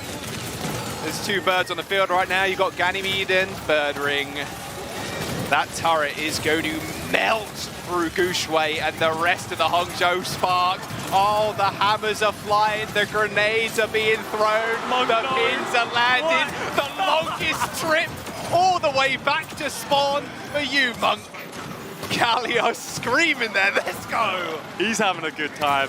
And that's just Uprising you. If you try and come out on the Ramatra, we're going Bastion versus you. And you said it, Jack. It's just so much damage that the Ramatra, that everyone just can't hold up to. Lynx is going to switch over to the Zenyatta. Play more defensively. They know they need a full hold. Do something drastic. The Discord Orb could give them that difference. Although they've got Lucio and the speed, Zen is sitting so far back, so I can see where they're going with that. But Kalios with his early shatter. Gooseway's been walled off, and there he goes. A nice anti-aid on Kalios, but look at this. Birdring sitting behind his entire team, just laying down some suppressing fire, and now it's only Leave that stands in their way. The EMP is good for 3, but can they follow this up? Decay and Birdring are pretty low, but Lee J. God hits the sound barrier, and the Boston Uprising need to only deal with Leave. There's no way in hell they were getting back to that point in time. Birdring and the rest of Boston are gonna lock that payload in, and match point and a chance to make it through the lower bracket in their sights. The Hangzhou Spark really are a case in point of why you can't be one-dimensional in the Overwatch League. You can't get away. You can get away with it to a point, but eventually it will catch up to you, as the Boston Uprising showing a little bit of flexibility there, playing some Bastion, playing some Reinhardt, showing so many different looks in the deep hero pools of each of the players. Amazing stuff from Boston right now. I mean, we know they're legendary players, but pressure really does make diamonds, and you can see it in their play right now. A lower bracket run for the Boston Uprising. They take down the Hangzhou Spark, the other representative from the APAC region. Very much a possibility right now. I bet Avril is shaking in his boots. And that's a narrative that we haven't talked about in this series yet, but we just saw the Soul Infernal get knocked out. If we see the Hangzhou Spark go as well, that means both APAC representatives in this tournament from the East will be out first, and that will really define, and everyone will say, and we can all agree, the West is stronger than the East right now. I'll have to see if Boston can just end it here. Of course, we are going on to Spark's map pick. After all, they won their last map pick in Blizzard World. So we go over to Control. The Hangzhou Spark had an incredible, had an incredible push on Esperanza just yesterday. And that was just a dominant performance. They were able to play their Winston and play it very strong as well. So that has to be the idea that you're thinking for the Hangzhou Spark. Boston Uprising, you know you can beat them in that dive mirror. Send them there. Don't want to go to a New Queen Street or a Colosseo where they could play some of these Ramatra or Reinhardt compositions. Boston and Spark taking a short break now, just before this potential final map. If we go over to Control 2, that's also a rough one, because that will be Boston's pick if the Spark take him to a map 5. That's why you win map 1. Yeah, right. That's why you win map 1. That's good coaching advice there from Scott. Appreciate that. Didn't get me very far in the Overwatch League, unfortunately. Just win map 1. Just do it. I learned that too late in my time. Oh, really? Yeah. Oh, wow. That sucks, man. The Birdering Decay DPS duo, you're just looking at the highlights, it's just Decay right now. But you can just see how much pressure they're exuding. They're just all over Monk and Lengsa. And on the other hand, you can't see Shy or Leave or Gushway get any of that same effectiveness. Yeah, the amount of times we saw Leave in the kill feed, on the wrong side of the kill feed at that, to Birdering it's just astronomical. You don't expect a Tracer to go down to a Sombra like that time and time and time again. Nice sticks from Decay too. I mean, he was quiet last map, I gotta be real. On Blizzard World, he's making up for it this time. That just feels like BM. It's ridiculous. Esperanza though, it's gonna be map for the Spark, Scott. That's their choice. Yeah, and I said this yesterday, Shy went and had a monster performance on the Sombra. He understands the route. He knows how he wants to play this map. But so far throughout this series, the Boston Uprising have done a great job of containing him. Can they contain him on a map in which he's so comfortable in Esperanza? We'll have to wait and see. Spark's map pick was Blizzard World just a moment ago, and they did take it. Can they take Boston to a map number 5? This is the lower bracket, so a loss here means the elimination from the Midseason Madness. We're going to go to a break. Don't go anywhere. We'll see you in a sec.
Yo, welcome back. Potential final map here for Boston Uprising if they can take Esperanza. And the Spark maybe looking to be eliminated. Second APAC team going out on the same day. Rough stuff for the Spark. However, it is their map choice. But let's have a look at some stats from Decay on Shambali Monastery. 14 limbs, 8 final blows, only 2 deaths, and 4 minutes played. Pretty good. That's pretty good.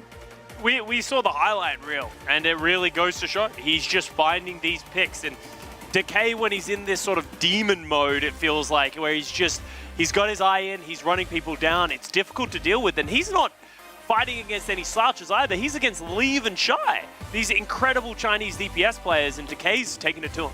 Yeah, this was the Chinese super team that people were expecting to do exceptionally well. And the Boston Uprising, you know, seemingly unlimited amount of Riz right now.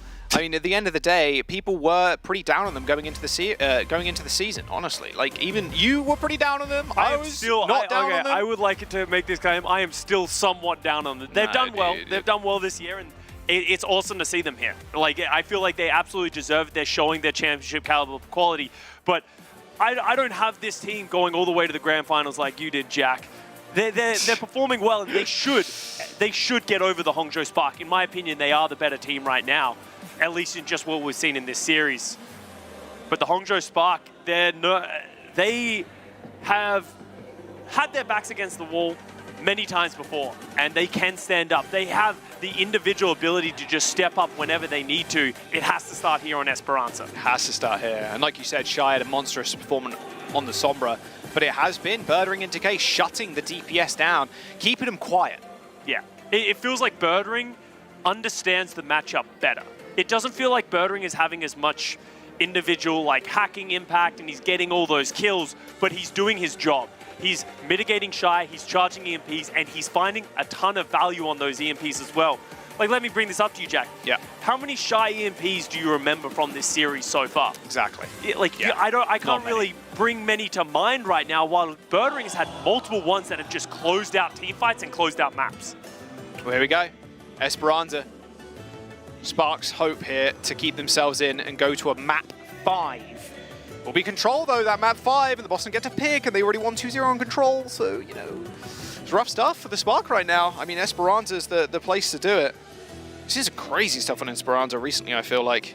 It does feel like a map for playmaking, especially with these Sombras and Traces. A lot of high ground to kind of control. Sombra can find massive value as you kind of overlook some team fights from that high ground. You can land giant EMPs, and that's what you need from Shy right now.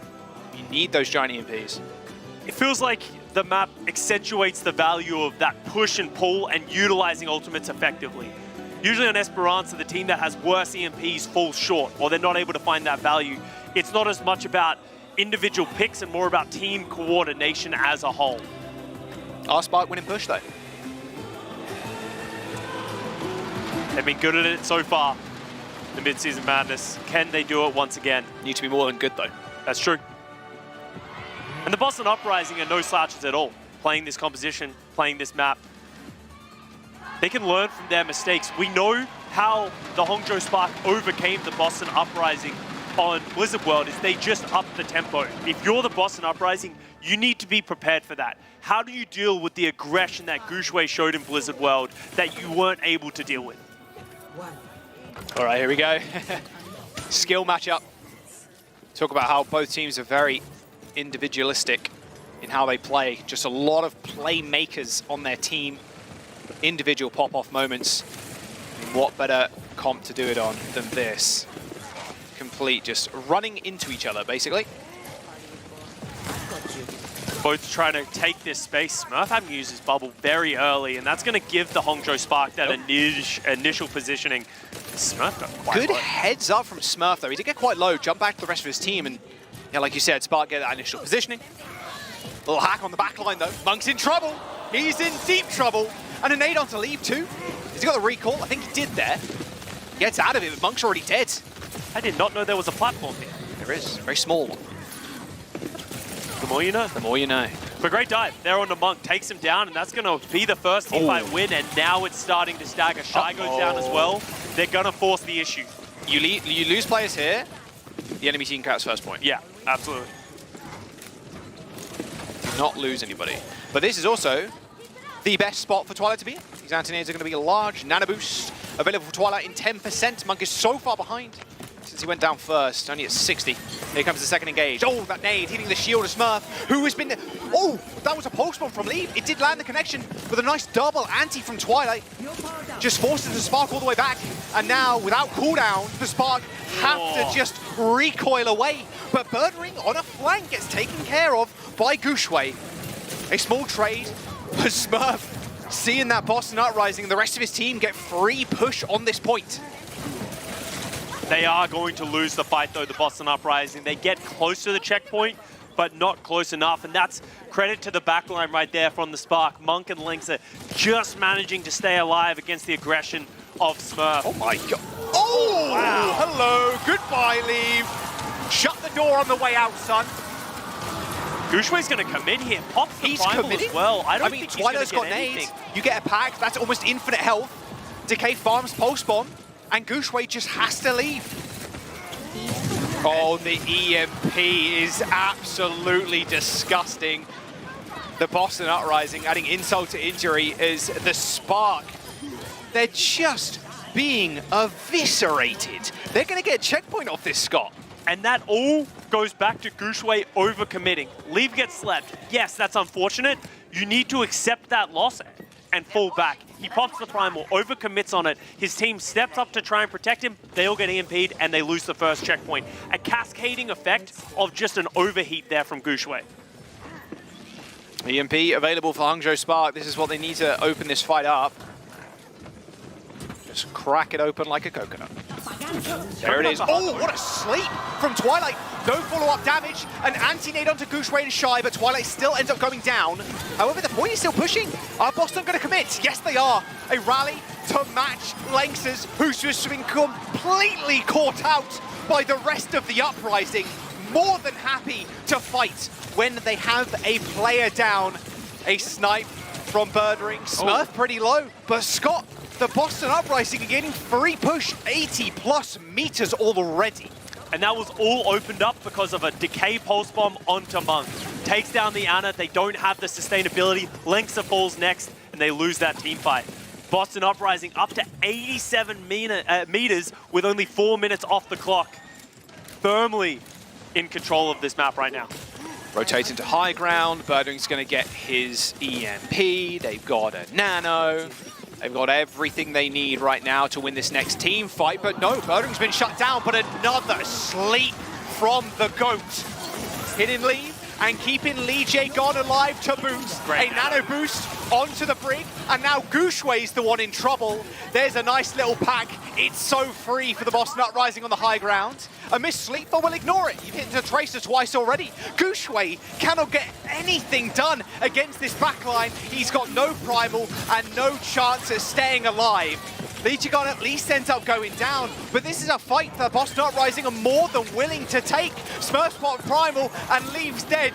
The Hangzhou Spark falling apart at the seams. Leave is having a bad day. Twilight is just hitting sleep after sleep on him. Every time he tries to go aggressive, he's just falling short, and his pulse bombs just aren't finding the same effectiveness that we're seeing from Decay as more meterage is going up for the Uprising. Uprising are playing this so well. Twilight and Lee J Gon are just unstoppable, but Shy with the EMP trying to find something. I mean, they hit the EMP, but at what cost? Another sleep! Sit down! Trolled. All good though. No, the sleep still hits. Yeah, no, that's what matters. 3 for 3 from Twilight. All good. Doesn't matter if there was no kill. And they couldn't make that dive, Scott. Shy hit the EMP, but Gushway was already dead by the time he did it. I mean, this is the final push here. There's a rally. Legion gone, touching the spawn. A nano boost onto Lengsa. And now the Boston Uprising are forced to go all the way back. They want to expend any more ultimates here. Be a full gambit to do so, but Twilight, he's just creeping. Oh, he got another sleep. Are you kidding me, Twilight? Are you kidding me? A nano in the small room. Lengsa, how about them apples? A nice little anti-nade onto Lee J Gon though, and that will finally end the terror of Twilight and Lee J Gon. But they forced so much out of the Hangzhou Spark. Dude, Twilight's just different. He's hitting so many impactful sleeps right now, just impossible for the Spark to do anything with how well he's playing. Forces out the rally. Even though they trade the Nano for the rally, that's a worthy trade if you're the Boston Uprising. I mean, bro, they've got 10 meters to 124, and Twilight's in the back line. He's so confident. A nice right little now. rotation. Oh, don't worry, I got the translocator too. He's so confident. He just believes he can never die I mean, this right EMP now. is huge. A 4-man, and the Hangzhou Spark put to bed. Smurf's dead, but Decay's alive and he has a pulse bomb. In a small room like this would be disastrous. A nice little clutch kill onto Monk as the Spark's backline just getting dealt with easily. Nice little surf there from Gushway, but he can't kill Twilight. Where's he gone? He's lost him completely. I've lost him. Where did he go? I don't know, to be honest with you.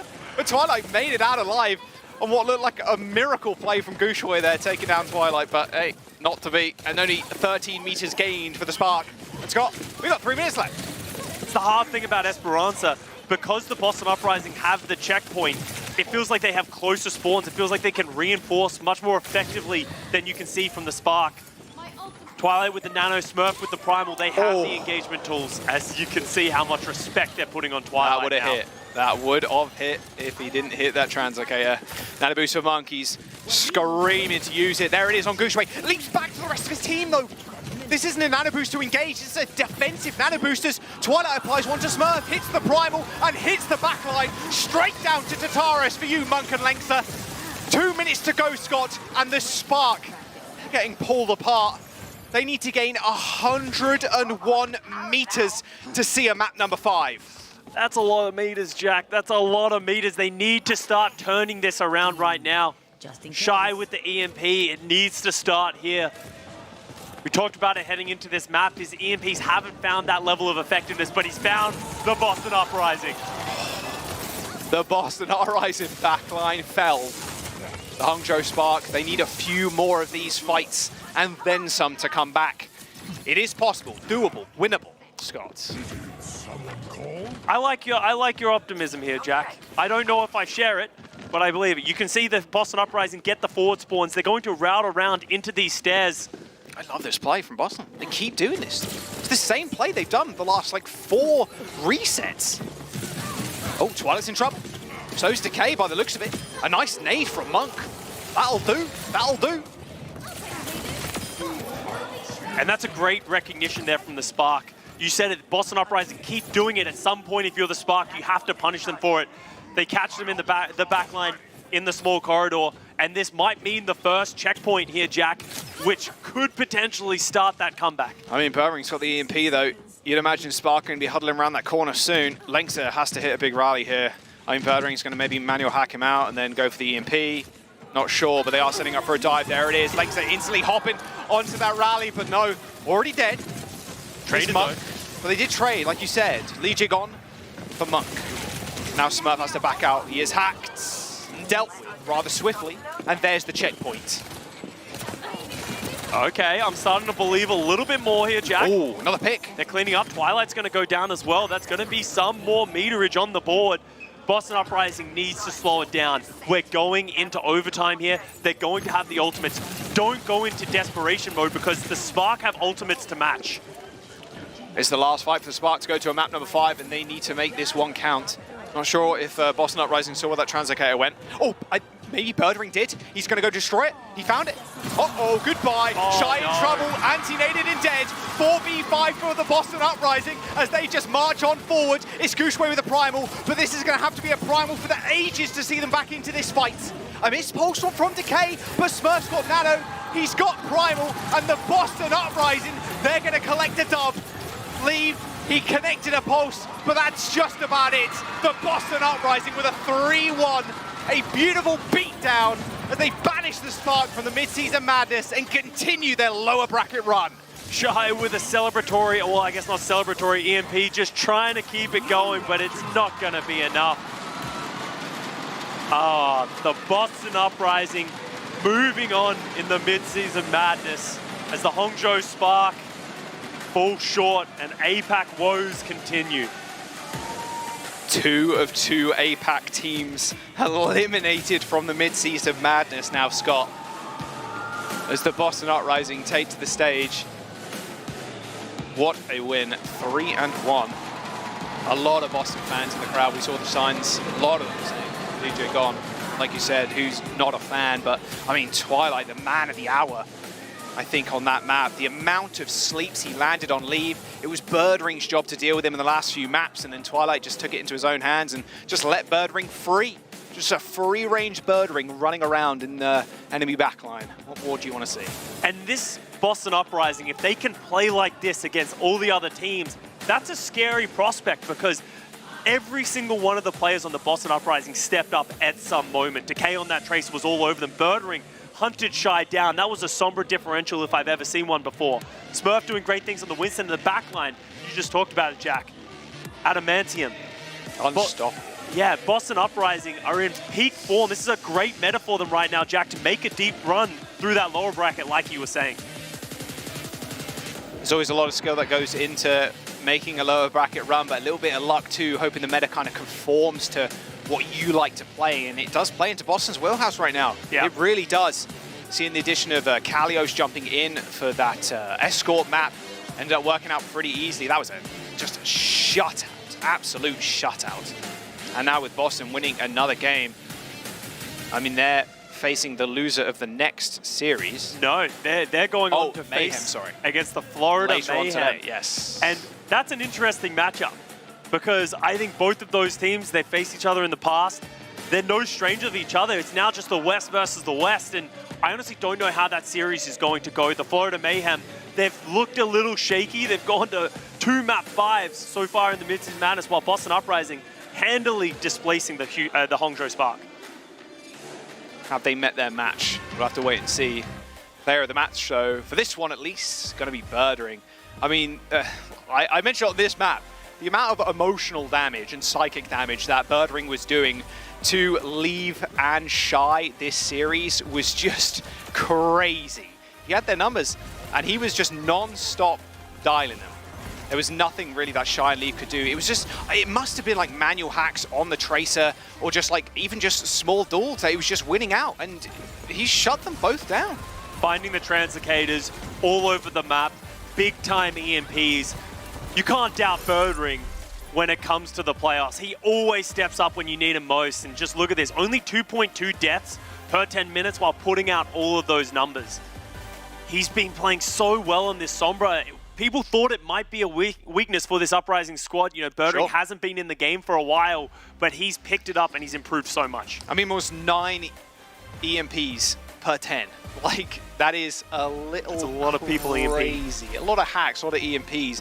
I mean, the Boston Uprising, Scott, are they going to make this run? That is the question. Like you said, they will face the Florida Mayhem, and that's going to be a good game. That is going to be a good game. I mean, at the end of the day, the Florida Mayhem, they're not in a position that I think people expected them to be either. I think a lot of people are going to expect them to push through the upper bracket pretty easily until you meet someone like Atlanta or Houston, but getting knocked down that early, you can see them fighting back. And this game, I think, really highlighted the strength of the Boston Uprising. I wonder if Mayhem have spotted a weakness that the Boston Uprising, or maybe we didn't see. Well, that's the advantage that you have if you're the Florida Mayhem, is because you won that first series, you can check out the Boston Uprising, you can see how they're playing. Obviously, everyone's playing very similar compositions, but it's about the style of how everyone is playing that. Both of these teams, they have the flexibility to play some of that rush if they need to, but understanding is like, Birdring Sombra was a problem. If you're the Florida Mayhem, you watch this series, how do we adapt? And it's a short turnaround as well. They got one match between it. Yeah. They're going to be in the scrim room, that's for sure. Just looking at the VODs, or just replaying this last game. I mean, look, you've got to shut down the back line of the Boston Uprising, otherwise you're not going to get too much stuff done. We're going to jump to a quick break, though. The desk is going to break down this series and tee us up for our next one just after this.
Welcome back, one and all. Boston Uprising is taking this one convincingly with a 3-1 victory. I'm not entirely sure why Danny is celebrating. Let's go, Boston! I mean, yes, let's go, Boston, indeed.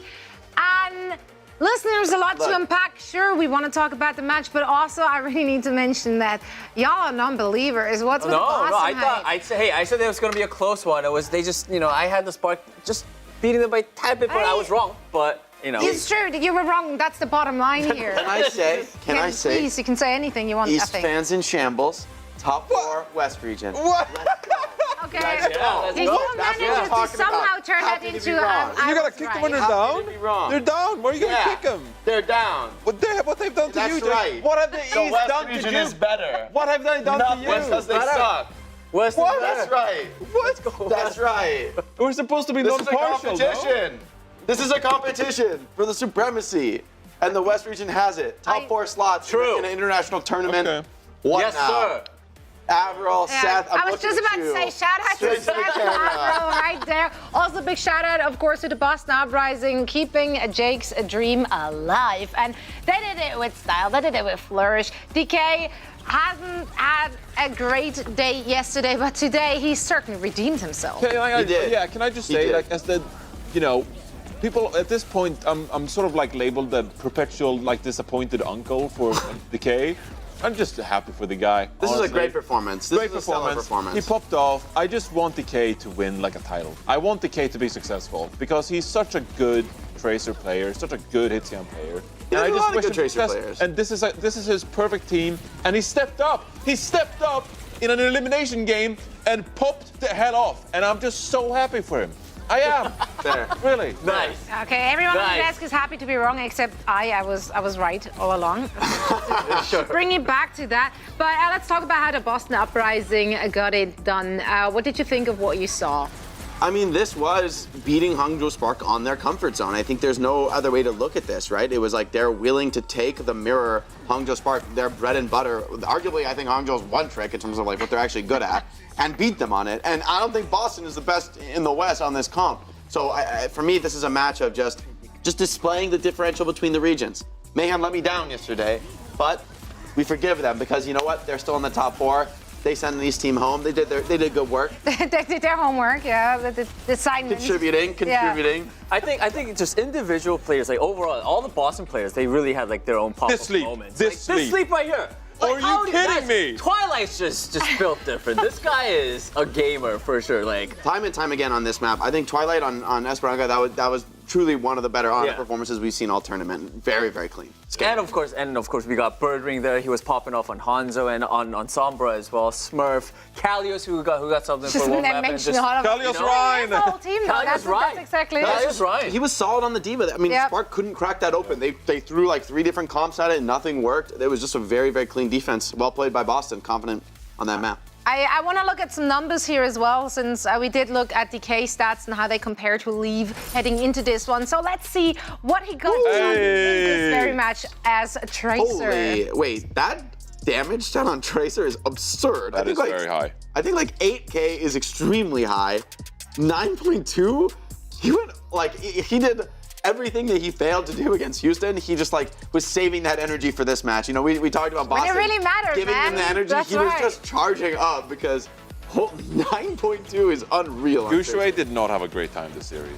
Like, he was just getting bothered, and I mean, them harassing the backline as well. You know, one of the things we praised so much about the Hangzhou Spark were Monk and Lynx are playing together, you know, being synergized, preventing some of these dives, but they just couldn't stand up to the pressure that Boston Uprising was putting on them. And when Boston Uprising plays like this, you go up against Florida Mayhem next, I would say that Boston Uprising has a really good chance of winning that series.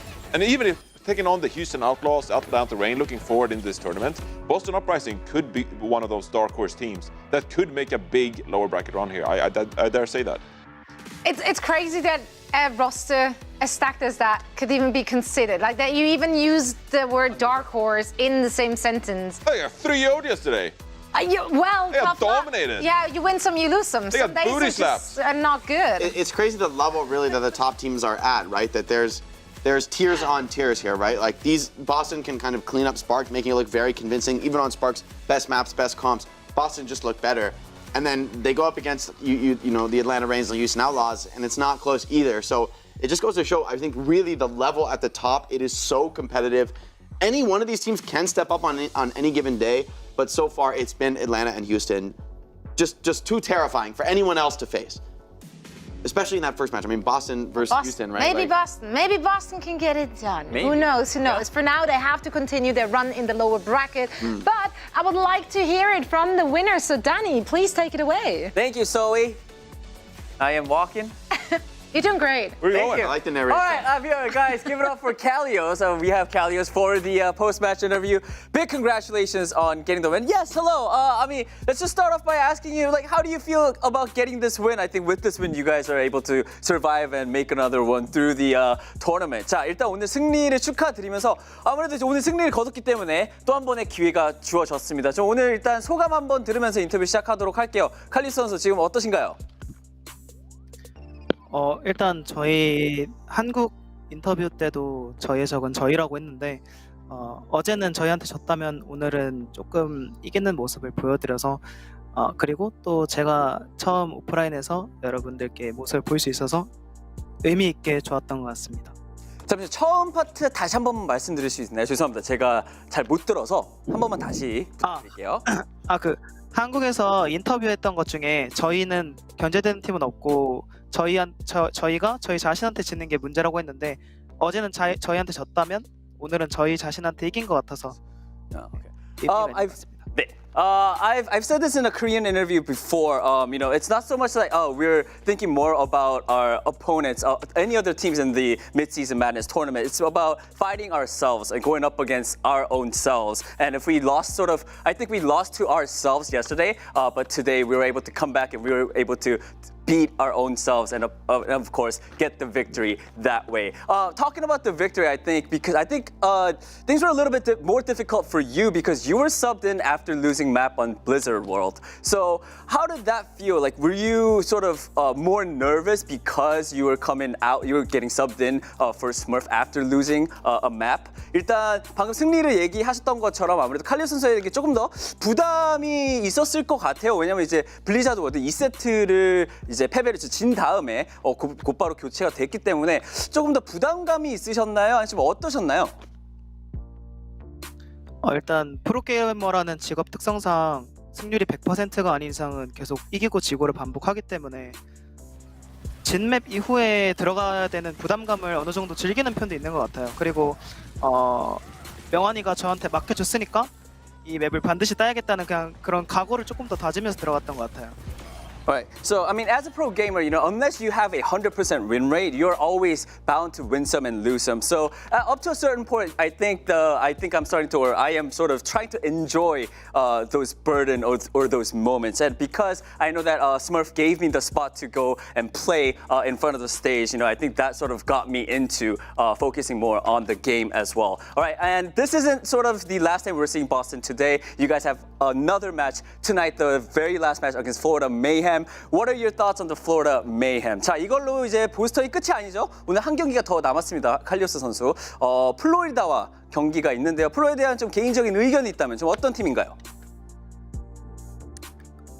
플로리다 메인 같은 경우에는 굉장히 저력 있는 팀이라고 생각하지만 앞서 경기에서 보셨듯이 승리를 2번 가져간 이후에 뒷심에서 굳히는 플레이가 모자라다고 생각하기 때문에 저희가 조금 더 그 부분을 공략하거나 아니면 아싸리 앞쪽에서 승승승으로 3연승 해버리면 조금 쉽지 않나 생각을 하고 있습니다.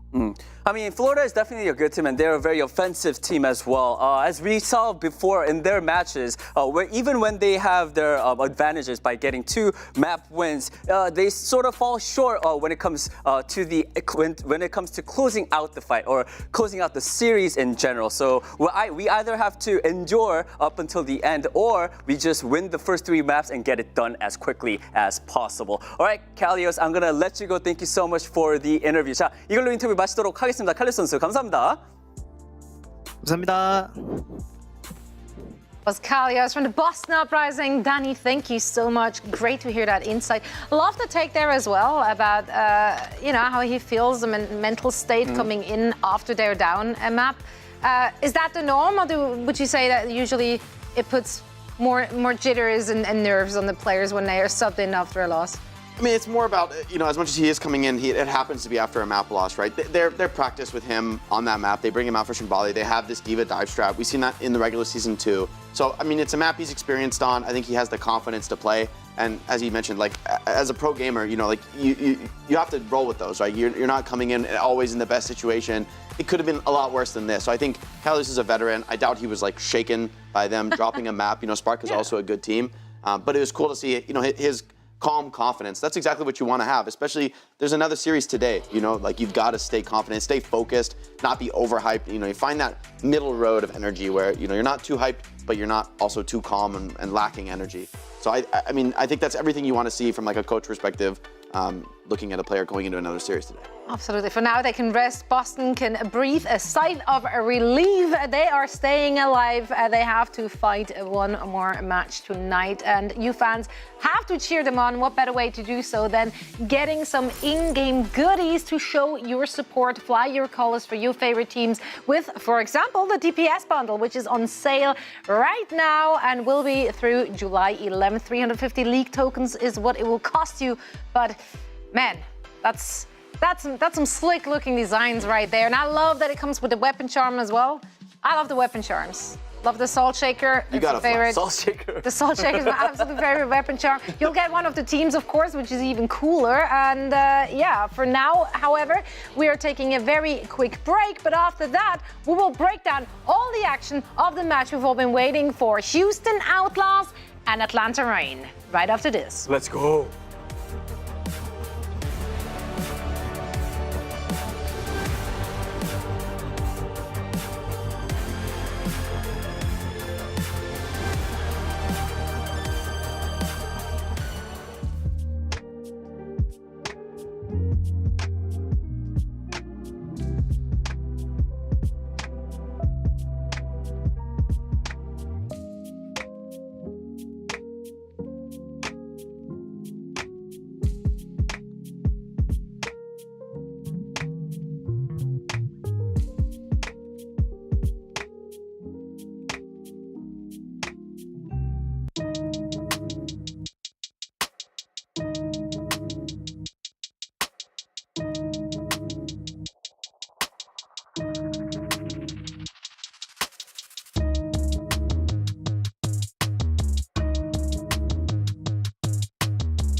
Welcome back, everyone. Day number 2 of the Midseason Madness. So we're here joined by Danny, by Jake, by Jonathan, and we're about to get things heated up in here because the Houston Outlaws will face off against the Atlanta Reign in our upper finals bracket. And this is a match we potentially might be seeing in the grand finals again, or the grand finals for sure in this tournament. Let's take a look at one of the juggernauts, the Houston Outlaws, and the second one, the Atlanta Reign.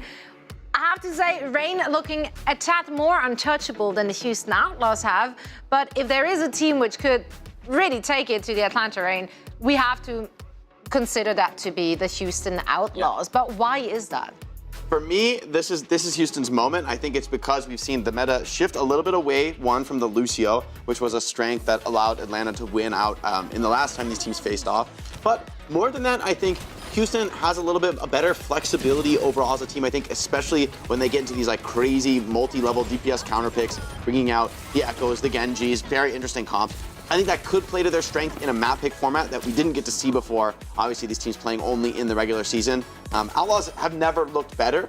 And Reign, I think, I mean, they still look incredibly good, don't get me wrong. But I think even the Spark had some pretty strong counter dives, had some decent fights there in their series. Whereas, honestly, the Outlaws kind of clowned on Boston Uprising in that last match. The last match we saw at Houston. But on the other side here, Atlanta Reign, I mean, you say like, yeah, Outlaws look fantastic. Atlanta Reign, they didn't even look like they're breaking a sweat in any of their games. Yeah, well, what do the Bring the stats say at numbers. this point? 100%, You know, 100%. At this point, they are, let me double check here. They are 27-2 in maps. Yeah. 27-2 in maps. What's the weakness of the Atlanta Reign, guys? Like, I don't know. The two. Those two maps that went. Two maps. Yeah. So one of the maps Pick went to Ilios Houston and I'm targeting Outlaws, Peninsula. That's the only way. They're 50-50 on those maps.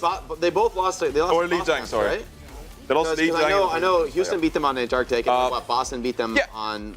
So they lost control maps, which are the most like RNG maps where you can kind of cheese wins or have weird pocket strats. But it matters a lot. I mean, this is a map pick format, so if you just win the 2 control maps, right? You got weird cheeses on those maps. You just need to win 1 out of the other 3 to take the series, right? So from that perspective, I think, I mean, it's still hard to do, right? But I do think the Outlaws, they're peaking at just the right time. I think this is going to be the grand finals, you know, that we will eventually see in the midseason match, regardless who wins this upper bracket final. So if anything, this is more of a teaser. We get to see like these a teams prelude clash. to the. And I think what I'm excited for is hopefully just a great close series because I'm hoping for the same in the grand finals. And like honestly, I just don't see any other team surviving to the grand finals besides whichever one of these, you know, happens to lose here. I think they'll clean up anybody else who they face and come back again for the grand finals. So this is the opening round. You know, both teams a little sparring, little chew each other out, see who, you know, actually has what it takes. Especially I think on the Tracer Sombra comp, I think it's going to define the series. Yeah. Here we're seeing some Ilios stats, both teams 2-0. I can only imagine this is the first map, because otherwise I have no idea why they shows it. But Ilios seems to be the first map. Ilios is beautiful. Any opportunity to just look at part of the map, why not? Yeah, why so not? going to be interesting to see what we see if there's any pre-planned compositions. I do think Ilios is one of those maps where if you wanted on Lighthouse, you could play a brawl composition on a point, for example, Force Point.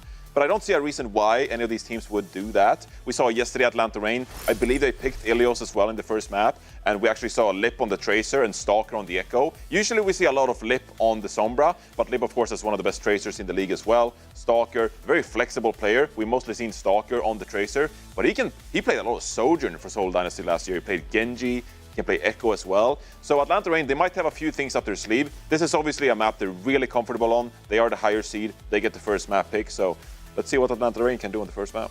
If we're looking at those two teams, who do you think in this very matchup is going to be more likely to force the issue? Who's going to force the tempo, dictate it?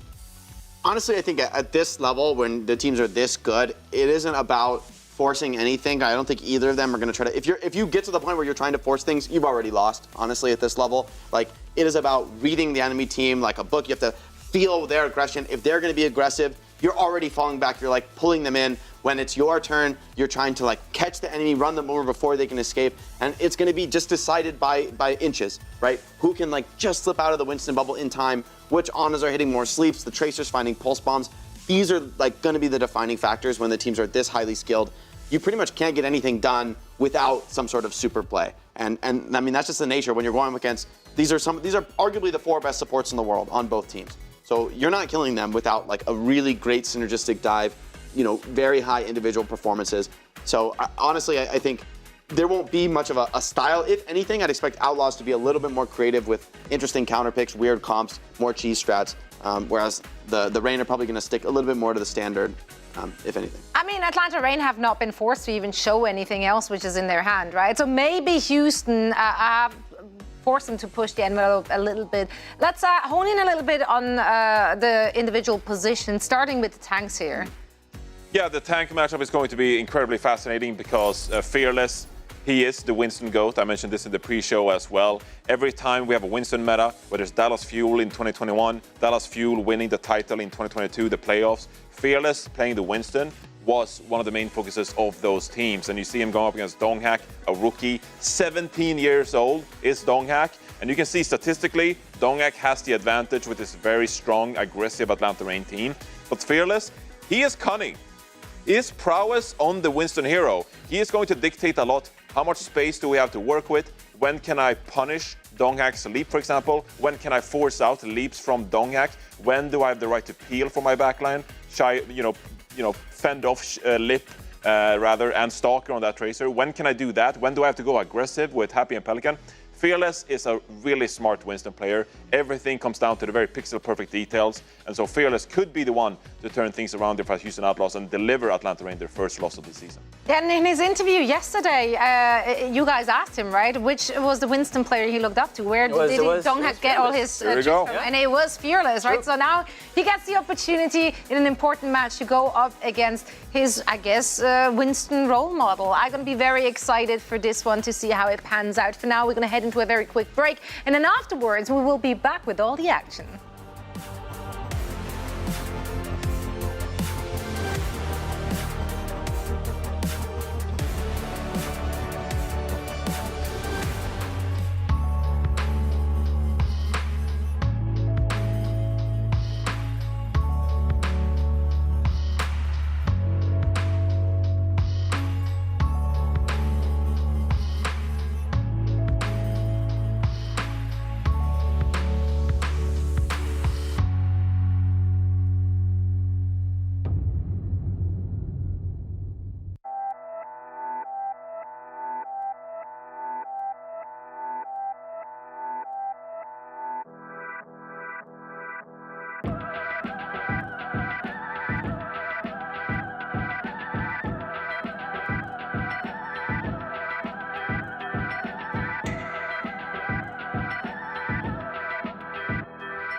Welcome back, everyone. Man, those signs over there are so good. Like, I honestly can't get enough of it. Yeah, like so many talented people in the audience. And make sure to submit your fan art in our fan art gallery. Oh, nice. Nice. Hey. I wasn't even asked to say that. Like, I actually just legit want to see more art. I also want to see more gameplay, and this one is about to go on the way. So let's take a look at our Preds for this one. I am ride or die with the Atlanta Reign forever and ever, and this one is no different. Atlanta Reign got this. I don't even think it's going to be that close. I generally think it's going to be a beatdown. They have not shown a single weakness, frontline, backline, you name it. They're going to take him down. Sorry. Atlanta Reign, I think it's going to be a bit closer. I had them winning 3-2. I think this is where the apprentice Donghak beats the mastered Fearless. Is that the even fan fiction writes itself. Yeah, there you go. Thank you so much, Johnny. you guys know what I'm saying. I'm not going to surprise anybody here by predicting the Houston Outlaws. I do think this is their time. Got a bit of bias, got to root for these guys, a lot of friends on the team. But I think this is their time. I think they've shown strength, and I think they can do it right here. I got Atlanta Reign in this one. They're the favorites. No reason to doubt them yet, so there you go. That's right. Well, let's see what our casters have to say. Who do you have? Listen, over there. Yeah. What you got for this one? I mean, Zoe, high five for the Boston Pred. Hell yeah. There's no shot Zoe's not going to get this wrong. I'm just saying. Easy 3-1, I think, for Atlanta Reign.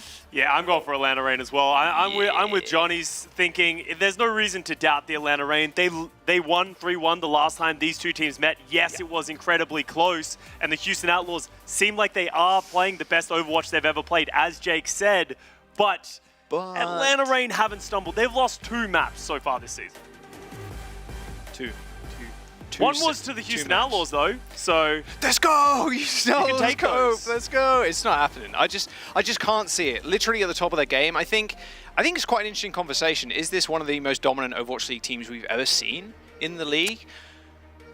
Yeah, I think you can make that argument. Obviously, if they win this Midseason Madness tournament, then yes, because in the past we've seen a lot of teams be hyper successful in the regular season, but haven't been able to turn that into tournament wins, and that's really the thing that the Atlanta Reign have looming over them right now.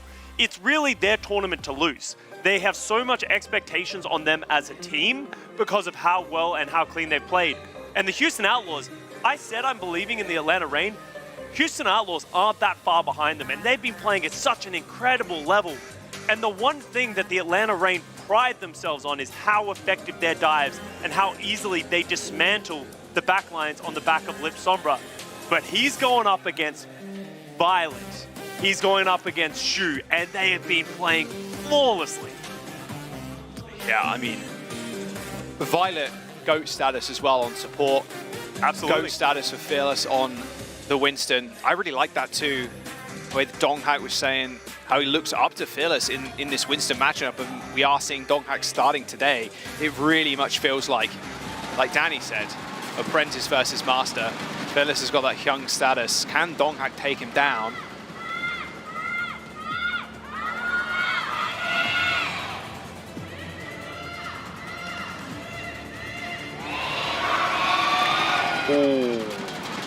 I want to speak to something in this series as well that I don't know has been hit on much.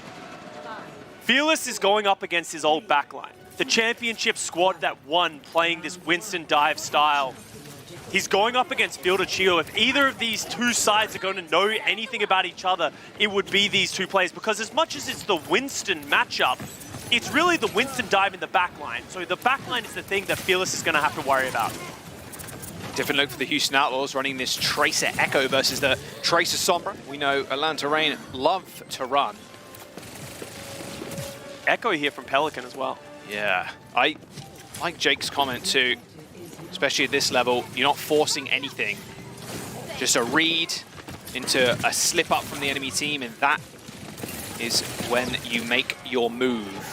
Stalker forcing the recall of Happy already. Knows he can go fairly aggressive. Bad just hunting down Happy. Happy playing in Fearless's bubble for the time being, but Stalker's sights were set on another player, and that player was Shu. Does get taken down, but with only one support remaining. Yes, it is Violet. Dude's a GOAT, but can he stand up to the rest of Atlanta Reign and their backline. Shio and Fielder just holding hands in the back, and yeah, you can see not a lick of damage landed on them. It's in fact Donghack landing on Fearless and Pelican, and that'll be the Reign taking that first cap. Fielder and Shio are just best buds, just hanging out. It's so difficult to deal with either of them. They just backed into that mini, and Fearless wasn't able to do anything, while on the other hand, Shu taken out very early, so Atlanta Reign drawing first blood. Getting friendship bracelets at this point. Happy with the Pulse though. They got championship summons. rings. Yeah, Pulse on the floor, a little bit of damage. Fielder misses the sleep, but all the meanwhile, cross map, Atlanta Reign making a decisive push into the Houston Outlaws backline. All for naught there, it seems like, but that EMP is good enough for 3. Violet and Shu in trouble. Oh, Violet hits the deck, goes back to support, but a defensive play from the Outlaws, popping that rally, back in this fight. Primal Rage from Fearless, jumping into the back line. Nice little boop, but that just aids Fearless in getting into the back. A nice rally from Shio though, and yep, keeping Fielder up. He's always above 90% HP, and Stalker takes down 2. A rather scrappy fest as Shu eventually rejoins the fight, applies the nano to Fearless. But I mean, at the end of the day, the Reign still have the points. Fearless has not really done anything with the nano as Stalker takes care of the rest. Stalker just coming up so clutch, getting pick after pick, and as you said, Jack, they're just holding on to this point, so the longer this fight goes, the better it is for the Reign. You gotta kill Stalker, man. At least force him to recall, force him to do something. Donghack's got Primal, doesn't need a help. Oh, dodges the sleep dart. Oh yeah, only got Name left to your name. He's doing a 2-man juggle right now. Look one way, look the other, but Fielder actually ends up going down, taking to the skies as Donghack, but he's met with a swift demise as Pelican takes him down with a beam. There we go. The Outlaws reclaim control of the points and finally work their way up some percentage. 82 on the ball for the Reign, though. All good, all good. Yeah, that's fine if you're the Atlanta Reign. It felt like that fight was slipping away from you for such a long time, and Pelican really able to close that one out with the Echo. We haven't seen that much effectiveness of him on the Echo so far in this round. A Lip coming up to another EMP. He charges them so damn quickly. Does, and Stalker's got the Pulse Bomb. Oh, I heard the Pulse Bomb go out. Didn't quite see it, and neither did Violet.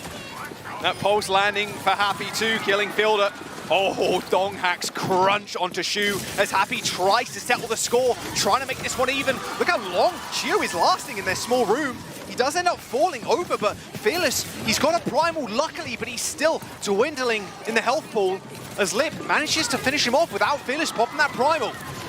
Just trade for trade for trade, blow for blow, but the Outlaws still in control. Oh, Pelican. Pixel perfect precision. This is such a treat, Jack. We're watching 2 of the best dive teams in the world going up against the backlines, and this is the first time we've seen Fielder Chio, Shu Violet really struggle to stay alive. Just the impressive nature and aggressive coming out, and once again, Boost. Fearless nanoed. EMP hits Violet and Shu, but it's good. The rally comes out, and Atlanta Reign have to make their retreat. Donghack's already dead to Pelican's beam once again. Applied the nano, he's got 90% to copy. Scott, we're heading into last fight. And the Lip EMP just came up with nothing. Violet pops the rally, happy to go with that one. And now all of a sudden, Houston Outlaws, they're in control. They have ultimates coming up as well. There it is, Donghack actually gets copied. Oh, where does Pelican want to go? Does the short hop over towards Fearless. Double Winston. Looking like Season 1 of Overwatch 1 there. Nice little sleep onto the Winston, however. Yeah, Fearless still has that Primal Rage. A lot thrown in, but the Atlanta Reign still needs a cap. It is 99% for the Outlaws, as the copy is the only thing that has been killed so far. Stalker with the Pulse. He's trying to go for the 1v1, in fact, retreating to the rest of his team, but Lip is already dead. Overtime is still here, as the Reign need to go for a retouch. A boop onto Donghack is not good for a kill, but that Pulse bomb might be. No, Stalker doesn't manage to find the connection or a lot of damage. Donghack used that Primal and takes down Shu. We're still here in the fight, as Fielder comes up with a kill onto Pelican. And the Atlanta Reign somehow managed to find their way in the fight and take the point. It cost them everything though. Lip is once again charging up this EMP. Look at it, he's just trying to get up to that one. Atlanta's playing so aggressively, knowing the Outlaws have to go through them to get to the point. EMP is so close for Lip, 98%. A touch for Happy. Overtime's here, but it's pretty quick at going down, so you still need to touch the EMP. It hits 2, Violet's dead, but Shu has deployed the nano. Donghack struggling to find targets here as he tries to jostle the points. Phyllis's Nano has already run out, and he hasn't really done a whole bunch with it. He's harassing the backline of the Atlanta Rain, but they're as tough as Woodpecker Lips right now. Stalker, he needs heals as he's dueling with Happy on the sidelines. Both pulse bombs primed, but Happy struggling to find a target. He throws it out, but Shu and Phyllis are already dead as Donghak forces the Outlaws away, and the Rain will take the first round. Very back and forth. Stalker really the one who seems to just be coming up clutch here for the Atlanta Rain, just running circles, finding important picks. Violet was 95% of the rally when he went down in that final overtime push. If he was able to stay alive, that might have given the Outlaws the sustainability. But no point living with regrets. So we see Stalker here, the man of the hour. Oh, what a stick. Good God, this guy's Tracer is unreal. He's really improved too. Thinking about his before. Oh, go on, please. Ah, it's not happening. Oh, he's going for the Ash instead. Interesting. I like this pick. Oh, Happy on the Widow. Yes, yes, yes. This is what I want to see. I want to see more Widow duels. Before she gets nerfed. We saw Merit go crazy for the Florida Mayhem. Found so many picks, and all of a sudden the Lip Ash pick is going to be less effective against the Widowmaker. He's always going to have to be fearful of Happy taking that wide angle. Yeah, when Ash is scoped in too, it's a pretty easy headshot to kind of line up.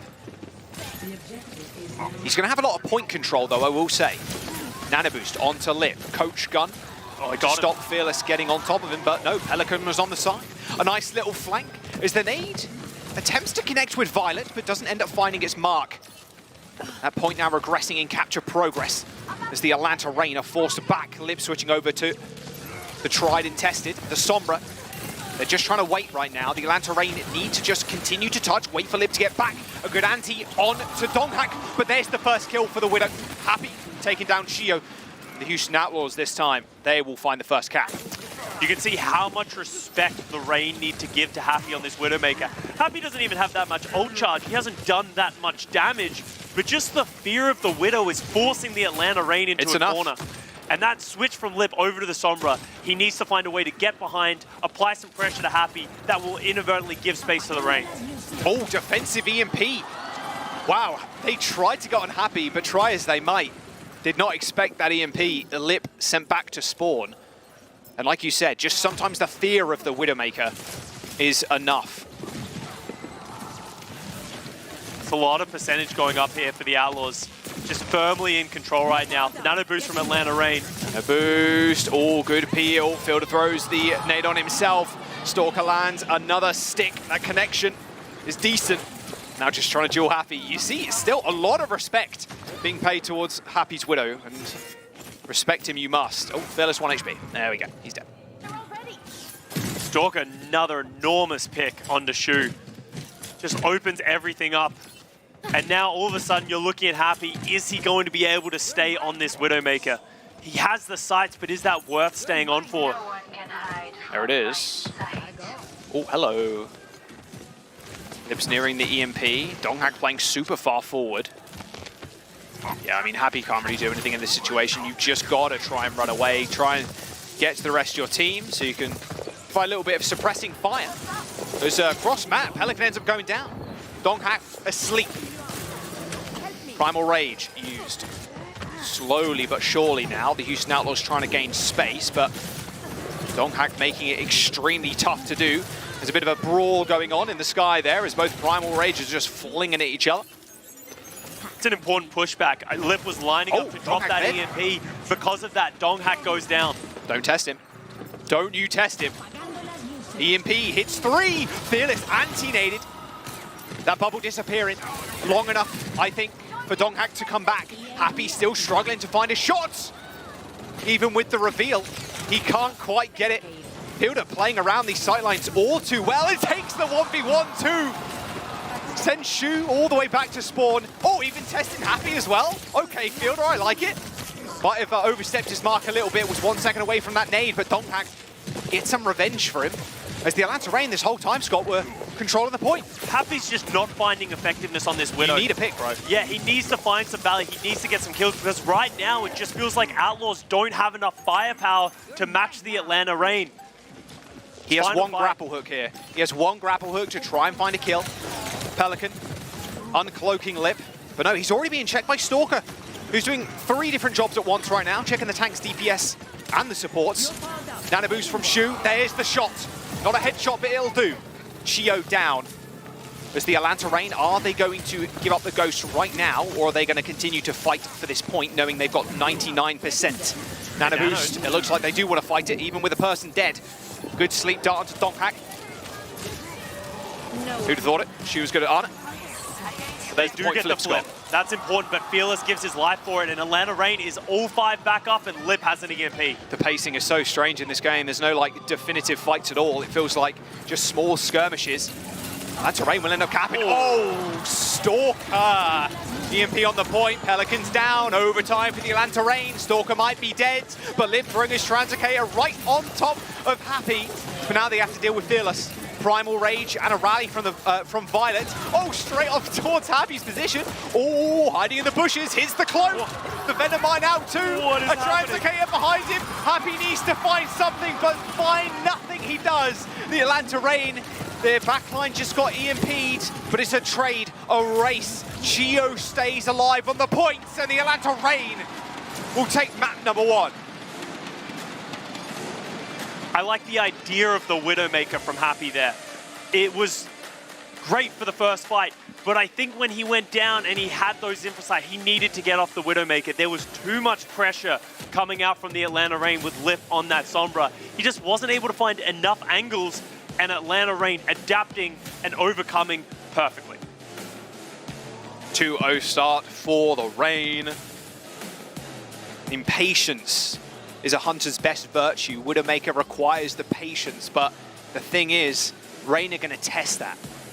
They are going to be on top of you instantly. As soon as you reveal that you've used a grapple, you're in a position maybe that Donghak can kind of get to you. It's really on to Shu at that point. Violet to try and kite for the Widowmaker. But like you said, Scott, he's just not finding value. There weren't picks there. You'd expect a caliber, someone like Happy just be finding pick after pick after pick, but these are 2 of the best dive teams in the world. They know how to play around it. You saw Fielder even there dancing around those columns. Like, Happy's just looking at him. Dude who was revealed to him, and he can't get to him. And then Happy goes to the 1v1 on Shu and wins it. So, you know, it's pretty tough. And, I mean, I agree with this right now. I'm gonna, honestly, Stalker, kind of carrying the Reign right now. So far, he is absolutely player of the match in my eyes. He was so clutch on that Tracer. How many times did he take down Shu? You know, we were talking about how strong Shu and Violet are as a backline, but Stalker just running over them right now. The pressure coming out from all the different pieces from the Atlanta Reign. Outlaws just unable to deal with it. So far, no one in the league has been able to deal with it, but we were hoping Outlaws would have more answers. Outlaws map choice is to go to the second map in the series. It's all good. Pred's still alive for everybody on the desk, and I assume everybody at home. I think not many people would have predicted this a 3-0 either side, unless you're a die-hard Outlaws or Reign fan, which there are a lot of, to be fair. I had to talk Zoe out of the 3-0, honestly. I didn't want to call her out like that, but she was so confident. And, you know, I think that's fair, because Atlanta hasn't really faltered for that reason. They've lost 2 maps, Scott. Yeah, they've only lost 2 maps, but Houston Outlaws, they are an incredible team as well, and I think Happy and Pelican, they've been showing how strong they are at this Tracer Sombra. It doesn't feel like we've seen that matchup so far. We started the first round with Pelican on the Echo, then we had Happy play the Widowmaker here on Ruins. So it doesn't feel like we truly had that answer, and as Jake said, Control is very RNG with just how things shake out at times. As we move on to Hybrid as our next map onto Blizzard World, all of a sudden we could see a little bit more of the Outlaws playstyle coming out. Yeah, what do you think they're going to play them in that case? Because Atlanta Reign, they will just continue playing Sombra. I mean, we'll have to wait and see after this break, so you can hold on to that one, maybe think about it in just a moment.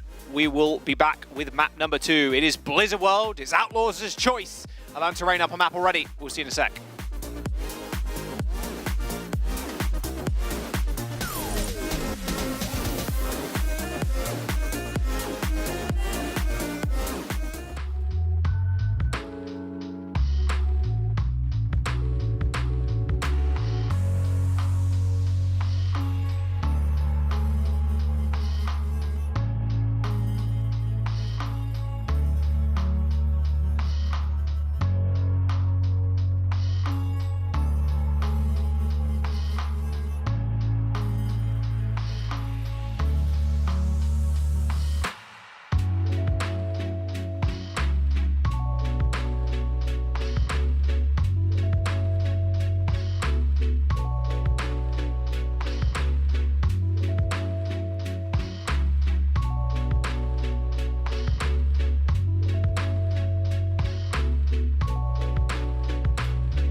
that volume, turn it way up. Get your weapon, get your blade up. Damn, instead you gon' pay up. Yo, crank that volume, turn it way up. Get your weapon, get your blade up. Damn, instead you gon' pay up. Yo, crank that volume, turn it way up. Get your weapon, get your blade up. Damn, instead you gon' pay up.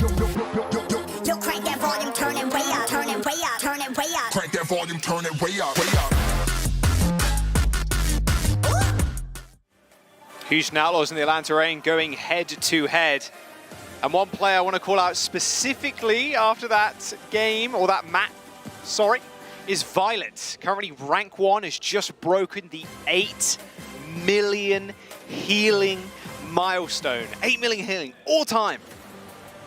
Violet is a legend. He is very far ahead of second as well, I believe about 2 million, and he's been one of the greatest supports to ever touch the game. Honestly, ever since his join of the San Francisco Shock in 2019, wins a ring, wins in 2020 as well. Just an incredible performance, and he's really pioneering what main support means these days as well. He's a flex support, moved main support, can really do it all, and he doesn't look to be stopping anytime soon, but Atlanta Reign have something to say about that. Yes, they do. Only losing 2 maps this season so far, one of them being to the Outlaws.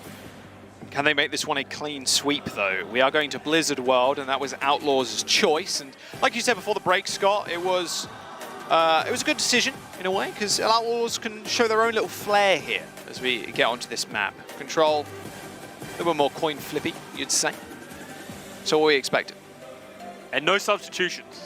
I don't expect there to be many substitutions for either of these teams. Maybe we could see Hawk come in at some point, but even in Atlanta Reign's win over the Hangzhou Spark, they just didn't play him on a map that he usually plays on. So maybe that'll be a consistent theme.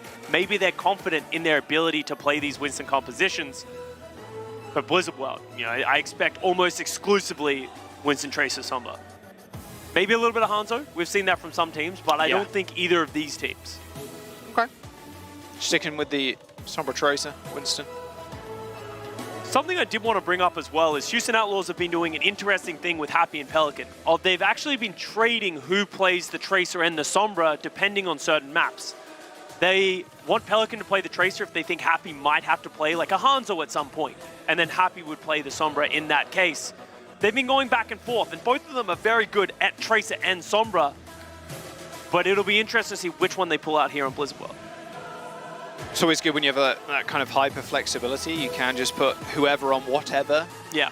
Which is always good. It's a well-rounded DPS line. Of course, DPS is the largest hero roster. Maybe support will take over soon. Yeah. Probably not. Support? Yeah, we got a few to go, we got 10 heroes to go until we start getting on top. Oh, they just like half revealed a new one, so teased at least. Made it to 10. I'm pogging.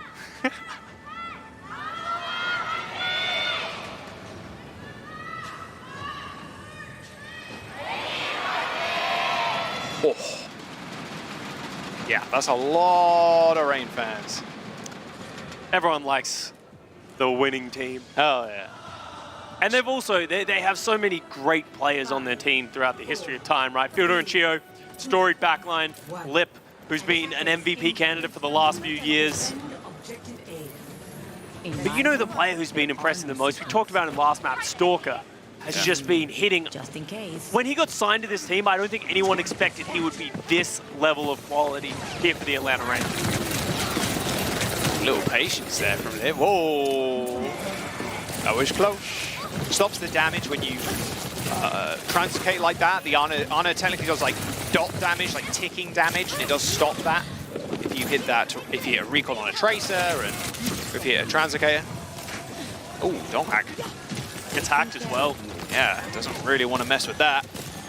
Looks like Fearless is going to join the party. Prime nade position though from Shu. Does throw one out, does miss. Good sign to go in for Donghack. Gets bonked in the face. Great whip. As soon as he tries to go up, gets instantly repelled, and that gives the Outlaws so much extra space. But both teams just jostling for position, getting up ultimates. Stalker is farming. 75% to this nano boost. Lip 80% to the EMP. I expect them to wait out for ultimates. Stalker's got pulse already. Oh, the sleep is good on Fearless. And now he can back away. Chio's right by his side. Stalker threw the pulse out, didn't get much. No ticks on the board either for the Atlanta Reign, and there's the Nano. Okay, first big Nano being executed on with a follow-up of a nade. An EMP for Lib catches out Happy, so a lot of damage gone now for the Houston Outlaws. They lose fielder, but they have the rally here from Gio, so they have the healing to sustain. Oh, Pelican's in trouble. He does manage to get away with the transfer for a brief moment, hits the EMP, but it only hits one. I believe it was Lib, but they at least find the kill. A rally from Violet is going to keep the rest of the team up. A tick was acquired by the Atlanta Reign, 38% on point A, as half the time bank is now gone. Yeah, Atlanta Reign feeling confident after that takedown of Happy. Donghack's going aggressive with the nano boost, but he gets pushed away by Fearless. Oh, Happy's hacked too. 19 HP, hits the recall, gets back to the points. Still has pulse spot, as Donghack has got primal, so even if he gets pulsed, he's going to hit the Q key. Stalker does end up getting a kill onto Pelican, as now we see Shu's POV, him getting lobbed down for the high ground. Didn't expect Donghack to be right behind him. Straight into the line of sight of Fielder, but Happy with a double kill. Evens the fight. A 3v3, no supports for the Reign. There's no primal for Donghack. Survivability at an all-time low. Stalker needs to hit this pulse, but a bash through the shield is enough. That's so smart there from the Atlanta Reign, recognizing they have to get onto Violet. He's going to be the one to take down. Ignore Happy, but now they're going back for him. Oh, the Outlaws, it looks like they're going to hold on just for now. There's only a tick to go. Shu has nano. They are juggling this cap progress, Scott. They're juggling this perfectly so it doesn't regress. Nano boost onto Fit. Oh, he hit it. Mid-air sleep. And Stalker just takes care of Happy. A good little snipe there from Pelican across the map as Fearless. He's trying to bisect the Atlanta Reign right now. As the late nade from Shu doesn't hit anybody by the looks of it. Lip has just spawned, has got the nano, but the Atlanta Reign still trying to pile on the pressure. Oh, Violet's so low. There's the rally, has to pop it, almost forced to in that situation. Scott, same with Chio, who's got on the points. Nice little dash, a bash and a stun onto Chio as an EMP hits 4 members of the Atlanta Reign, but no one has fallen. 2 EMPs out, no death. Huge stick. There it is, the stick from Happy, the last final fight. 0.6% for the Atlanta Reign to cap first, but they end up losing that progress. Overtime coming in as Happy is just cleaning up. Shu went so aggressive trying to get that punish, and he ends up going down himself. They get the touch, Scott, but Donghack gets primed by Fearless. The Master taking care of the Apprentice as overtime is here, and with a recall from Stalker, means there's very little point presence left. The crowd very much hyped for the Outlaws to hold this first point. Chio, Fielder, they're long gone. Donghack is back, but a swift sleep and a primal rage is going to be good for at least a couple more seconds of stall time, Scott. But Shu's got the nano, and there's not going to be a touch. The Atlanta Reign are halted on first. The Houston Outlaws with a stalwart defense. So well played. Both of these teams are at the top of their game, 99.4%. 0.6% was needed. Outlaws knew exactly what they were doing. They knew when they were at a deficit, they needed to just hold on, wait for their players to get back. And Violet doing a phenomenal job of just staying alive, keeping his team alive. And the Outlaws responding after a first map loss. Their map choice. Atlanta Reign now have to defend against, we'll call it a cap, pretty much is. 99.4%. Stuff of nightmares, that in solo queue, and you can see on Happy's face right now. It's a long exhale. Still very much winnable for the Atlanta Reign. Yeah. Just Outlaws, if they do find a clean team fight, which is not what we saw in that last round at all. There was no clean wipe. There was just trades. And Happy was the one to come up big. A double pulse bomb on the backline. You rarely see that happen. But on a caliber of backline like the Atlanta Reign, a double pulse bomb is just, it really is just God's gift to Tracer right there. That is an unbelievable hold. Yeah, Happy's double pulse bomb onto Fielder and Cheer. The only reason they stayed alive on this first point. Just so clutch. Happy, not known as a Tracer player, just playing phenomenally so far. And the Atlanta Reign trying to hold on now. As you said, Jack, it felt like the Atlanta Reign, they were always trying to stay in the fight. It didn't feel like there was ever a clean reset, and that ended up costing them. Houston Outlaws need to make sure they don't make the same mistake. Nice reactions there from Donghak, stopping that manual hack going through. This EMP charge time is going to be the main game changer. Oh, good tracking. Good tracking. And he still kills Chio. They're still going for this. There's no way you let Fielder die. Happy gets 2 on his exit, and Shu gets another. The spawns are quite similar on this point, but it will be a rush back to the point. You can see both teams are spawning, and the Houston Outlaws backline is stepping up. It's just the supports, but they have so much sustainability, and they know the Reign aren't here. Bit of free ult charge there for Shu, just doing damage rather than healing. That's what I like to see. Uh-oh, pulse bomb. Sorka ends up missing. Almost a tick on the board now as the Monkeys trying to jostle position on the point, but Donghak looking a little worse for wear. Just backed into a corner. Same with the rest of the Atlanta Reign. Both nanos available to the Arnas. Nay into the back. There's the nano. Fearless in. Finds 2. Fielder in trouble. A pulse bomb on the shield of Chio. The EMP is good, but is it good enough? Nano Fearless, the Primal Blades. He do be flinging his hands. And without Fielder and Chio on the points, they've got the rally. Forced to use it. 1 tick acquired. A second one at that. Fearless is out. Chio in trouble as another rally comes out for Violet. A later one's way better as Chio goes down. The Houston Outlaws are going to clean the Atlanta Reign off the points. That 1 cap that they needed looking pretty easy for them as they tie the series on their map choice. We've talked endlessly this season about how good of a Sombra Lip is. Really struggling to find effectiveness with his EMP. He used it there on Fearless, but went down himself. Yeah. And from there, it just snowballs away. And Outlaws just applying so much pressure time and time again. And the Atlanta Reign starting to meet their match. Someone who can meet them, playing the similar compositions and go toe-to-toe. A devastating flurry of blows from Fearless, just isolating both supports by himself. It does look like, all right, I would imagine this is Donghak actually stepping away now, potentially Hawk coming into the mix. Yeah, picking up his keyboard. So you're going to see Hawk for the first time now in the Midseason Madness tournament. And Hawk is just such a great player to have coming off of the bench. He's known so far for the Atlanta Reign this year to play the Ramatra. They could play that Brawl, but I think it's more likely we could see them head over to like a Rialto. We know that Hawk has played a lot of D.Va and been very effective there. If you can force Fearless to be uncomfortable on the Winston to the point that he might have to match that D.Va, it's a huge advantage there for the Atlanta Reign. It's going to be the Reign's choice of map. Any kind of guess where we're going to go?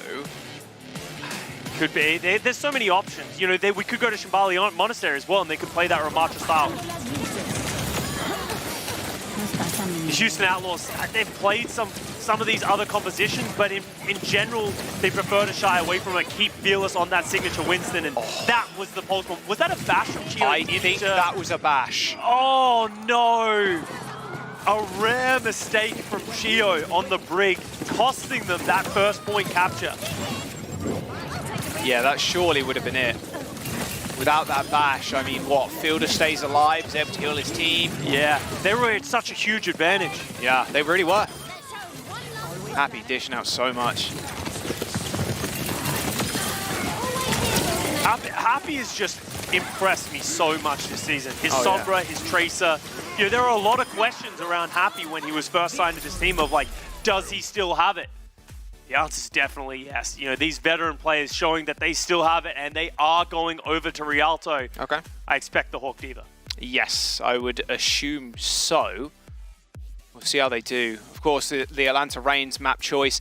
This, I mean, I don't think we've seen too many full holds on Blizzard World, especially, well, in Midseason Madness we definitely have in like the tournament, but I mean, we'll see. Rialto is the next map. Atlanta Reign not be able to cap that first point. Can Outlaws do it to him again? We'll have to wait and see after this.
저희는 미드시즌 매드니스 예선전의 무패 유일팀인 애틀란타 레인입니다. 아마 저희 팀이 유일하게 국가대표가 3명이라서 좀 성적이 많이 좋았던 것 같습니다. Going into this, we're undefeated, so we're feeling pretty confident, and just need to play our game and keep doing what we've been doing, and we will be fine. 이제 저희가 미국 생활을 많이 안 해본 사람들도 있어서 다들 많이 어색해하는 경우도 있는데 게이터가 저희들 데리고 맛있는 음식점도 많이 데려가고 이제 또 가끔씩 저희가 스크림하는 날 피곤해하면은 막 소리 지르면서 에너지도 주고 선수들도 잘하고 있지만 게이터 감독님 덕도 있다고 충분히 생각합니다. 이번에 리베팅 될 때 꼭 한국인 선수들이랑 같이 많이 하고 싶다고 얘기했어서 게이터가 엄청 좋은 선수들로 영입해줘서 엄청 좋고 그 기반으로 이렇게 탄탄대로를 밟을 수 있는 저희 팀이 너무 자랑스럽네요. 서울 다이너스티에 있을 때는 주전 경쟁이 약간 그게 좀 있었는데 제가 주전 보장을 받았으니까 이렇게 잘해질 수 있다고 생각하고 그 덕에 저희 팀이 이 정도 성적을 낼 수 있던 것 같습니다. 두 명 다 뭔가 제가 상대했을 때 많이 좀 까다로운 선수였어가지고 그냥 이런 선수를 적으로 줄 바에 그냥 악어를 만드는 게 낫겠다 하면서 들어왔던 것 같습니다. 옆에 든든한 형님들이 있어서 좋은 것 같습니다. 형들이 잘해주나요? 형들이요? 얘기해봐. 그냥 잘 챙겨주는 것 같습니다. 아마 다른 팀들이 저희 팀을 생각하는 거는 딜러 힐러가 너무 강하다라고 생각할 것 같아요. I definitely think other teams think of us pretty highly, and they're going to try to play some things to throw us off guard. 벽이라고 느낄 것 같은데요. 영웅폭을 따라와도 이제 그 영웅폭에 관한 실력이 따라올 수 있는지 저희만큼 다른 팀에서는 막 퍼포먼스가 좋았던 선수들은 딱히 많이 없는 것 같아가지고 일부분은 있을 수도 있겠지만 그래서 저는 그걸로 이제 벽이라고 생각해요. 지금 메타에서는 저희 팀을 이길 팀은 없다고 생각해요. 작년 급파 때 우승했을 때 엄청 좋긴 했는데 그때 좀 외국인 분들이 많았어가지고 근데 이번에는 대우분이 한국인 팬 분들이니까 한국인 분들 앞에서 우승해서 좋은 모습 많이 보여드리고 싶네요. 지금 전승 기세를 이어서 미드 시즌뿐만 아니라 이제 남은 정규 시즌이랑 급파까지 다 우승하겠습니다.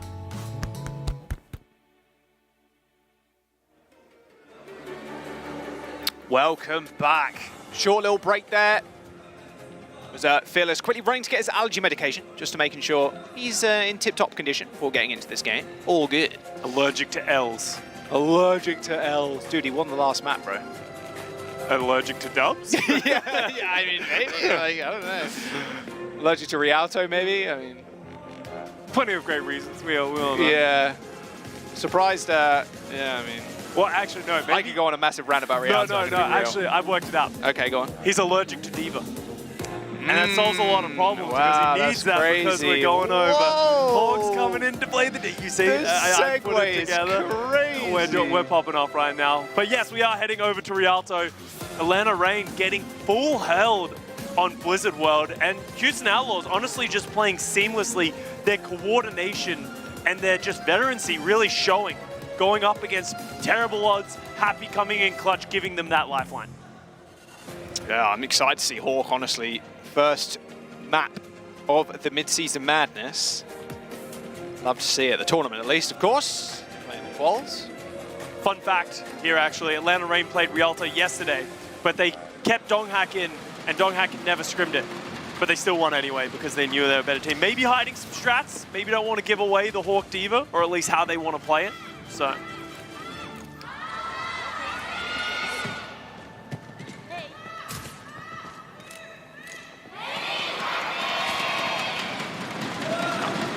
Nice. I did see a cool little sign, actually. I think it was just before we went to break. It said, it's like, not slang, what is the other word? Abbreviation? Oh, dude. Don't throw me under the bus on this one, you're on your own. It's like sarange, which is like, love you, but they put shurange instead, like for shoe. Just like I love so like shoe? Yeah, just, I guess, I could be completely wrong, and I'll get swing chip in my DMs in just a moment, telling me how wrong I was, but that's what it looked like to me, so a little bit of wordplay is what I was trying to come up with there, but there you go. Anyway, Rialto, high ground control for Fearless, or at least the attempt to, is Hawk on the Diva, like we mentioned before. Not too surprising to see Hawk come in if they want to play this D.Va strats, maybe hiding something when Donghak was playing it the other day. Chio and Field are being revealed around this corner with that Sonic arrow. Little nade in the front. Chio in trouble. Did use the bash to get away and asleep onto Fearless. Fearless just basically punched him in the mouth, but a Storm arrow headshot onto Chio is going to halt their defense for now. I mean, high ground control here, imperative for the Outlaws to control. And it's interesting seeing them play the Ramatra and just take that through sheer force. Widow. Ooh, Lip Widow is something we don't see very often, Yes, but sir. he is very good at it. And we've seen teams do this, especially Outlaws don't have an answer to this. He's going to be able to stay up there permanently, and there's the first one on the Pelican. I love watching good Widow play, Scott. I have to be honest. We've seen so much good Widow play on this map. I mean, Aspire versus Birdering earlier on in the season, just disgusting play. Oh, yeah. So I think the best Widow duel of all time was played on this map this season. Oh. And you can see this is the problem with the Outlaws composition. They're not playing a Winston, they're not playing a D.Va, they're not playing a Sombra. They have no real way to close the distance and apply that pressure to Lip. So if you're the Outlaws, how do you respond? Do you switch Happy over to the Widow? Do you switch him over to the Sombra? Sombra's the option. Yeah, there you go. Hanzo seen as a counter sniper, a counter to Widowmaker, but when you're playing against Lip, oh my god. Shoot, dice with death. Escapes alive somehow. Pulse bomb in the hands of Stalker, can drop that at any moment from the rafters if he really wanted to. Anti-nade onto Violet and Fearless. He's looking for it. Nice little free bit of wall hacks there from Lip, who's put up that ultimate very quickly, mind you. Stalker making good use of this space. Oh, the wall pulse. I didn't see anything. No. Oh, good sleep what? as well. Good sleep. He's actually going to stop Violet from marching forward with the rest of his team. Shu does end up getting anti, but he does have overhealth, Scott, so he's going to be okay for the moment. But all this is time wasted right now for the Outlaws. Moving forward with only a minute and 20 seconds to go. Fielder stepping up to the plate. A double anti again as Violet's in trouble. Shu and Violet, history. As Fearless does get Nano, here's the Annihilation, but Chio in frontlining as Fielder ends up going down. As Fearless Nano runs out, as well as that Annihilation, they're going to hold firm. Dude, Chio's so smart. Just understands that he can go aggressive because everyone else was in his backline. Gets away from Fearless, stays alive just long enough, and then Fearless goes down, and that was all the major ultimates there for the Outlaws. And only 45 seconds remaining, Jack. This is looking rough. Don't let him do it. Nice little protection there from Violet. Oh! Do not get double-headed. It's got to be one of the worst feelings as a tank. Happy has the EMP. It'll be interesting. How do you find anyone to EMP? Do you try and find the backliners, or do you just try and isolate the frontliner like Hawk, who's on an island on his own? You got to go fast. You got to know that Happy's got EMP. He's looking. He's searching. Fielder. He's hunting. Fielder. Chio just around the corner. EMP hits one. Fielder dead. Clean. Pelican there with the follow-up. As the Atlanta Reign now lose their Ana, who will be back in just a moment. Scott, very quick spawn point to walk from, and even to get into effective range, mind you. As Lip backing up to the bridge as the Widowmaker, even Fearless kind of dancing around, looking at the floor, making sure it's not an easy headshot for Lip, who's now getting jumped on. A nice little two-time there. Pelican and Happy taking care of Lip, but now Fielder is back on the case. And anti onto Hawk, but Stalker just still doing so much. He may have been taken down, but Hawk has self-destruct to his remake if he needs it. Support ultimates incoming, Scott. Yeah, Hawk's been living for so long, but they finally get him off of the cart. Gio is now the only one remaining on it. There's He's no just shot. trying to hold on. Lip has to find a shot here on the Widowmaker. I mean, Fielder's got 10% towards the Nan. No, if Fielder can find a shot, they're actually going to apply the Nano to Fearless. They need to be able to win this fight. Here's Chio's good Nano too. He's going to get the rally, Scott. This is going to be a stall out. Fearless has to find a kill. Okay, Annihilation. But he's got the armor, but he might not have too much health. A sleep is good. And the Rain, they are going to hold on first. Chio is unkillable. He's just sitting on that point almost permanently.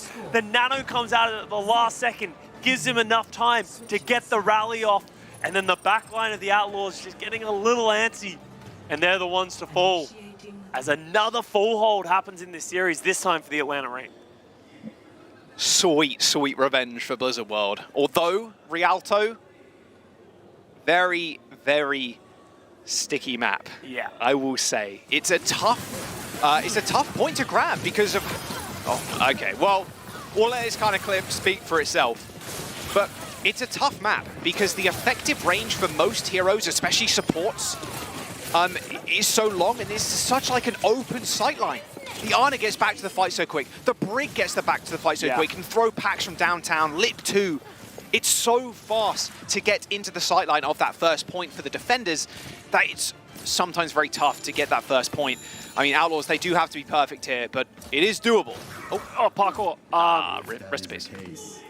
It'll be interesting to see how the Outlaws are going to utilize this Ramattra, because you saw what Hawk did on the D.Va. He was just sort of anchoring on that point. The Houston Outlaws can do the exact same thing, and you can see Happy's already thought that far ahead. He's on the Widowmaker. Oh, yes, he is. And Lip 2. Oh, the Lip versus Happy Widow. I'm about it. I am all about it. Oh, yes.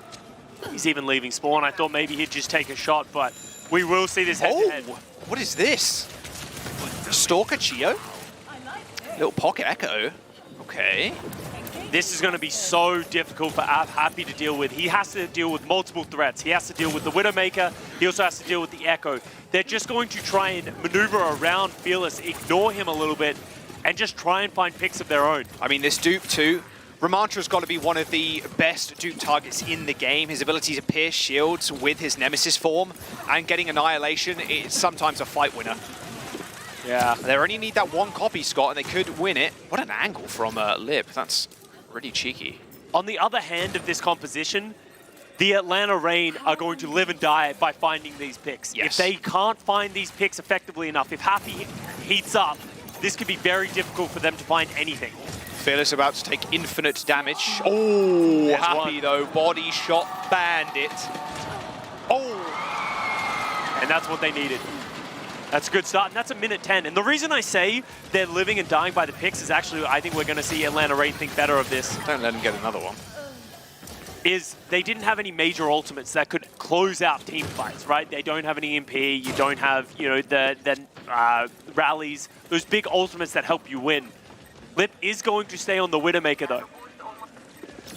Honestly, love it. Patience for both Widows. Happy is so close to sights already. You can see Lip's not really done much damage, Scott. 33 to 80 on Infa sights. Oh yeah, I mean, Hawk knows. Just making Hawk worry about it at this point, right? Oh yeah. Oh no, it's sleep. That's not good. That's even worse. Pelican with 2. That time bank is whittling down, Scott. This fuller hold. It's looking doable for the Houston Outlaws as they get the D-Mech onto Hawk. He is fine though. Very, very quick way to reset yourself on this map, luckily enough. That's 2 minutes though, Jack. Minute 45 remaining, and they don't really have many ultimates to speak for themselves either. Fielder used the nano boost in that last fight. I don't really know where that one ended up. Hawk switches over to the Ramattra himself. They don't have much to show for 2.5 minutes into this round. They've got almost nothing to show. They're on the first corner. Well, second if you count the bridge, but not holdable. Oh my God! What is that? Was that a 360 or 180 stick from Stalker? Shu's dead. And now Happy needs to click some heads. He needs kills. He needs them. Oh, a little jump scare there. But Stalker's on his case. A double kill for Stalker. Fearless Violet dead. This payload, though, from the Outlaws, they have halted this quite close to the spawn. So you are looking at another recontest for the Houston Outlaws. Stalker coming in clutch for the Atlanta Reign once again. Opening pick onto Shu. And then the Outlaws just didn't have the sustainability. They will get another clean fight here, though. They will be able to do exactly what the Reign just did to them. Hold this choke. You have Happy watching down these long sight lines with the Widowmaker. One click of a head, though, from Lip will end it. Huge nade. Big headshot into Fearless.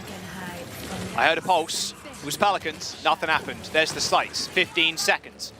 Ball hacks for both sides. Lip testing the mental of the Outlaws as Pelican falls. It's the last fight from both teams now as the Nano goes on to Fearless, but an instant nade is going to hold his progress for the time being, but hits the Annihilation. Hawk hasn't got one of his own. 10 seconds. 9 seconds, 10 seconds to go, Scott, as the Nano onto Hawk. It's good. He's going to keep it going as Happy is getting checked, and Lip checks back. A body shot is good for one, but Scott, can he get more? His annihilations will end in just a moment. As the pulse bomb lands, it doesn't connect, but it hits the wall. Lip is taking down Shu. The Houston Outlaws, they're gonna fall apart. The Atlanta Reign with the cap on first. Match point. One more map to go before they book their tickets to the finals.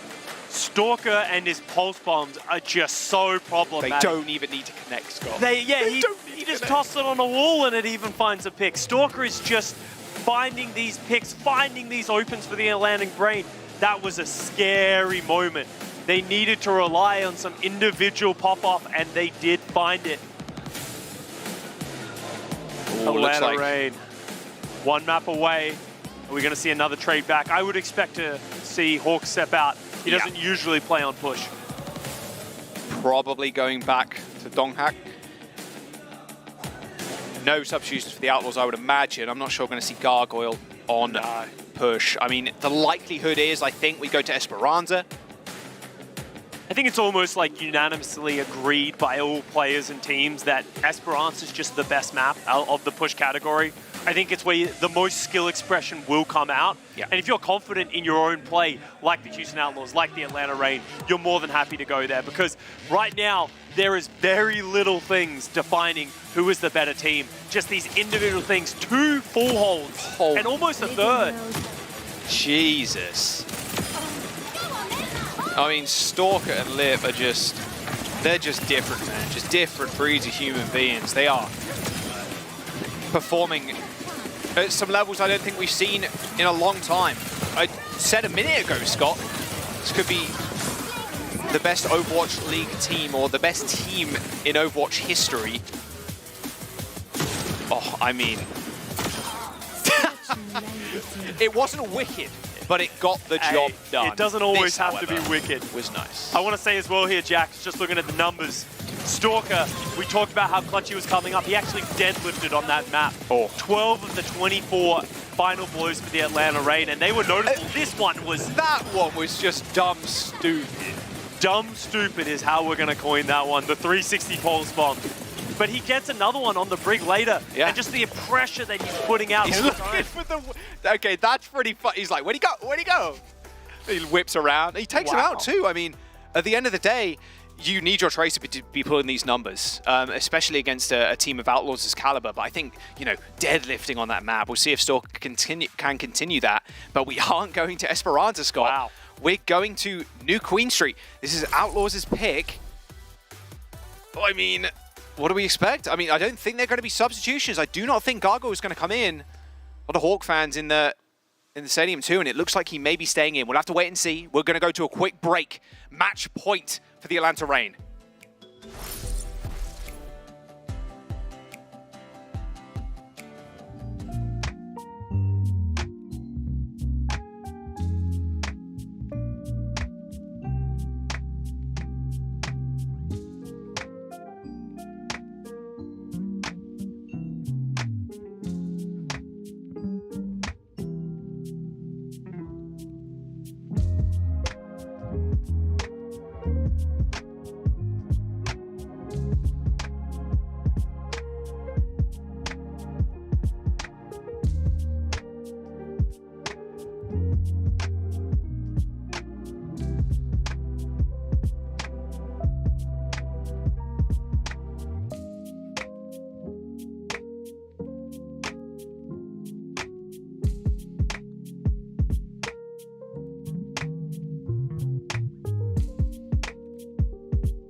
Just grade A Overwatch. Look at this. A few little dance moves. He's good at dancing, he's good at Tracer, and he's good at sticking the backline with a pulse bomb.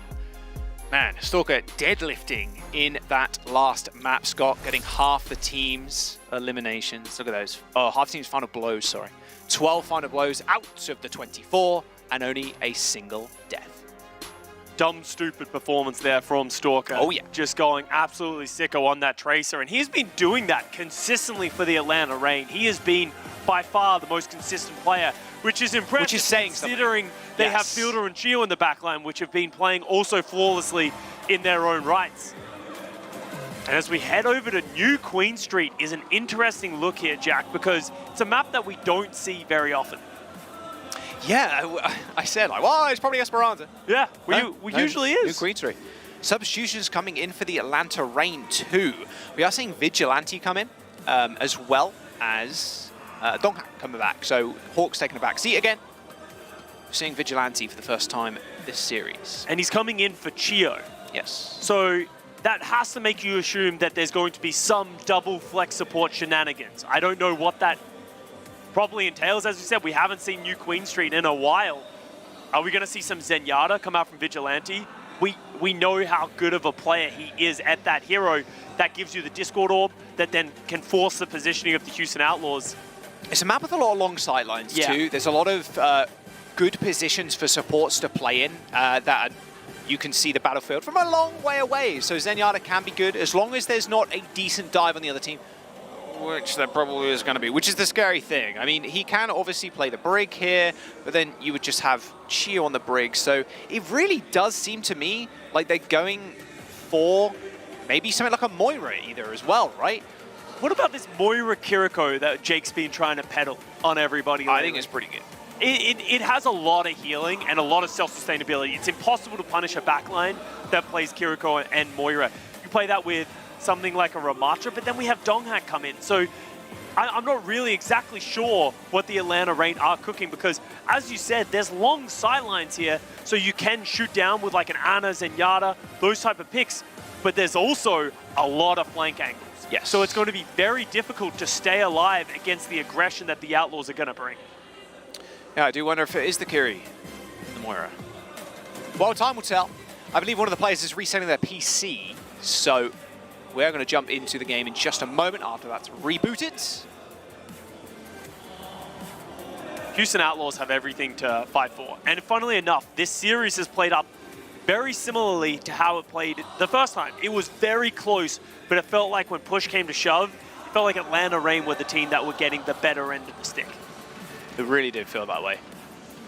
I mean, this is what everybody's been saying as the finals preview.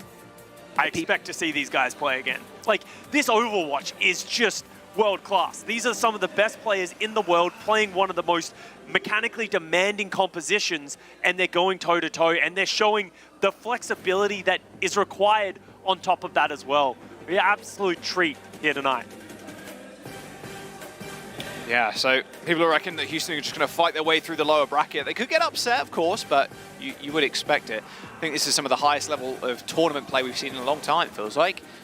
Every map just being a banger, every match being a banger on top of that. So, yeah, like I said, one PC was being rebooted, but it looks like we're going into the next one, what could be a final one. We'll see if we do end up a map 5. This is Houston Outlaws' pick going to New Queen Street. So they've got some juice here. They've clearly got like some secret strat or like something they want to play on, because look, every other series has been Esperanza, mainly because a lot of teams that are picking it prefer this Winston style.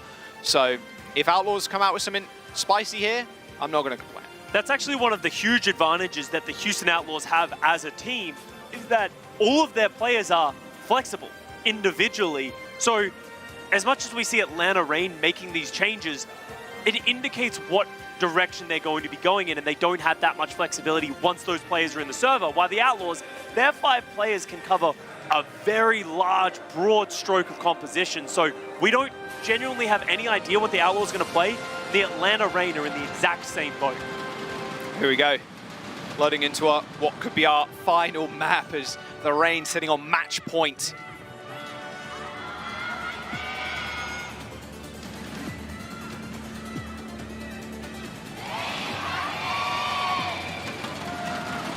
Still the majority of the crowd there cheering for the Reign. All right, what you got for us? What have you got? I do want to see the backline and, all right, Vigilante hovering the Zen. And looks like he's going to stick on it. And Donghak on the ball. This is the hero that he was known for coming in to the league, into the Atlanta Reign. People were like, Donghak is a ball god. He's a wrecking ball god. You're probably just going to see him play that. Turns out his Winston's pretty good too. But wrecking ball on this map with Vigilante on the Zen like we anticipated, Scott. And it looks like Shu and Violet double flex support themselves. This is an interesting look at two styles we haven't seen much of at all in the Midseason Madness. Fearless on the Doomfist is a hero he's been trying to pick from time to time. It's just not a very good hero right now. It's a lot more self-sustainable than a Winston is, so that's probably why he's on it, but he needs to find an avenue onto the double flex support backline of the Reign. Oh, hello. Right, there's the slam. Punch is good, and probably one of the better tools you have against the Doomfist, at least in, or sorry, the Wrecking Ball, at least in a neutral fight, is just punching them.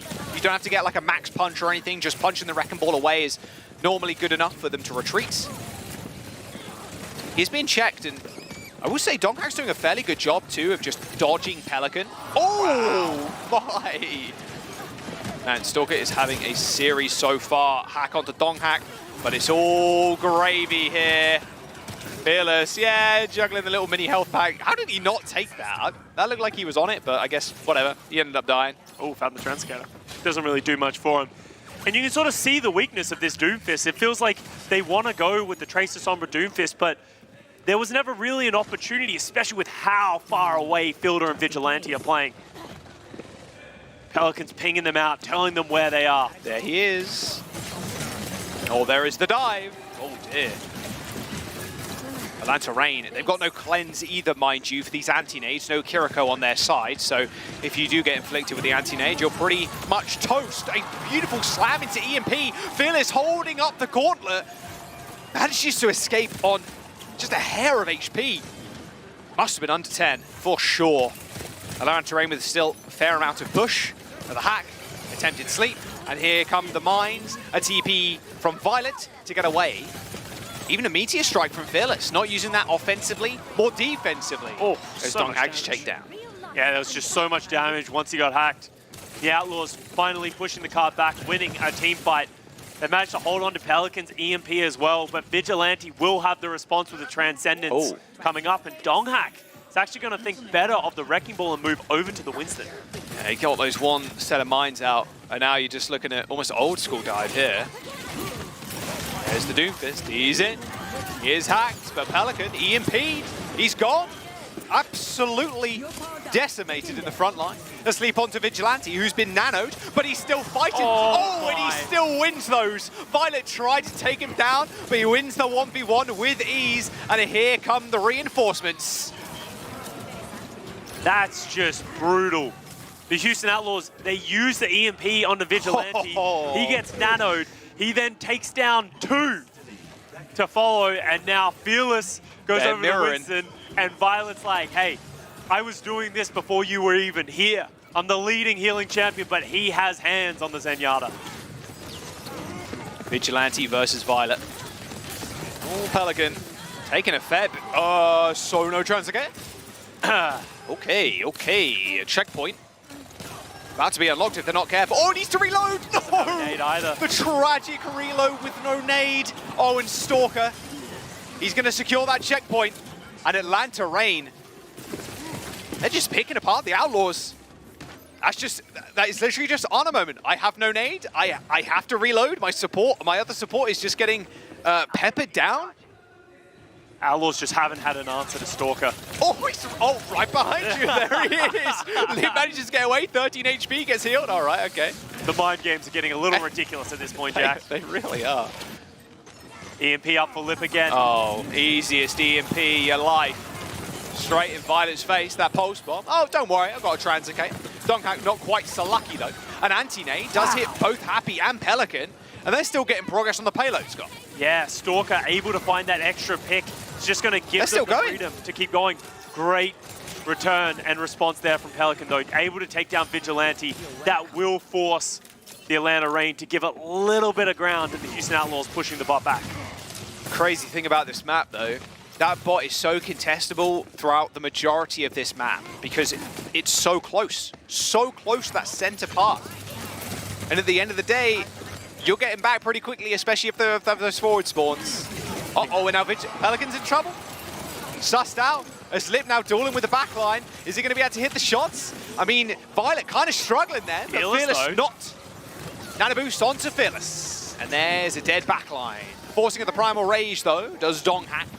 So at least they got one less cooldown to worry about, but Stalker's still here. Shu. Nice kick from Stalker, but Shu dead. Means Violet has no support. He's so low. Fearless with 4 kills in that fight. Both backlines being traded. Shu ended up trying to go up those stairs, and Donghack's like, hey, that's fine with me. Ends up pushing him off of the edge. Just a great juggle from Donghack.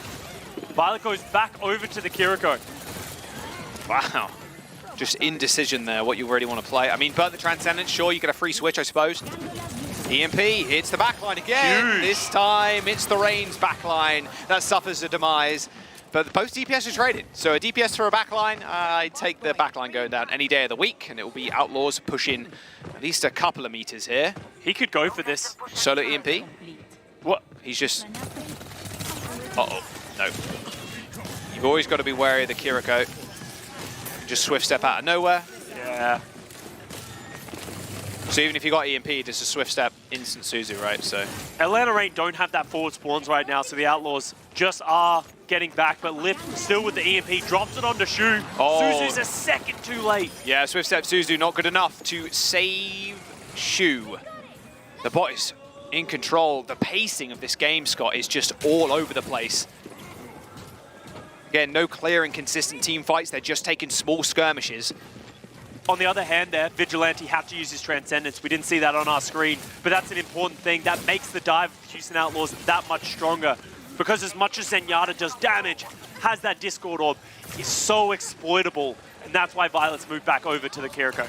And there it is right there. Happy takes down Vigilante, what feels like solo. It's nice, but is it nice enough? Because it's just Tracer's doing damage right now and getting kills. Stalker takes care of Shu. I mean, Violet, at least he's got a lot of healing to kind of output here. But the Houston Outlaws, Scott, not really moved the bot. Under 30 meters right now. That's the problem with New Queen Street as a map, is it just feels everyone's so close to each other. They're trading blows back and forth, but no one's decisively winning a team fight. It's way in favor of the Atlanta Reign if they just keep doing that. Yeah, exactly. Dude, what? And now Lip's turn to go down. Oh, Bilge. Okay, all right. Decisive team fight, number 1. We've only got 2 minutes left, mind you, Outlaws, so... Oh, Donghack might be in trouble here. Pedals the metal. He is.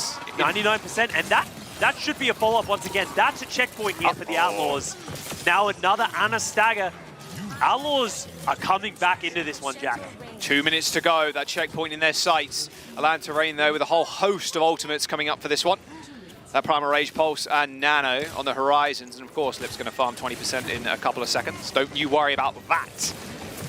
Oh, Fledgem as well for Outlaws, though. There's the rush in the small room. Vigilante goes down to a pulse. Huge pick. As now the checkpoint has been unlocked. Butt scratch mode initiated as Donghack tried to get back.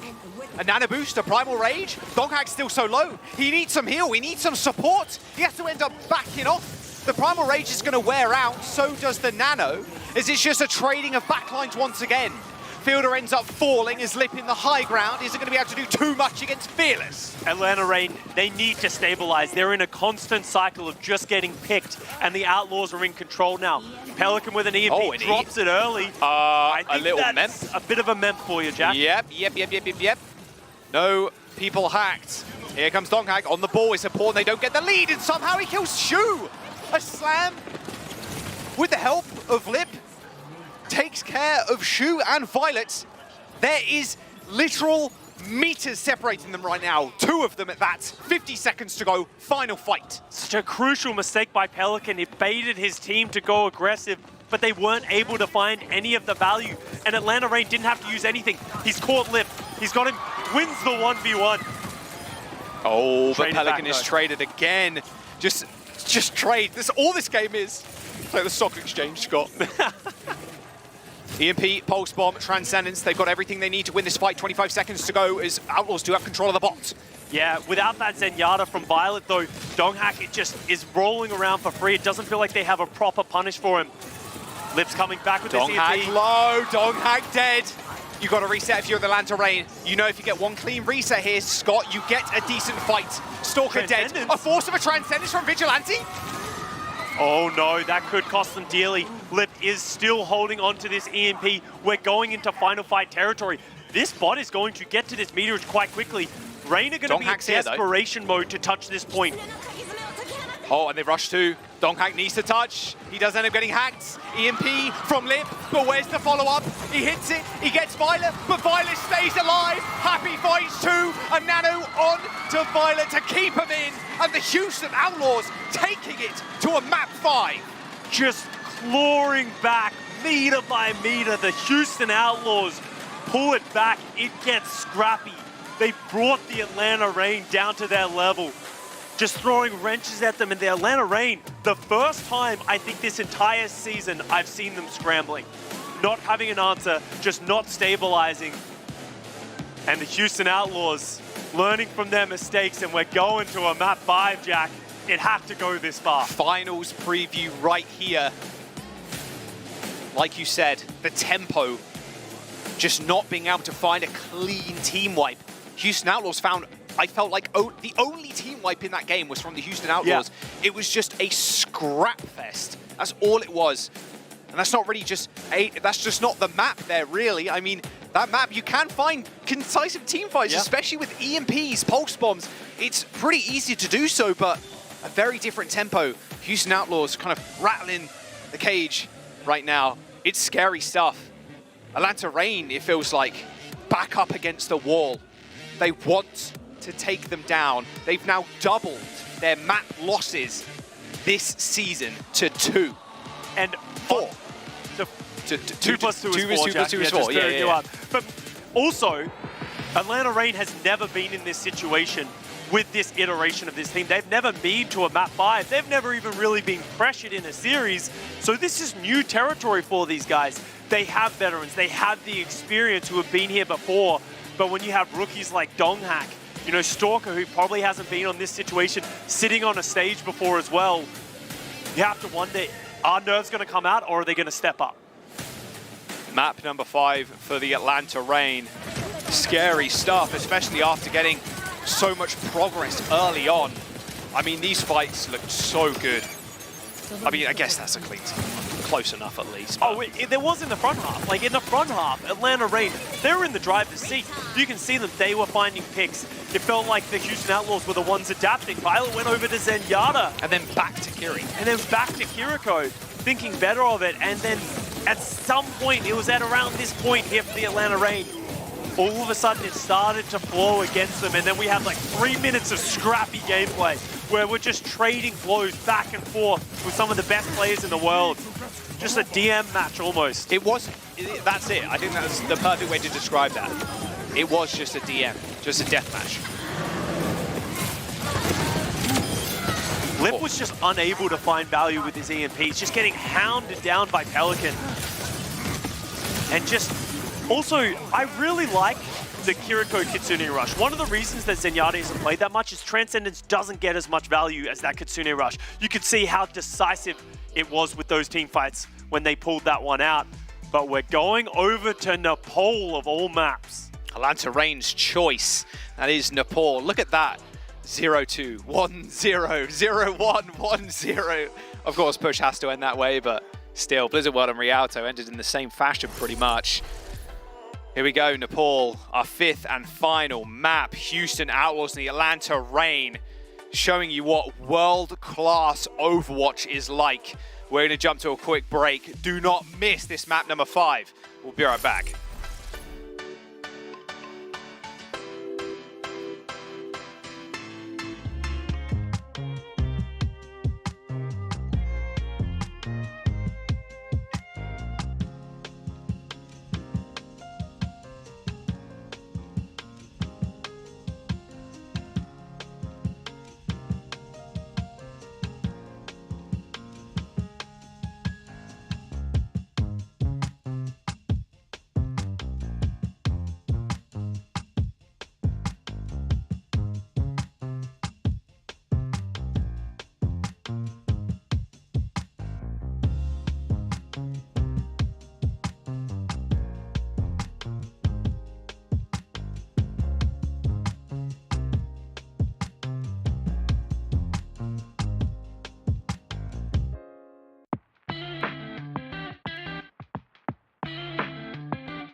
Of course, it had to go to a map number 5, the Houston Outlaws and the Atlanta Reign going the full distance.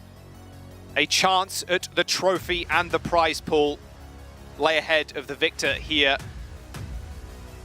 And a chunky prize pool at that. This is the upper bracket finals if you've only just joined us. And what a time to join us, mind you. The Atlanta Reign doubling their map losses this season in this series alone, totaling at 4. 3 of those map losses against the Houston Outlaws, of course 2 in this series. Chio now stepping back into the roster of the Atlanta Reign, as Vigilante takes a step back as we go to Nepal. And Donghak is remaining in as well. So going back to the tried and true rosters, the ones that are going to play that dive. But Jack, we're moving over to Nepal, and Nepal is a wild card of a map. This is an interesting choice here from the Atlanta Reign. You have very different points that play very differently. You can play some of this Ramatra Rush if you're going over to Village. Then you have Sanctum, which is just such a weird long sideline point. There must be an idea and a plan from the Atlanta Reign if they're going to go here on map 5. It's an idea, there's a plan. I think there's a lot more than that in the works, that's for sure. Man, that last map, I think you want to kind of erase it from your memory if you're an Atlanta Reign fan, because it was scrappy. It looked like they were in control for the majority, but it was Outlaws, the tenacity to come up and come back from a deficit so early on in the push map. Quite rare, I'd say. We saw some crazy pushes recently, full completions. I mean, in that Spark series, Scott, almost going all the way. It's been a strange game mode, a lot of interesting kind of comps and people and like pros, of course, kind of figuring it out when it was launched into Overwatch. It's not cookie cutter just yet, I feel like, especially with how different maps are designed, but Control, we all know, or maybe love or maybe hate it, it will be our last game mode. And like you said, Nepal, a bit of a coin flippy one, I must say. Every point, and you can say this about a lot of Control points, but this one especially, there's some wacky stuff you can bring out in Nepal, especially if you go to Village. We could see some Symmetra, we could see Sigma, we could see anything under the sun. Look at this on New Queen Street. Lip was just better, just straight up. He was the difference maker. He was finding the value, dying way less. But Pelican felt like he was coming up clutch when it mattered the most, towards the back end. It felt like a lot of these stats here for Lip came in the front half. But the presence of mind from the Houston Outlaws to fight back, that tenacity that they have is just the thing that you have to admire and just makes great Overwatch. Anything is possible in push. A lot of people like to say, oh, once you fall behind, it's impossible to come back. Watch this game. The Outlaws can do that against the Atlanta Reign. Anyone can do it. I think you've hit the nail on the head with the Pelican kind of hounded down Lip. There were a few times where Pelican hovering over the Translocator and either destroying it, waiting for Lip to come back, harassing him, taking him out. It was a lot more about just shutting down one of the main carries and the key individuals that have made Atlanta Reign so successful. And that's why Pelican had more eliminations. He's playing the game in a more team-orientated style where he's able to help his team follow up and close out those rounds. But it doesn't matter anymore, Jack. It doesn't matter what happened in the last map. We're going to the last map of the series in Nepal. Atlanta Reign map choice. Atlanta Reign won Control to start the series off. Quite a convincing 2-0 on Ilios. Can they do the same on Nepal? Not sure. I think a lot of that, though, if you think back to the Ilios map, especially when we went to Ruins, kind of hesitation from the Outlaws, happy picking Widow, just not finding value that you need. Nepal, you're not going to see a Widowmaker. That would be crazy. That would, Unless? No, please no. It's not happening. But here we are, Scott. Final map. Map number 5. Houston Outlaws and the Atlanta Reign square off for a shot at the finals.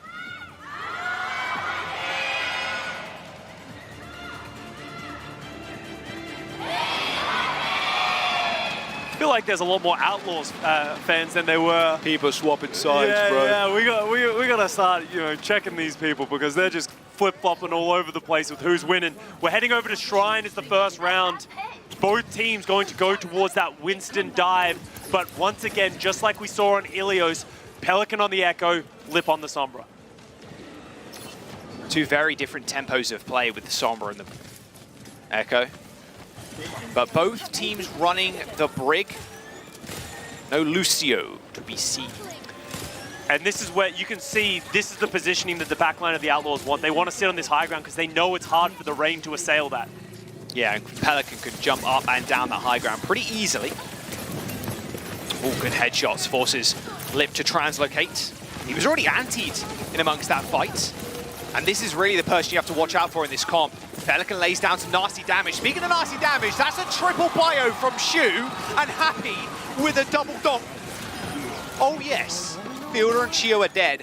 A nice anti-nade from Shu. You can see it Big on his smile face. on his face. Oh yeah. He loves it. He knows what he just did. That's just Shu Overwatch sometimes. Huge play, and that's also given him a ton of nano, which will allow them to play aggressively. Give Fearless the keys to sort of just play as aggressive as he needs to. Oh, you can hear that echo hovering above. That's a terrifying sound, I will say. Top 10 scariest sounds in Overwatch. I will say though, Lip is charging a quick EMP as well, which shouldn't be too surprising, but he always does it. And that could be important for this next team fight. Oh, what a stick! Hey, man! How does he keep hitting these sticks? Filthy stuff. Pulse bomb from Happy, not quite landed though. Hits the recall, double blink left. However, a sleep onto Fearless ends his life. And with the Atlanta Rain saving that EMP, they're going to be good for another fight. However, the Outlaws gain 50%. But I just want to point this out, Scott. For a spam hero like Pelican, like Echo, sorry, Pelican's, he's lagging behind in terms of ult charge compared to someone like Lip who's got the EMP already. It can be difficult because you just run out of targets to shoot, and there's so many threats that you have to be careful of. But it's about that echo, that beam that you can do, just beaming people down, especially the Winston. Lip has the EMP waiting for them. You can see Outlaws just respecting this one. Nano boost onto Pelican. He's going to get that ult pretty soon. However, you've got to be careful with the EMP. It hits just before. Well, just after, sorry, Donkey ends up going down. Pelican antied, literally 1 HP, hits the copy. Survived with the overhelp thanks to Violet's rally. Shu is dead in the hands of Violet. Lip, sorry. Pulse bomb is a copied one as Pelican. You making good use of this echo copy. Double pulse bomb, and maybe even a double kill. Those sticky bombs helping Happy finish off Chio. As the Atlanta Rain still jostle for position on point as Dongnak's got Primal Rage, Scott. So they're going to be hunkering down. Yeah, Outlaws got the backline of the Rain. Oh, nice. But they need to clean off the players who are remaining the front line. Donghak commits the Primal Rage, thinking it's still winnable, trying to hold on. He's going back out. It's a little bit of extra percentage, and ult charge going over to Fielder for that healing. 69% for the Rain, 60% coming in for the Houston Outlaws. That was a lot of ultimates expended though, not a lot left in the tank. Both players have pulse bombs. Stalker has been so strong with these pulse bombs. He throws it. This one goes wide. It's over for another 180. Uh-oh, that pulse bomb hit, but it was on the shield. All right, both pulse bombs out of the equation now. Only that nano boost, and Shu takes a railgun to the face, but a different target Donghak was looking at, and it was Violet. Shu and Violet forced away that nano, helping secure the kill onto Fearless. No damage, it was just zoning capabilities more than anything. And there's the nano boost onto Pelican, but he's hacked, so he can't use his shift. He's got the beam, but this nano, is he going to be able to find anything? EMP available for Lip. Final fight coming up. EMP just thrown out, making it a quick and clean team fight. 91% to 80 for the Rain. Importantly, Atlanta Rain got the flip in the halfway through that fight, so the percentage is ticking, guaranteeing that this will be the last team fight. Pulse, copy, rally for both Brigs. Stalker once again has it in hand. Good awareness from Happy. Yeah. Spot damage. Sticky bombs still do a lot, and you can copy as soon as you get in there. Only 300 HP, and Pelican instantly takes a nap, but no, woken up, I believe, Donghak. There's the pulse, hits the shield, as Violet finds a nice block. Pelican pretty low, pops the Primal, a free one, that is. DPS Primal moments. He's finding a little bit of damage, but Fielder is going to get kept alive, and now he's in trouble. Speaking of which, the rest of the Atlanta Rain members, their health bars are dwindling. As Happy, dishing out a fair amount of damage, enough to earn himself a pulse bomb. He dashes away, does get a blink, but still with a pulse bomb. It hits the shield again. These pulses are just not landing, but the whip shots do. Chio takes down Happy, and Shu is dead. Fearless might be history. Violet falls, but Pelican is alive. Pelican and Fearless versus the world. The Atlanta Reign easily clean him up. Reign take round number 1. And a 1 round away from making it to the finals of the Midseason Madness. Chio and Fielder are just the best support line in the world. You can't argue with that. Just watch them. They deal with the Pelican aggression. They stay alive. They hold on to it. Chio holds that rally long enough. He then pops that rally, catches the pulse bomb, stuns the Tracer, takes them down, keeps their team alive. They are the backbone of the Atlanta Reign, and they are coming in clutch when it's needed. He even turned the brick shield that had the stick on into the geometry, the wall, so the pulse bomb did no damage because it's clipping into a wall. Like, oh, he's just built different. Literal championship winning backline. Facing their old teammate, of course, in Fearless. We move on to Sanctum now, Scott. Oh, hello. There's a bit of leapfrog there from a lid. Mirror compositions, both teams playing pretty much the meta right now, jostling for position, trying to get this Archer's control. Who lands this Baronade first? Lip's hacked. Oh, Lip. Oh no, good nade though. Violet, way too aggressive, and Fearless is anti. Can they finish up the kill? Donghack desperately trying, and try as he might, he found the backline, which will do. Point is unlocked, and with no supports, Outlaws, they're still gonna try and contest, but the Reign do find the cap first. No healing, there's just no reason to go for that. Slowly, that's such big pick. There on the Violet, gets caught by that bio grenade, and then there's just not enough to keep the Outlaws up. That clip was almost filthy. I was thinking maybe a double blink in there. Boom. Smack on the head, a little bonk. Pulse bombs once again for both Tracers. Nano boost coming up. Dude, Stalker's feeling himself, man. Oh.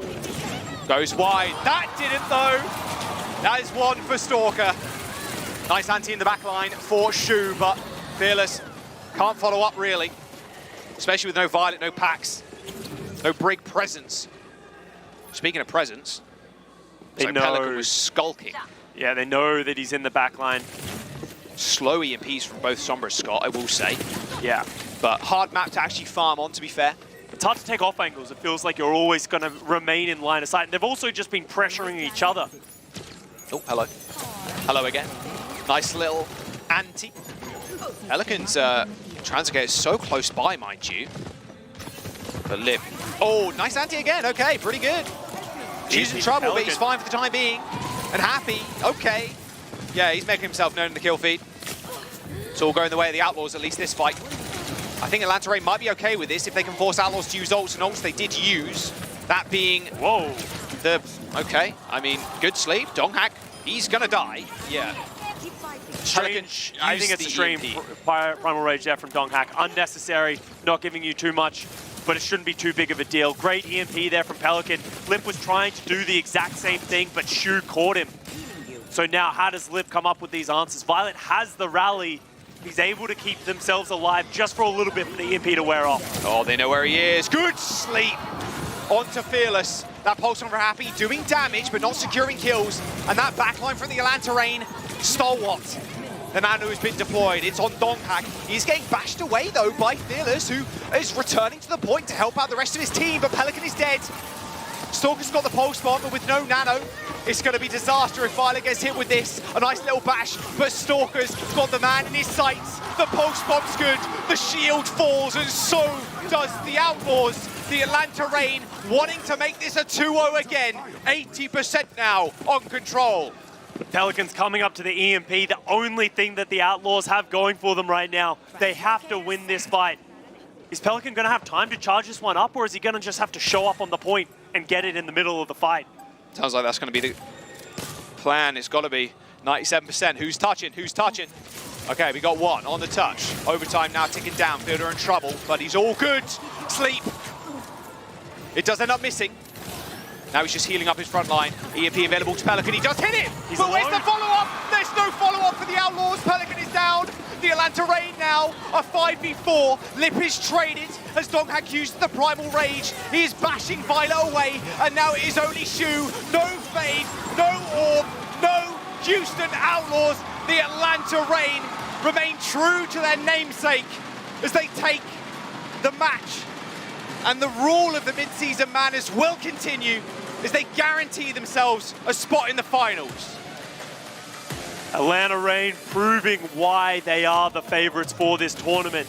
Even when Outlaws make them go the distance, they're able to hold on, and they just had so much extra composure in that final map. And, you know, just every single one of these players coming in clutch at some moment, but this will not be the last we hear of the Houston Outlaws. Finals preview right here.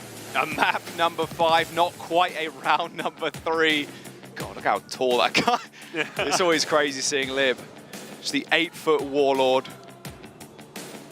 Just unreal stuff from the Atlanta Reign, showing different looks too, subbing Hawk in for the first time in the Midseason Madness tournament.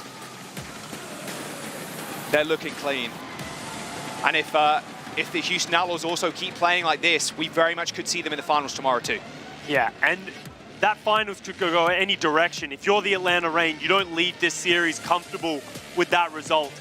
You got pushed to the very edge. This Outlaws isn't going to go down without a fight. They will make their resurgence, but Atlanta Reign still reigning supreme, and just some ridiculous individual performances. I have to shout out the backline once again. Chio and Fielder. Fearless is the best Winston in the world. Happy and Pelican, such an aggressive DPS duo, but even they could not get through to them. They found them from time to time, but just not enough. It felt like you needed to hit an EMP or a pulse to guarantee a kill on the backline, and without those tools, it's so hard to just neutral dive. They are the strongest backline, and I will have to agree with you, Scott, in the world right now. Chio and Filder, just a nightmare fuel, honestly, to any dive tanks, dive DPS, whoever or whatever you throw at them. Just too powerful. Way too powerful.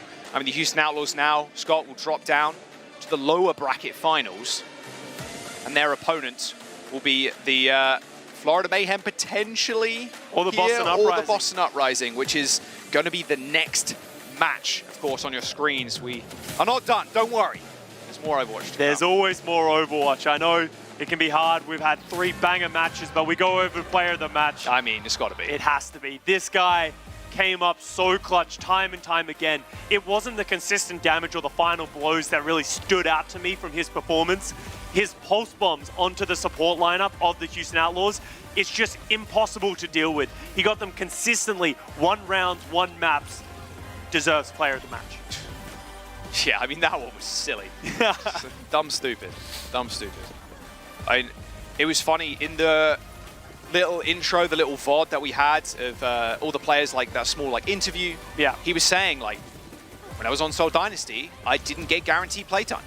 I didn't see this come through. I want to obviously play as much as I possibly can, as you would, right? You want to be that starting player, and look at what you can do when he's your starting player. Here's a trace of stats for his this match. Out of 45 minutes played, 2.4 deaths per 10, 11 plus final blows, eliminations 18 plus. Like, yeah, I mean, the stats speak for themselves, but the highlight reel really paints the full picture. Yeah, and you know, Stalker, he is just impressing us time on time. When we saw this Atlanta Reign team come together, people weren't talking about Stalker as much. Yes, he was a good piece, and people were excited to see what he could do. I don't think anyone expected he would be the one at the tip of the spear, the one leading the charge for the Atlanta Reign in the final tournaments at LAN. Oh yeah, I mean, Lip has had it. It's not like he's had his day, but his time in the sun, especially in the qualifiers, like, it was all Lip, and now it feeling like it's all Stalker. Just continue this, and I think they're gonna walk away with the trophy and maybe a little bit of that prize pool too. Yeah, and you know, the Atlanta Reign, we've been hyping these guys up. It's awesome to see them on the LAN living up to the hype. They have so many great things to say about Gator, and this team has been put together to win championships. Yep. They're that much closer. They're going to be at the grand finals, and now they just await their opponents. Yeah, the Houston Outlaws, like I said, they go down to the losers bracket finals. Their opponent, either the Florida Mayhem or the Boston Uprising, and we'll find out that result after this break. Do not go anywhere. The desk is going to break down the series and more after this.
Welcome back, one and all. Here to break it all down is the Watchpoint crew once again. Zoe here, joined by Danny, Jake, and Jonathan. And what a series this was. That already felt like the grand final, and it might be the grand final. I'm pretty sure I think it is going to be. You never know, though. You never know. I'm just saying, but boy, did they play it close. Oh, This was peak Overwatch. This was beautiful, and I can't wait to pick your brains and break it all down in all its glory. So let's take a look at highlights whilst we talk over the beauty that was the Houston Outlaws and the Atlanta Reign.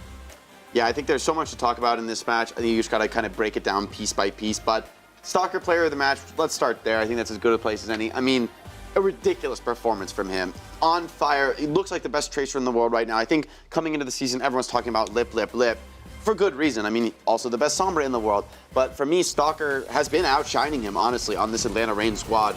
Incredibly consistent. You're surprised when this guy misses a pulse bomb. The default is the kill, right? That's just what it's like for him as a player. It looks in these 1v1s, I mean, he doesn't miss a beat. You need to EMP him to shut him down. He's just everywhere. Yeah, it is terrifying, actually. Real life Stalker. He's coming for you. I mean, and for me, I think, of course, Atlanta Reign, they deserved the win. They were fantastic. But I think I was very surprised by Houston Outlaws as well. Like, they played it super close. And I don't know, I felt like going in was, hey, like, how well could Houston Outlaws fight off against Atlanta Reign? But I think they did it fantastically. And I do believe that we're going to see them again going off against the Atlanta Reign in the grand finals, definitely. Happy's Tracer was actually cracked. Yeah. Happy's Tracer gave Houston Outlaws so many second chances, and this went back and forth. This first point also going to the very end on both sides of the story here. Lips Widowmaker was at the forefront of it all, both on defense and here on offense as well. Houston almost clutched it up here with a Nano Annihilation, but they just couldn't get it done, and Atlanta Reign closed it out. Honestly, every single map was just fantastic. This is what I told you guys. You can't just have them all bangers. You can't kind of have to slowly build it up over time, and then you get a giga banger like this one, the Houston Outlaws against the Reign. Violet's Kiriko here on New Queen Street. This map, Wrecking Ball, Zenyatta. It was honestly so fun to see these two teams that are so good when we consider them dive teams in Tracer Sombra add some modifications here and there and play a little bit different stuff. Yeah, I mean, this is going to be our two final teams. Unless there's an upset. We saw in the 2021 playoffs, we thought Dallas Fuel and Shanghai Dragons were the best teams. And then Atlanta Reign were like, we're going to play Brawl in the lower bracket and beat Dallas Fuel. So never count out the lower bracket. But these two teams look like the best teams. I'm counting out the lower bracket. This is the grand finals match. Maybe that's more Houston Hopium for me. But again, this is a preview, and I think as long as we can win map 5, I'm not disappointed. As much as I wanted Outlaws to get the win here, they played a great series. Atlanta Reign were the stronger team in the end, but I don't think this is back to the drawing board. I think this was a game of inches, as you said, not miles. But what I see as miles is anybody else. I don't think anyone else is taking a map off these teams. What I love the most about this is has anyone listened to how he phrased it? We. Us. We're paying you now. It's not the Houston Outlaws. Bro, he thinks he's on the team. Yeah. Still. Maybe it's true. Maybe it's true. I didn't even catch that. Good call. Yeah, I didn't even think about that either. It's too automatic. I love that. I'm conditioned through years and years. Loyalty. But I think the Outlaws, that they look great. It's just that Atlanta Reign. Oh, yeah. It really was the consistency throughout the long series, right? Like in the very end, it was that last map. That looked like one of the more dominant maps in the series in favor of the Atlanta Reign. To be honest, it looks like they're so consistently solid on that Tracer Sombra comp. Even when they do lose a player here and there, they're just so hard to evict from these points. So good at fighting in 4v5 situations that a lot of teams would either give up or just kind of quickly crumble in. They are so strong in their fundamentals that going down 1, it doesn't feel like they're out of the fight just yet. Like they will fight back. They will try to bring it back. Yeah, I mean, if this was just like a teaser of what might be to come in the grand finals, we're in for a treat. And looking at this match, we did get to see some new looks, a few things that both teams actually pulled out of their sleeves. One of them, Johnny, has been a Violet on that Kiriko. Would you like to break that down for us? Yeah, I wanted to showcase just like an ace up Houston Outlaws sleeve, not necessarily all the time, but something they can go to if they want to, because on New Queen Street, we saw some Wrecking Ball Zenyatta, for example. Wouldn't advise that. But Violet's Kiriko was actually pretty impressive. So as you can see, the backline here, the Houston Outlaws, they're playing an Ana and a Kiriko composition. They're going to have both ultimates up here. And the focus is, of course, going to be the capture objective, the push bot here on New Queen Street. So Violet, he can actually contest this bot. And this is the big difference, I think, between the Brig Ana composition and the Kiriko Ana composition. Shu, he obviously wants to hide down here, but instead of having a Brig playing pretty close by, you can actually have Violet force pressure onto this bot.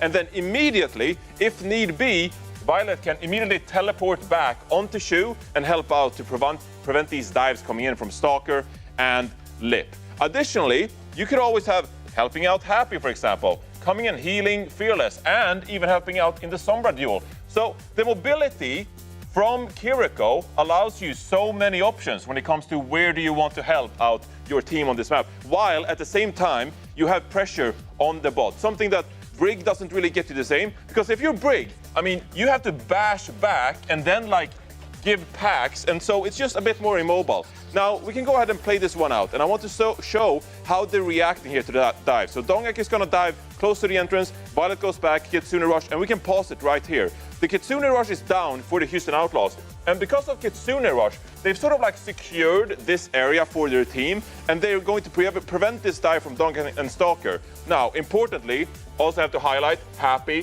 fantastic pull spawn from him, picks out the Vigilante, and that is going to force the Atlanta Rain back.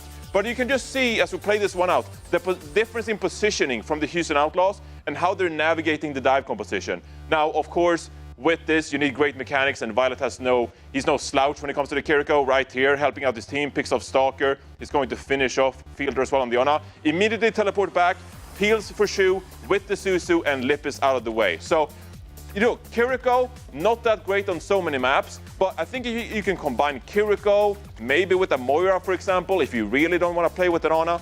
There are options here for the Houston Outlaws if you want to shy away from the Brig Ana. And Jake, he's ready to tell you all about it. I do think you can shy away from the Brig Ana, and I think that's why they bring out New Queen Street. I think it was awesome to see Vigilante get some playtime, looking really solid in the Atlanta Rain. Somebody who I think is a fantastic flex support in his own right, but this is the first time we've seen him all season. I know this was like a pocket strat Rain was really confident in. Houston was able to get the win here on New Queen Street, but again, I think as much as these alternate picks come out, in the end, it's going to be the Ana Break, it's going to be the Tracer Sombra. The challenge for the Houston Outlaws, like, yes, I think they're smart to edge out a map or two with these like oddball compositions, maybe differing a little bit from what's expected. I think that absolutely can work in the right scenario, but you got to win these bread and butter maps. I think we did see that on Blizzard World. Like, that's where Outlaws win, you know, full mirror match. You have to keep doing that. Like, no matter what, like, you're getting some nice cheese wins, you know, great, you can get value off the map pick format. Obviously, you're going to do that as the Houston Outlaws, but in the end, the Grand Finals champion is going to be the best team on this Tracer Sombra comp. You've got to stand up to Stalker and Lip, and it's such a tough test. It really is, and we talk about Lip a lot, but Stalker, I feel like, is flying under the radar a little bit, but man, his performance today was just off the chart. Like, it was actually so much fun, unless, of course, you're the backline of the opposing team. But Danny, you actually got him ready for a winner's interview, so please take it away. Yes, Zoe, thank you so much. We got Stalker, the best Tracer currently we have in the Overwatch League. Tracer, I called him Tracer. I mean, you are Tracer, I guess. Stalker, congratulations on getting the win, and of course, congratulations on moving on to the finals. How do you feel? 자, 오늘 승리 축하드리고 또 결승전으로 올라가게 되신 거 너무나 축하드립니다. 지금 소감 한 말씀 부탁드릴게요. 네, 그 풀세트여서 긴장이 좀 많이 됐었는데 그냥 긴장보다는 생각보다 경기가 되게 재밌었고 그 경기에서 이겨가지고 상당히 기분 좋습니다. I mean, it really went the distance, this match. Went all the way to map 5, so I was very nervous throughout the whole match, but also at the same time, you know, I had a lot of fun playing.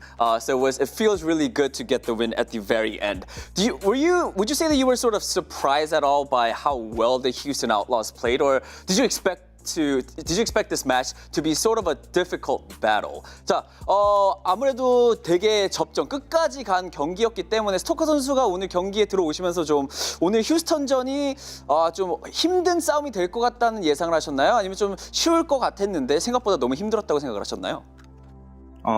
후자인 것 같아요. 쟁탈만 이기면 3대0 가능하다 생각했었는데 막상 하고 보니까 풀세트까지 가게 돼서 조금 당황했던 것 같습니다.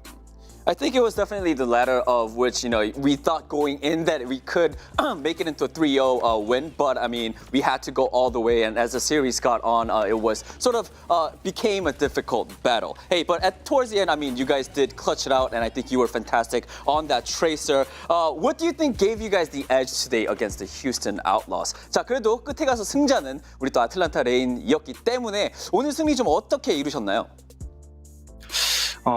저희가 약간 사소한 실수가 좀 많았었는데 그 과정에 약간 제가 좀 잘해가지고 어찌어찌 잘 된 것 같습니다. I mean, there were a lot of small mistakes that happened throughout the whole match, but we were able to overcome those little mistakes, and I think that's how we got the win. I do also want to ask you about a certain competition that we saw in New Queen Street, the Wrecking Ball Zen Comp. Was that sort of on the fly, or was that something planned that you guys had?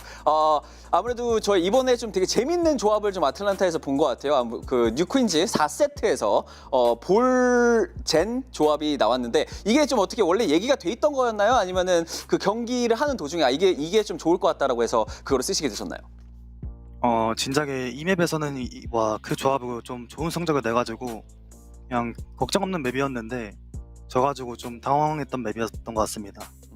I mean, on New Queen Street, with that specific comp, we had really good results, but I was just sort of taken aback because we lost that, and I think it sort of caught me by surprise that Houston won that map. All right, but hey, I mean, at the end, like I said, it was you guys getting the win, so big congratulations, and I guess we'll see you guys for the grand finals tomorrow. 자, 다시 한번 승리 축하드리면서 내일 결승전에서 뵙도록 하겠습니다. 감사합니다. 네, 감사합니다. That was Stalker from the Atlanta Reign, which, as Danny just said, made it to the grand finals of the Midseason Madness. Not an unexpected result. I think most people would have picked the Atlanta Reign to be the favorites heading into this one, but Houston Outlaws, they made them sweat, they made them work for it, and we are in for a treat if we get to see more of that. And we do have, in fact, one more match to go. It's going to be the Boston Uprising and the Florida Mayhem battling it out, and Pretz and much more after this break.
goodness, the double with the grenade!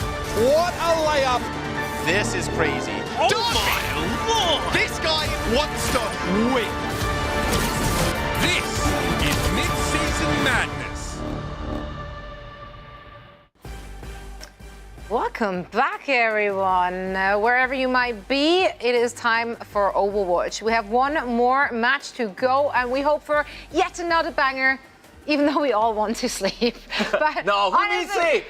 Actually, No, who needs no. sleep? No, I mean, hey, this is a once-in-a-lifetime opportunity, right? Right. We get to witness greatness by all these teams. So far, this tournament has provided us with a plethora of entertainment, and we hope that this match will be no different. We're currently in the lower bracket, and the Mayhem and Boston will battle it out for yet another chance to make it to the grand finals. We've already seen both of those teams play plenty. Who's impressed so far? Who are the big standouts? The West teams. Oh. I was more looking One at more individual time. players, Just one more but yeah, the time. West teams. Sorry, guys. Sorry. Again, on this point, it's super unrelated, but I just want to give a shout out to Seth and Avril. Yeah, for no reason at all. Absolutely no Avril. Yeah. But, Great picks on those East. You East guys teams. are so smug. You are so smug. Yeah. And Jake, you with your pretty little tie and shirt, you're so mischievous. Is that the word? I can't believe you guys just making fun of the Eastern region. They only get the last two places. We don't need to make more fun of them. Okay. They won a few maps. Okay. Sure. They won a couple. Few. Well, if you did it right, moving on. What's that all about? You didn't predict a single one of them to win. No. Yeah. I just think it's rude.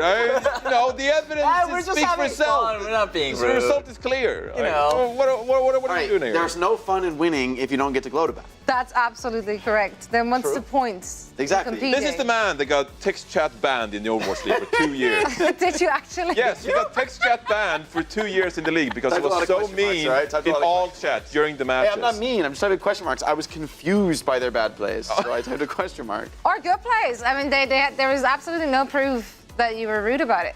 No, I think he did it. No, for I'm Don't gonna check on there. Benefit of the doubt. Thank We don't you. know for sure, Thank you. right? We also Ambiguity. Yeah, exactly. I'm all about that. The last word is scoundrels. It's 12 a.m., guys. Is it actually? No, it's 12:37. 12:30? Liar. Mayhem, Boston. I do want to chat Overwatch about League it though. teams. Overwatch League teams, two pretty good ones. Let's chat about what we expect to see from both of those teams. I think we're gonna see another match where Florida try to make Rush work. Maybe though, honestly, I think their best hope is gonna be comps like we're seeing right here. These like dive, but not quite dive, right? Like still play the on a break, but maybe you weave the Ramatra in. Maybe it's the Moira Kiriko. I think that's actually the best type of comp to play against Boston Uprising. I do agree with, I think Rose was making this point earlier, the Lucio Moira felt lackluster, right? You just, all right, everyone's to trace her Sombra, force your Moira's fade, she fades, okay, and then we chase her down, we kill her, right? Like these best dive teams, and I think Boston is in that category. I think they will take you down if you just play over aggressive with these rush styles. You've got to have some sort of complexity layers to the strategy. If you're just gonna run it down, I think Twilight, DJ Gon, Izayaki, these guys are just too strong, too experienced to fall to a strat like that. And I think also Boston's more happy to take the rush mirror than, for instance, Hangzhou were in that first match that we saw in the Midseason Madness. How about the Boston Uprising reinforce? Boston Uprising, we're going to see much of the same. Unfortunately or fortunately, we're going to see more Winston Sombra Tracer from this team with slight variations. Shambali Monastery is actually a really good map for Boston Uprising, for example. So if you want to play Kalius on the Diva, if you want to bring out the Reinhardt, you can do this in this matchup against Florida and feel quite good. But for the most part, Boston Uprising, they want to stick on the dive comps. Hollywood, for example, really good map for them. So Boston Uprising, I think they're a more clear-cut team. We'll see these players on these roles we're seeing right now for most of the time. Birdring swapping over to the Hanzo, of course, on these maps where maybe you prefer that kind of style. But the real question mark is just going to be like how they deal with Florida Mayhem's brawl compositions. Are we going to see Boston Uprising continue to play this Sombra Tracer? Or are we just going to see them try to break down Florida Mayhem's comps? Because this is what Boston Uprising does best, but Florida Mayhem, they can do it all. And I don't quite know what we'll see from Florida Mayhem because they are so versatile in their composition. Let's chat players then, because I mean neither team is is lacking star players. Who are we keeping our eyes out? I mean, this Tracer duel is so important. I mean, all right, Decay's Tracer stats, I criticize him heavily, I think, in his Houston game. He looked flat, but he brought it all out in the last series today. So this Tracer duel is going to be terrifying. Checkmate has been very consistent. He's consistently delivering, especially keeping up in pulse bomb kills, even when he's not as strong as like a 1v1 dueler as some of these other Tracers. But I still think you have to fight Decay. Decay, I mean, if Decay delivers a performance like that, I think the series is pretty much done. I think they're just gonna like win it easily. You're hoping Decay slows down a little bit, and you're hoping that you can kind of throw some unconventional strats at him. You know, stuff like the Moira Kiriko is incredibly annoying to play Tracer against. No matter how good you are at Tracer, it is kind of a hellscape playing against Kiriko, right? You just get like instantly one shot by this Kiriko. There's not much you can do. It feels like that way playing around it. It's up to the Kiriko to just hit those shots. So I think for shutting down the Boston Uprising, I think Mayhem, they have to make it weird. They have to make the series tricky.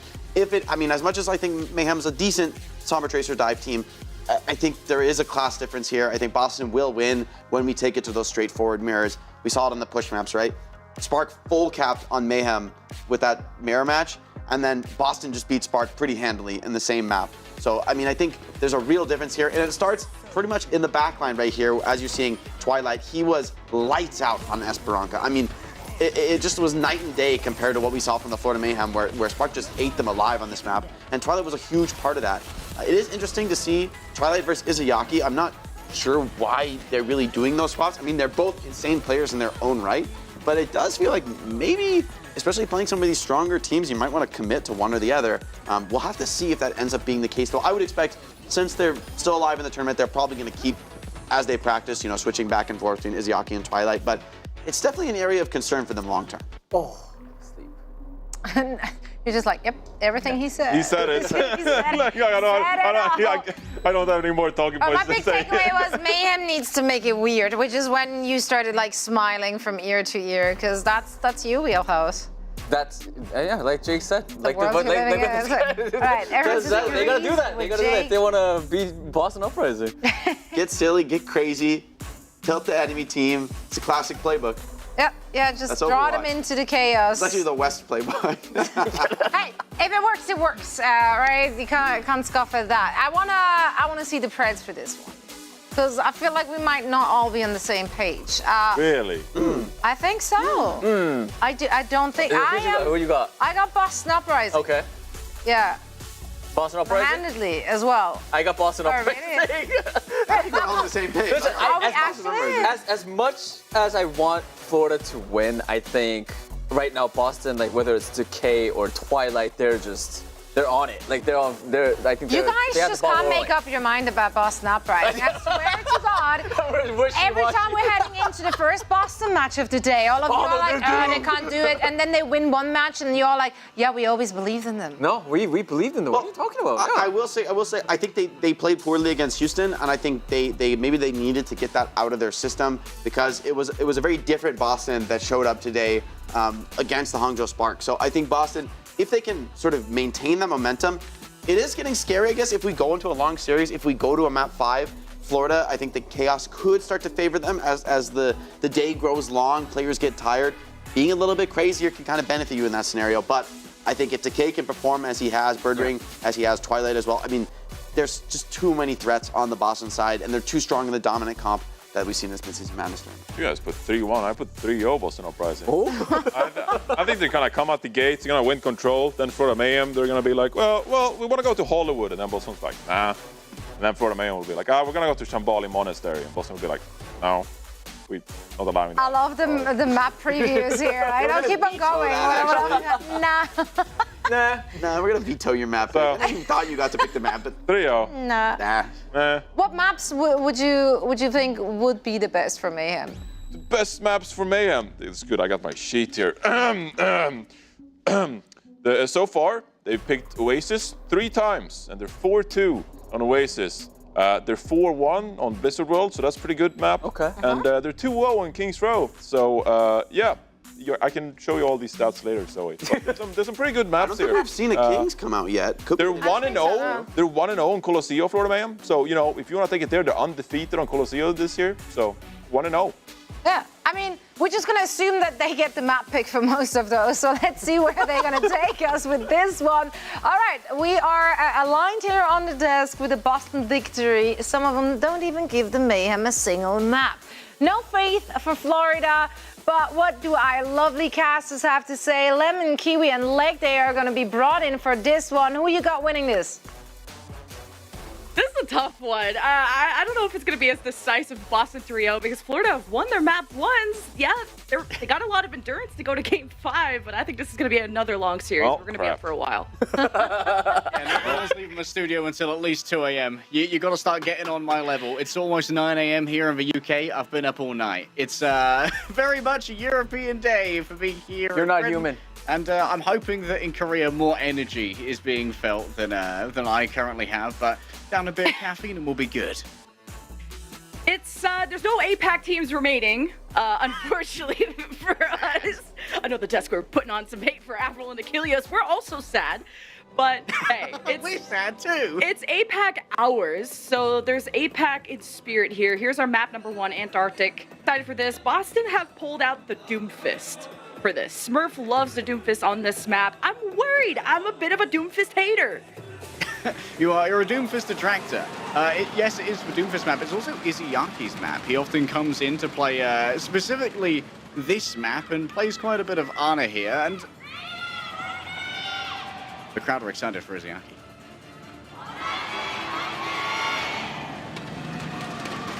You know what? I am too, Lemon. Florida Mayhem and Boston Uprising. This is what Jake said Florida Mayhem should do.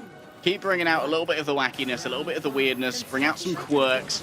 Because trying to play the mirror against Boston when they are so strong with the Winston and the Tracer can be very challenging for this team. Still, Checkmate has been far from underperforming on the Tracer. He's been very serviceable on that hero. Let's see how he does up against Decay with those massive damage stats that have been bringing awful gaped mouths thus far. 4 teams remain, and after this series, the winner of this will make it into the big 3. And Smurf's asleep, just like Leg Day wishes he could be right now, but he's looking right up. He's caffeinated, ready to go. Smurf hacked. He's taken a lot of harassment. Jumps out with his life. I know, crowd. My jaw's on the floor, too. Florida seem to be dominating that space, looking for the cap. Smurf is right back where he started, contesting. Good sleep. Just stop someone from harassing you. You maybe wish you didn't woke him up so soon, but you summoned reinforcements, so Boston are okay. They've removed that first tank, 5v4. The cap's still available. It looks like Mayhem will give it up to them. Anybody's game to play. Someone got a little bit too frisky there. Going deep into the backlines, trying to get on top of Izzyaki, but he hits those sleeps 10 times out of 10 against the Nemesis form. He's just so wide. There's so much biomass to put to sleep. Or robo-mass, I'm not sure how Omnic's. Birddrain going to be able to play this central pillar here. Going to be fairly difficult to actually get onto. Someone's pathing is going to be long and tenuous, so that he can eat a lot of poke on the way through. So far, Florida getting close to an EMP. Be the battle of pulse bombs where the desk felt like Decay was going to dip that, at least statistically. Was putting up a lot more damage, but Checkmate has shined for Florida before. Someone eats the pulse though, and he's gone! Florida losing their tanks early is hurting their initiative, hurting the start of these fights, and Decay has been let loose. He's killed 2, along with, of course, the pulse that removed someone who's now in the Winston. I wonder where Checkmate is spending most of his time in these games, because we've seen that Decay's actually been doing a lot of his work, like slowing down someone's rotation to keep Izzyaki from being once again rotated upon by that Ramatra. And Checkmate just coming back from friendly territory here, just to make sure that Smurf can't play too aggressively, but with a Primal Rage, Smurf can, of course, go a little bit deeper than you usually would, able to bail himself out in an emergency. Boston are so split too, it's hard for Florida to find a target to dive, and it's the EMP hitting 3, including the supports. Lee gone, folded like a lawn chair. He's a Yaki. Being just really patient with this nano, feeling very confident that this fight is still going their way, especially at 76+%, but he stopped like an insect. And Florida finish off the fight after using both those ultimates, but it's a steep mountain to climb at 81% for Boston. I love the smart swap from someone as well onto a Winston for that EMP fight, knowing that it's going to be all about getting onto one vulnerable target like Lee Jae-gon.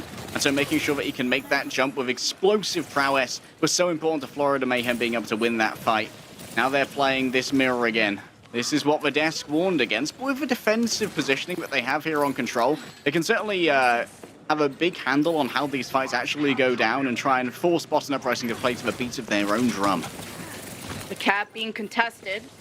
Florida barely holding on to this. Someone in so much trouble. He's taking so much pressure and is not able to pop the primal in time. Speaking of which, Smurfed uncaged. Without Izayaki, seems to be okay. Legion holding on to the rally in case Boston needs the resources, 84% plus. Boston one fight away from taking this round one decisively and making the desk look pretty smart. And Decay, at least right out the gates, is swinging for the fences. And Florida are dying with ults, and they might not even have time to use them.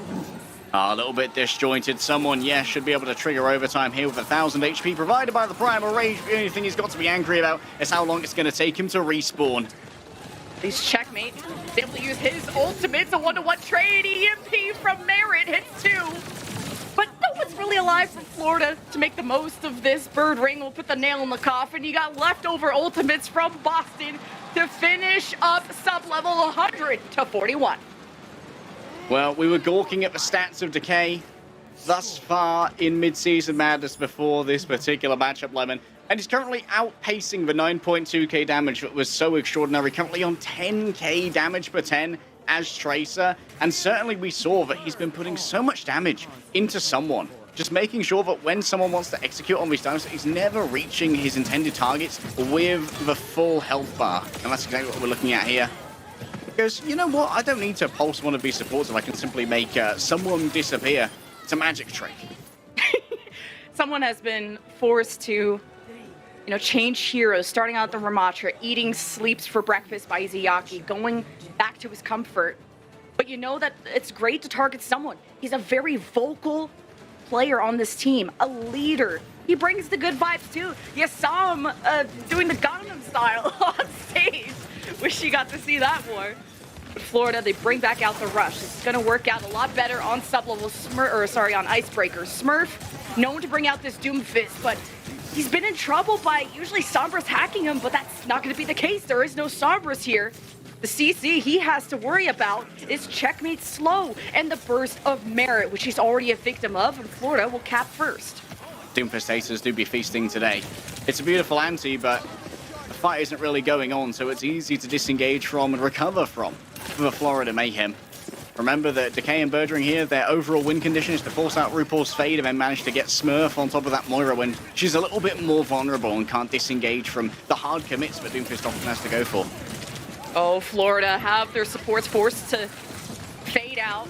RuPaul close to that coalescence. First pick from Florida. Pulse misses from Decay. Checkmate in Ice Block. Now trying to go after Lee Jae-gon and the rest of Boston who are dispersing. Fantastic Maywalk from Checkmate to lock, confirm, and throw away to Key. Boston haven't had a showing on Icebreaker yet. One of the things Florida Mayhem seem to have identified since their last match is that after RuPaul uses that Fade, they've got to turn so many of their resources to getting that peel, and that's exactly why we saw Smurf die first, going in to try and finish off the Moira. But when you have Merit and Checkmate turning onto you with both a May and a Reaper, survivability is going to be incredibly difficult. EMP ready to go from Birdring. Remember, RuPaul can dodge this using the Fade. And he's holding hands with Decay, ready to follow up, but forced to translocate out, so it'll take a second for Boston to set up those dominoes, and meanwhile, Florida take advantage. They push up, put a good amount of damage into Smurf. Here's Birdring firing back. 3-man EMP. And RuPaul with the coalescence just to support this push, this fight. Blizzard from Checkmate trying to punish Boston, who were on the retreat. Who was really frozen up though, and Smurf was nanoed. He has the Meteor Strike too for the sustain. And Boston still haven't won a fight yet, even through the ultimates we did see. Down there from Lee Jae-gon, that's the sustain that Boston needs.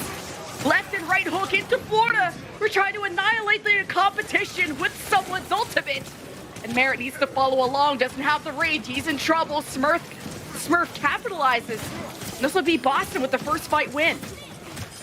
Yeah, Smurf finally getting some value out of this Doomfist. When the fight starts to get chaotic and Smurf doesn't have all of those anti-tank players looking at him, that's when he can feast. But Checkmate has moved away now from the Sombra, so it's a little bit more annoying for Smurf to deal with, and also a little bit better to try and strand him in an engagement when he tries to make it happen. Of course, playing on the defense here means that Smurf has to generally use one less cooldown in order to get that initial damage off and can save more for disengagements, but you have the same amount of cooldowns when Sombra action no matter who you're playing, and that's 0.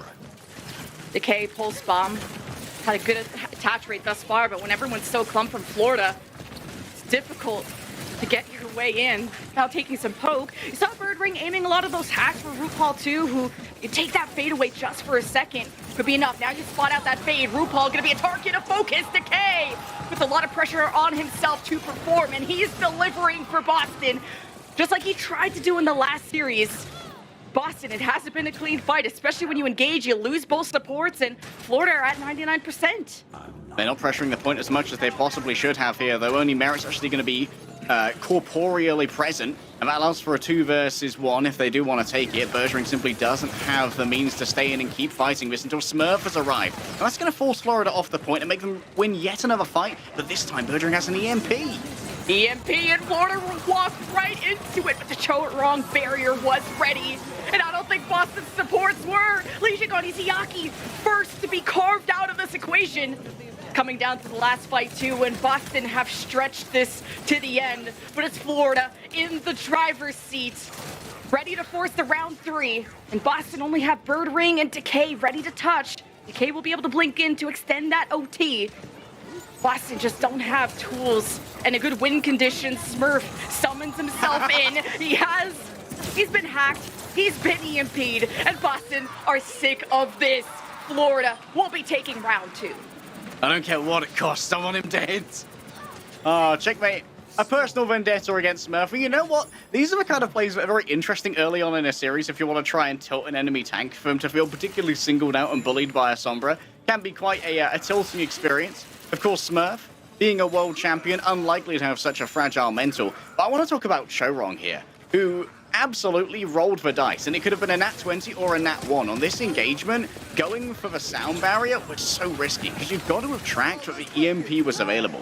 And there was a very high chance that EMP gets actually cancelled, or rather the sound barrier gets cancelled by the EMP. What it actually does is it forces Birdring to say, oh, this is my opportunity to EMP because I can interrupt the sound barrier. And it means that he gets less than ideal sound barrier that his team are not as ready for, because it's not quite as planned and instead is far more reactionary to the beat. And the snowball that formed for Florida after back-to-back fights turned into an avalanche that Boston just couldn't overcome. They made it close from almost a 0-99 comeback. We settled the score on Labs as Boston fight their way with the Ramatra Rush to go to this high ground. Now they'll have the tools with a good EMP. They have a Sombra, but Florida's neutral with the Mate Reaper. It's burst damage that Smurf has to be careful for. Florida ready to cap first too. They'll be able to accumulate some percentage. The longer this fight goes, it's taken quite some time to settle the winners of these wars. But Boston have generated a lot of ult charge and now established on the high ground. This will give them access to the backline, and Florida don't want to give that away for free. Yeah, this is a sad time for Smurf, not having nearly as much tank versus tank support as their counterpart. Checkmate's actually on the flank, feeling super safe here with a ice block still ready to go. Decay, a good stick here, could open it up. Even just forcing the Wraith out of Merit, there it is. And as soon as you spot the Fade from Moira, the Wraith from Reaper, that is the target you need to hunt. Coalescence from RuPaul, but it's an anti-head that hits Cho-Rong and someone. Boston putting all the damage they can, but haven't found that execution. As Florida sustained through it up until Decay says no with the pulse. Finding that while Checkmate didn't have the ice block, Cho-Rong still believes though. Sound Barrier 4v5, they equalize that onto a pick. Izayaki gone, Rally Annihilation, EMP, Boston has the tools! The garage is open, and Florida find themselves in a car crash, giving that up 54. Oh, potentially a critical mistake there from someone to try and clutch up with the Annihilation. Yes, it can give you bucket loads of survivability with a near unlimited blocking you can do while that ult continues to tick on over. But was in the middle of Boston Uprising, could only block in one direction and couldn't even do it for a majority of the time that he was hacked as well. Still, that cost everything for Boston Uprising. Decay will soon, yes, with the damage he does, get a pulse bomb, but on the other side, Florida Mayhem, a well-placed Blizzard here could absolutely doom Smurf, and there's going to be nothing to save him. But Boston have the mobility to get out of this, and really Smurf seems to be the only victim, not even frozen, using the block, but has his back against the wall, the Blizzard place where his route of escape was unavailable. And Decay seems to make these fights winnable. He's performed at his peak, but not able to turn that fight for Boston. The pulse bomb is a good thought, but Florida, their rush is so focused on Smurf. And as soon as he is gone, the dominoes fall. When someone gets back, he's not going to have an Nemesis form. He's using it for locomotion. Bergeron being caught out here, though, is going to give a critical amount of time for someone to get back into not only a good position, but in a position to brawl with an Nemesis form as Smurf moves on to a point and the EMP stands ready. Ready to launch this in the open area. Someone in Merit hit. RuPaul Ruddy hidden with the Coalescence, sustaining the team. Someone needs the help. He's hacked and in trouble. But Florida, they don't seem like they're in trouble at 85% plus. When Boston thought, the devs thought this was going to be a Boston sweep, or at least a dominant showing. It's very close, and Boston invests all the ults they have as soon as they get them. And it's blood and tears on the floor, and a 3v3 on the point to settle this round 3. Will it be Florida living on? And Boston extending this as they fall. The coordination from Florida just too strong, as Florida are about to take map number 1.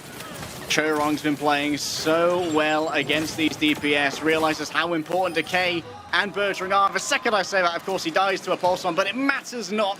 Florida Mayhem are one step closer to claiming that match against the Houston Outlaws and trying to claw their way through the slower bracket to the waiting Grand Vizier that is the Atlanta Reign.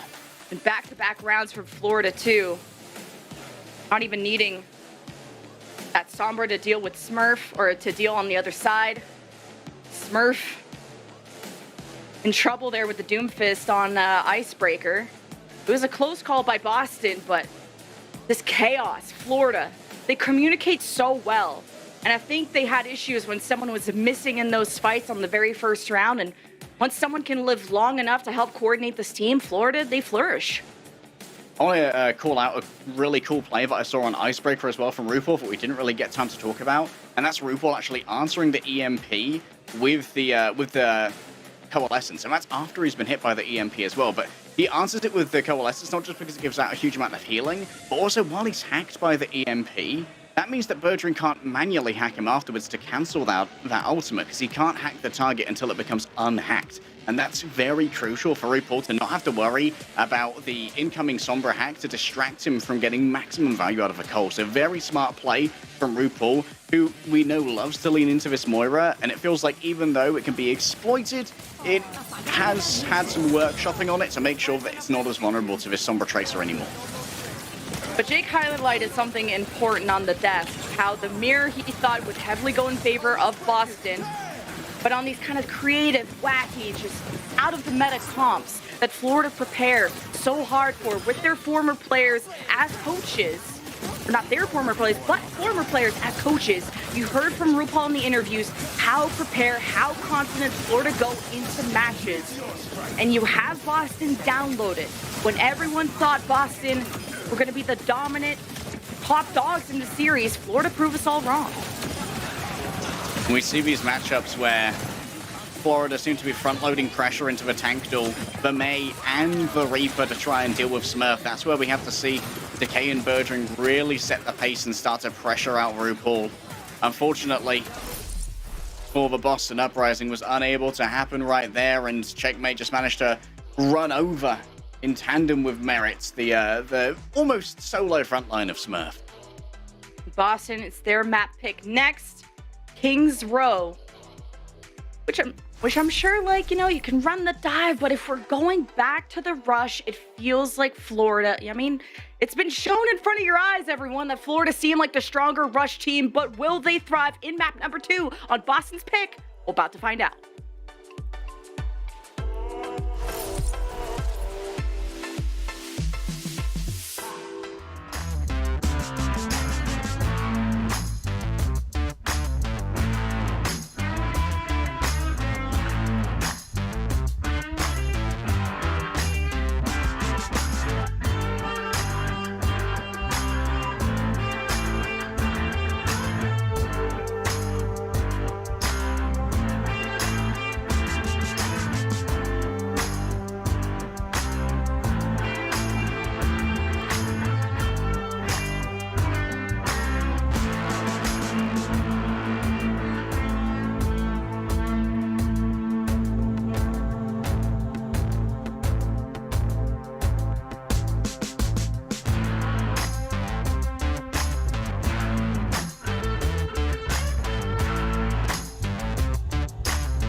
It's the last match of the day, but it's far from over. Live in beautiful Korea. Wishing I was there. It's nighttime here, but we're gonna say goodnight to one of these teams in this lower bracket. Wow, can't believe I'm on camera. Say hi to mom. Yeah, I also can't believe they managed to get on camera. Cheeky. Here we go. Get ourselves some wholesome Korean signs. That's what I'm talking about, Lemon. And coming into this, Kingsrow's a slightly strange pick for the Boston Uprising, as Johnny alluded to on the desk. It's one of the, well, it's not a huge data set, but Florida Mayhem, I believe, are 2-0 on this map. So it's by no means a weakness for them, but of course, when it comes to map picks, usually you want to play a little bit more towards your own strengths rather than try and play towards the opponent's weaknesses. Is that a Twilight foil? Well, good news, because guess who's back? Twilight is substituted in for Izayaki, where we were brewing some hypotheses about why this could be the case. It seems like Izayaki comes in a lot on Antarctic, and we know Twilight, especially Jake, has highlighted Twilight as one of the best honor performances of the tournament, and that's why you bring him in. Yeah, and we do wonder, like, why is Izayaki over Twilight when it comes to Ana? Part of me thinks that it might be familiarity playing with the Doomfist, because Smurf does love to bring out the Doomfist on Antarctic Peninsula. It's been a great time for Twilight on the Ana, though, as we saw in the first match of the day for Boston Uprising. It was sleep after sleep. I love the combo signs, some fusion Ha coming through here. With our powers combined, we have unlocked love. There's a very cursed, crying thing on the right. Surely gonna give me nightmares. That's me as an APAC fan. Same. Mickey Mouse mid-season tournament playoffs will be better. But maybe things will be better for Boston too, with Twilight in, who's had a crazy performance on Ana. My jaw was on the floor with him sleeping cloaked Sombras. This guy has just been a top dog on any team he's been on. He's got the sixth sense. He hears the pitter-patter of those little Sombra flip-flops and always manages to know exactly where to hit that 180 sleep. The crowd still has the energy, so we are demanded to as well. Florida Mayhem and Boston Uprising. There's only one way that this can go. Only one team can survive. Who will be the first to join the APAC Gulag? Down there in the eliminations. So you many go up against fans. Houston? Oh, yeah, that's I don't know if you'd call that a reward. It's it's certainly unenviable with how good both Houston and Atlanta are looking. Vadeska already said it. The grand finals is very likely to be a repeat, but I would love to see some upsets. We all do. Especially with how strong of a showing Outlaws had against Boston. But when I rewatched the Houston-Seoul and the Houston-Boston match, although Boston lost 3-0, they had a much stronger showing than Seoul did. And I'm not, when I cast APAC, I gotta be real. Boston really clutched up, especially Decay with the pulses, made those fights winnable, truly challenged Houston Outlaws and made that close, and they want that rematch. But it starts with this gatekeeper, Florida Mayhem. You don't want to have your hopes stymied by the Florida Mayhem, Lemon. This is where Decay can claim that title.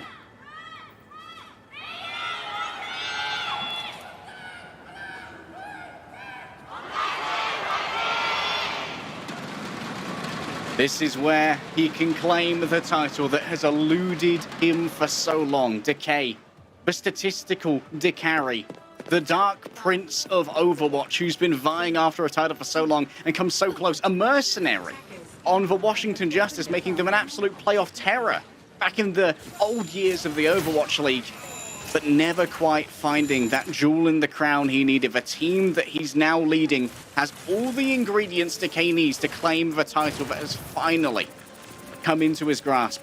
Florida Mayhem, they wish to stop him, and they wish to stop him dead. Decay has said that he feels that these ingredients, as you say, are championship caliber, delicioso. But the Decay Genji, haven't seen this in a hot second. Now he'll be able to dive, hopefully get these executions On the initial dive from Boston, already dashing out, will have access to the mini pack. Seems like Hotel is a good base for him to fall back towards. Boston on the attack, taking good space. But all the way in that top of the window is Florida. The coach gun of Merit will be good to dissuade the Boston offense, the attack. It's already worked out so far. You're peeling. If you're Florida, you've stopped 2 divers of Boston from reaching the top of those windows. And Boston will lose more and more time. Florida are just flowing so well when it comes to their counter dives here. Notice how Checkmate starts up on top near RuPaul, and that's to try and make him undivable by the Genji, because the Genji has no defense against that cryo beam, can't deflect it, and it means that you can't try and find that 1 versus 1. And only drops down from a high ground when Decay is in a position where he's more likely to try and counter dive someone instead and try and get those Shuriken fans in for additional brawl damage. For May, returning to the high ground means that once again there's a lot of homework that has to be done here, and Bergering's yet to really hit that many impactful shots, only 36% of the way towards ultimate. The neutral hasn't favored Boston thus far, but they're coming up to some big ultimates. Even nanoing Decay without the blade is perfectly fine, but dashing gets a lot of initial damage in.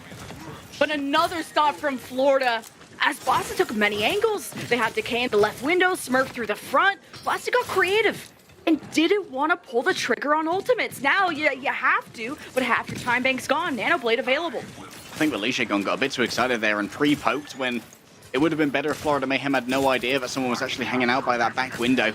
Unfortunately, the Cheerios hitting a couple of their marks really announced the presence of that dive.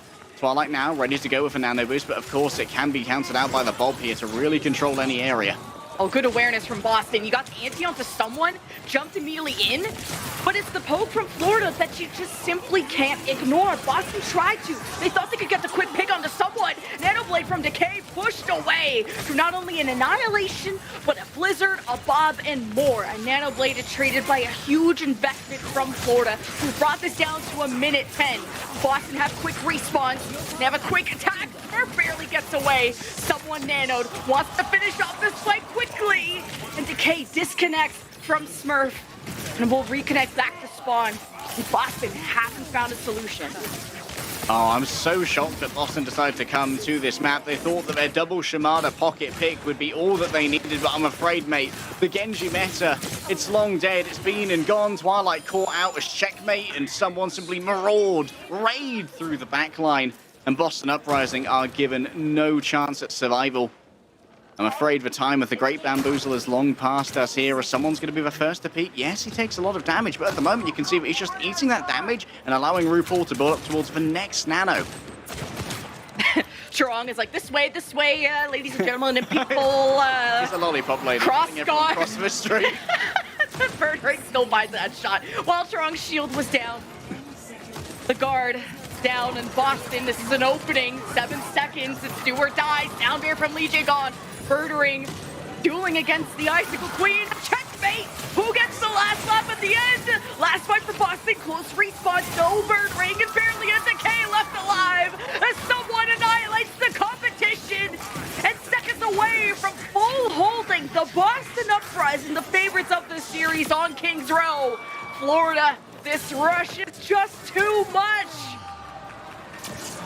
The desk wished for Florida Mayhem to get wacky, and yes, they are currently being a bit quirky, but Boston Uprising, they're drinking Whack-A-Zaid out of a clown shoe right now. They have gone full quirk. That is truly a composition of all time, and while on paper it did make sense, I think they could have swapped over the second that they saw that the May was being played. It meant that Decay had no room to really work with on the Genji, and of course the constant pressure of the Dynamites as well, because you have to aim it directly at the Genji. There's so many ways to get around that deflect, and it meant that because Bergeron was playing more long-range hit scans or long-range brawlers like the Hanzo, that Smurf and Decay were just so easily shut down by Florida Mayhem's multitude of boosts. For one, both the coach gun and the whip shot from Chorong made sure that Smurf could never get up into the high ground, and even if they did, you could put a wall up behind them and cut off their only source of healing from the Ana, which meant that overall it was just such a great defensive formation from Florida Mayhem that they didn't even need to bother to win that many mechanical duels. Defensive formation felt like a fortress They're on this high ground. The best fight that Boston had was the Nano Blade. Guess what Florida have in the bank? Annihilation, a Blizzard, a Bob. Like, Decay couldn't do anything on this Genji, even when they had a coordinated dive at multiple entries of Florida's defense. Decay dashing through it all, dash through the snow 6 feet under. Boston, 83% is all they get. And Florida, if they can do just that, they'll be on match point. And it's Merit, at least taking a page out of Birdring's book with this Widow, so Boston will have to stay hidden. Yeah, dashing through the snow, and 4 kills is all that they've slayed. Florida Mayhem barely falling at all during their defense. Someone, of course, free to try and claim this area. Cheron's actually left behind. It's not answered overly quickly there by someone who actually dropped down off the high ground, maybe getting a touch too excited. I like the off angles that Boston takes on this dive. Lassen have more options, more real estate. Also staying very hidden. Oh, Twilight has to be careful. But obviously, Merit has been pinged. He's been hacked by Birdring.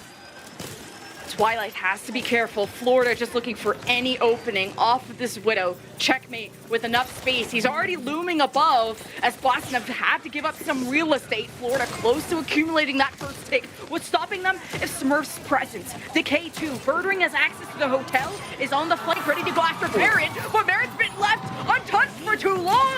A headshot of Decay. Boston are down by 3, and Florida only need 83%. And they have respawn advantage, and Checkmate hasn't stopped.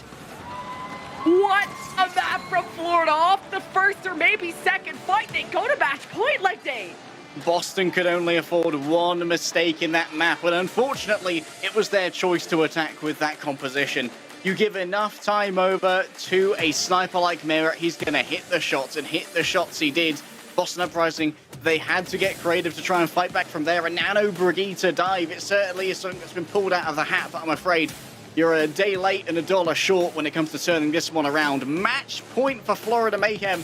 Everyone predicted that Boston would be able to win this one. Already all the Preds are wrong in terms of the score, but still, there is that long-range hope. That distant twinkling star of the night of a reverse sweep. And Boston needs to dig deep to try and find it. And this is Checkmate playing with an injury. This was released by the Florida Mayhem not too long ago. Checkmate somehow injured his arm. Not sure if it's his playing arm, but you see him rubbing it. You saw Swing Chip come out and make sure he's okay.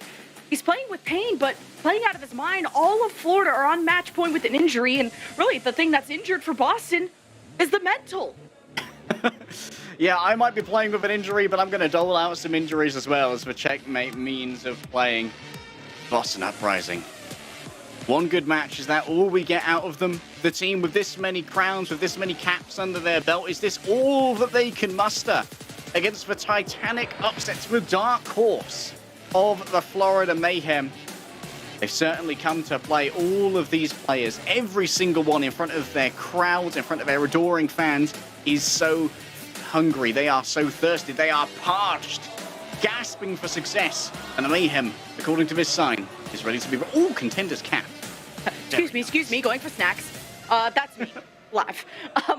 But you saw in this map, Florida come with a plan. Every round, every map, a unique composition. And Florida, they looked so structured against Boston. They know exactly what Boston cook up, and they spit it right back in their face. A complete stop on Kings Row to put the crown on their head, and they're one map away from proving the desk wrong, who were unanimous about Boston. Yeah, I don't think they anticipated this composition from Boston. I don't think they anticipated that Boston would decide to go to a map where they can't play the classic Tracer Sombra dive, when Decay and Birdring have been playing so well on that all this time. I think that Boston actually really overreacted to losing on Antarctic Peninsula. They're like, well, this isn't working. Time to get a little bit quirky, boys. I can't play Doomfist. Throws phone. So no Doomfist. I'm leaving. This tournament's terrible. Me for real. But you know, Decay has been slaying on the Tracer, and pulling out the Genji is like the most common look. He's been so prime on the Tracer all season. And you thought that the desk was hyping up for good reason. Boston being the masters at the Sombra Tracer dive and trying a new look, trying to be unpredictable, trying to be quirky against the Florida Mayhem. And this was Boston's pick, trying to catch Florida off guard, but it's them that got nothing done on the offense. So they gotta hope and pray that Shambali Monastery will be a different chapter. They've decided to go to another map that doesn't favor the Tracer Sombra dive. Truly, this is one of the coaching decisions of all time. Boston Uprising are going well and truly silly today, but all the silliness to be in their favor, you can find out next.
Four teams in the bracket remain, but it's last life for Florida Mayhem and Boston Uprising to climb up and maybe get a rematch against Houston if you're Boston. Florida trying to prove them doubters, them haters wrong. And that's what's on the line, a shiny object and fans watching. The signs I can't read. I wish I was there. I wish Unknown was in my ear telling me what this means, but we got Boston fans in the crowd. That's all that matters like that. I wish I could read. Here's a quick look at the Shambali Monastery win rates, and this gives some insight into why Uprising have chosen to go to this map. 5-0 on Shambali Monastery, which is nothing to sniff at, and Boston and Mayhem seem to not be good at this map. But the reason that I cast such aspersions on it previously is because this is a map that really favors the rush. And thus far, we haven't seen Boston do amazingly in the Ram versus Ram, but a quick swap up that might try and turn that around is the inclusion of Kalios in the roster. They've subbed out Smurf, saying, all right, lad, calm on down. We're not going to be needing any of the scientists for this one. We just want to be punching all the time. So Kalios can come in and play a little bit more of a specialist Ramatcha. And one of the things that Boston might do here to really turn around their fortunes is actually focus in more on that tank tool. Because it seems like again and again, we've seen Smurf, when he's playing the Ramatcha, be completely dinghied by his DPS and just have to try and go up against a May, a Reaper, and a Ramatcha by himself, which is not very fair. Like that, you talked about the ingredients of Boston, but it's raw. They're looking at match point against Florida. Boil them, mash them, put them in a stew. But it's Boston who are getting chomped on right now. When they're the team with the most championships, the most medals around their necks. Well, there's something else around their neck, and it's one of my favorite necklaces. But they got fans in the crowd cheering them on. No matter what happens, they'll stand behind them. And we'll hear from them very, very soon. But bringing Kalios in, one of their strongest maps, as you mentioned, it was a full hold against the Spark, where Kalios brought out the Diva on defense and a Reinhardt on attack. And they rolled them and even brought out some cheeky Bastion. Some cheeky we've seen it from MN3 as well on Shambali. To mixed success. A lot of teams do like bringing out the Bastion, particularly on the spawn hold here. If you're attacking and you see that the enemy is setting up a spawn hold, the Bastion is a great option because often you play against the Bastion by just doing a kiting disengage while the tank form is active, and you can't really do that as effectively when you're spawn holding, because it means that you can get caught during the commute and don't really have any place to go in terms of having that particular cover available that would make you safe from the Bastion. So I wouldn't be surprised to see a rollout Bastion here. Once again, let's confirm, we're going to Shambali Monastery, and on paper, with all stats and no context, this is a great map for Boston. But in the context of this series, where the Ramattra gap seems to be consistently going the way of someone, this is dangerous. Very dangerous, but Florida always come prepared. That's been one of the highlights. Maybe not the shiniest roster on paper, but it's the execution that you gotta fear out of Florida. And Boston have exposed that ace up their sleeve of this Diva, Bastion, Rhine nonsense. Do have Florida downloaded? Have they watched the tape? Do they have something cooked up for Boston? Or is it Boston going back in the oven? I don't know, because they got to come back. They got to reverse sweep, and it's lower bracket last life, and you saw the trophy. There's more than just that on the line. It's pride, especially for the championship caliber players of Boston. No more mulligans. No more chances. No more redos.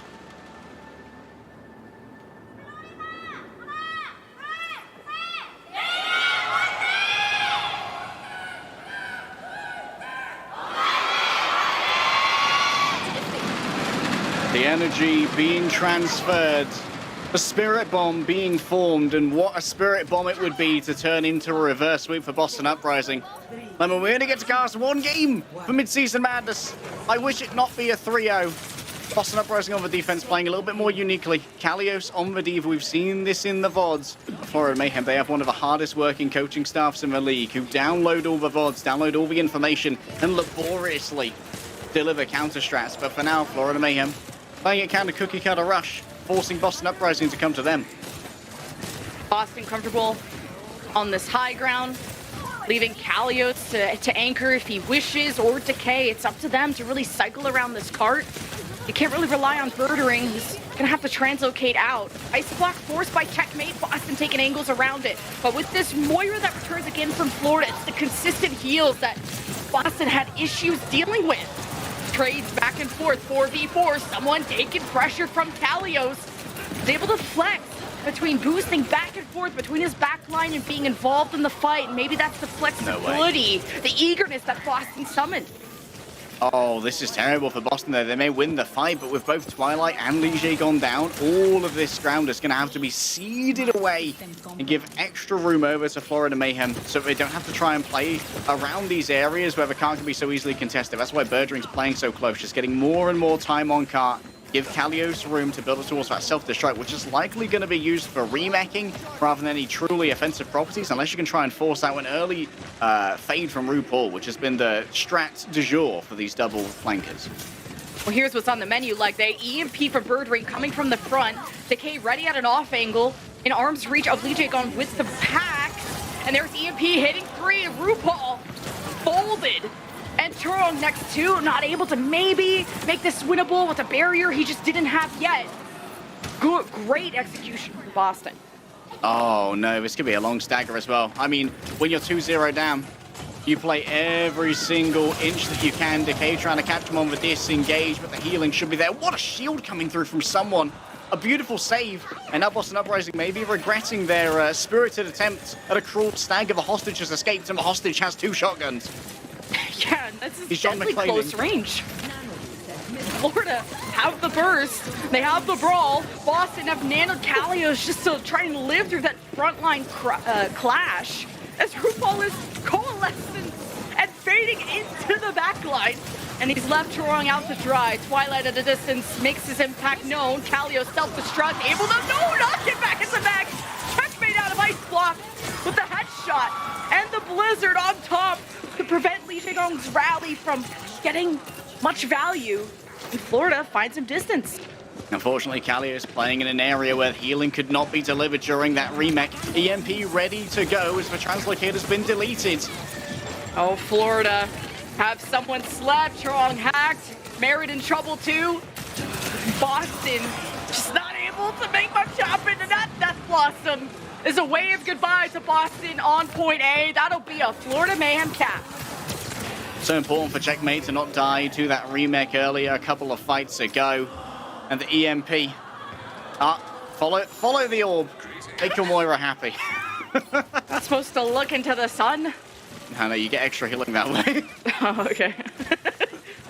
Make sure you always wear sunglasses or protective visors during when you're near a healing orb. Don't stare directly into it. It's bad for you. Kalios back over now onto Ramatra after having gone onto the Doom for an emergency attempt at attack. Birdring round the back. Should be pretty inassailable here for the high ground, but might be tempted down to the low. Hey, Coalesce. Oh, RuPaul just dies to a headshot from Birdring. Kalios is nanoed, but this backline of Boston is not healthy.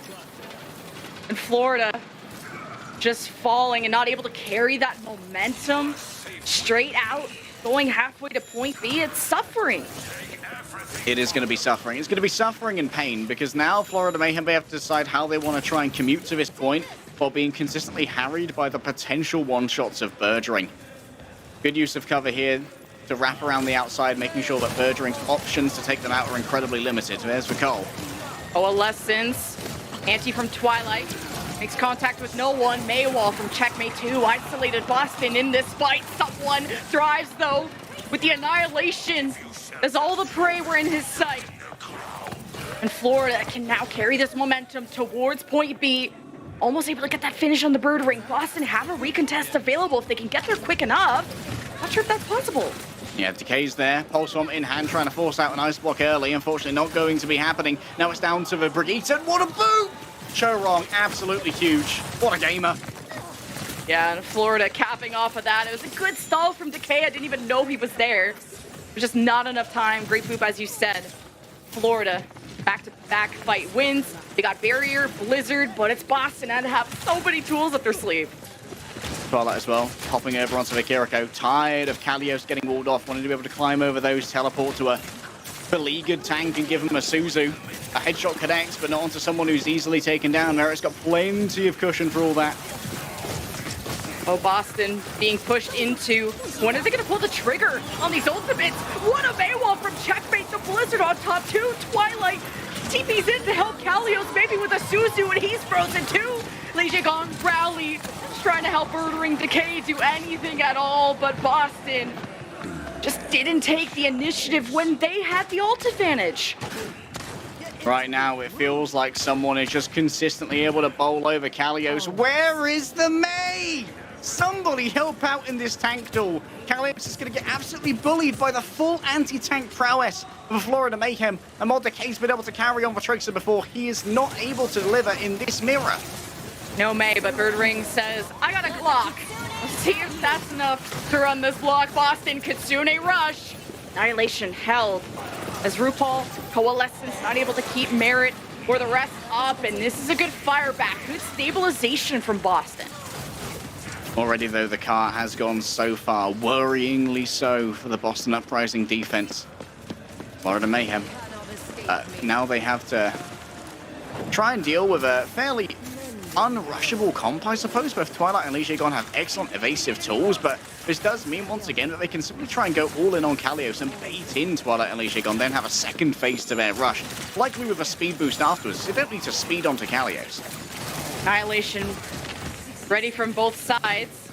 Decay has a pulse too, and he's just creeping up, links in. Didn't throw the pulse yet. Boston, they're ramping up. They're pressuring so well. They're already up by 2, and someone's Annihilation is just knocking at the door, but the Hell's Bells ring in favor of Boston. Back-to-back fight wins, respawn advantage in their favor. Now Boston have found the right pace to play at. Thanks.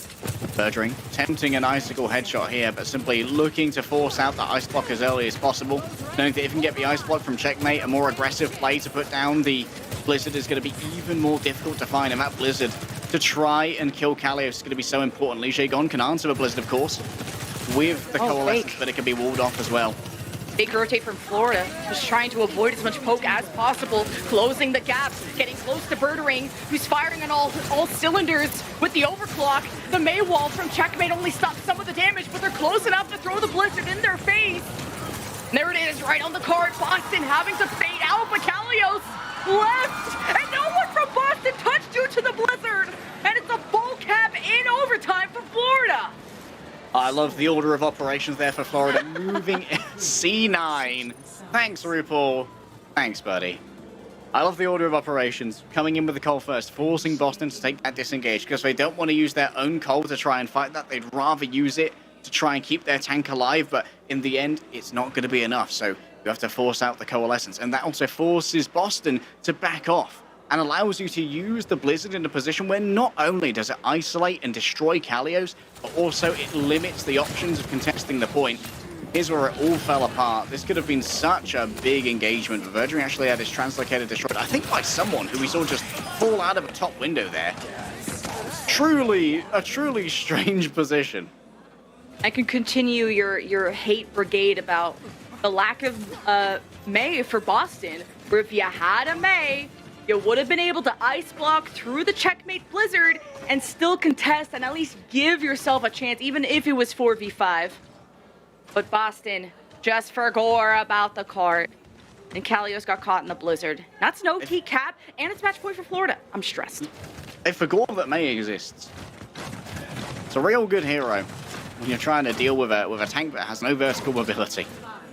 Still, even now, there is no May. Boston Uprising are looking to do this the I don't know, would you call it the honorable way?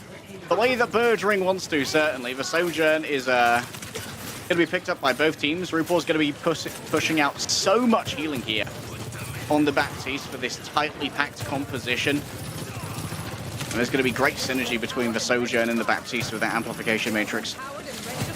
It's interesting that someone is on the Reinhardt, considering we were favoring Florida in these Ramatra matchups. But Florida just can't be idle and let the shield up. Ramatra will win the duel, but it seems as Boston were so focused on someone and trying to surround him. It's Kalios that got exposed and took too much poke and didn't get enough assists despite having Kirigo and Moira heals. But at least as Boston were dispersed and Kalios took all the attention, it's Boston who depended on the mechanics and why they're on these heroes instead of May. Yeah, Lijigon plays Lucio no matter what character he picks.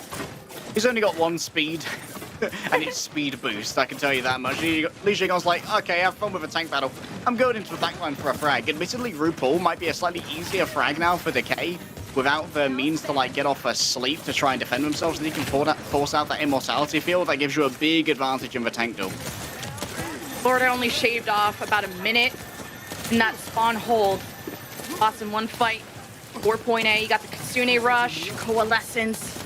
But RuPaul can at least maybe set up a first pick with the Ant Matrix, really command this lane. Someone needs help. Immortality just in time for RuPaul. Ant Matrix secures the lane, like I said, for Florida. Boston respect that. They round the corner. Now this Kitsune rush is canceled out, and they really can't use it effectively.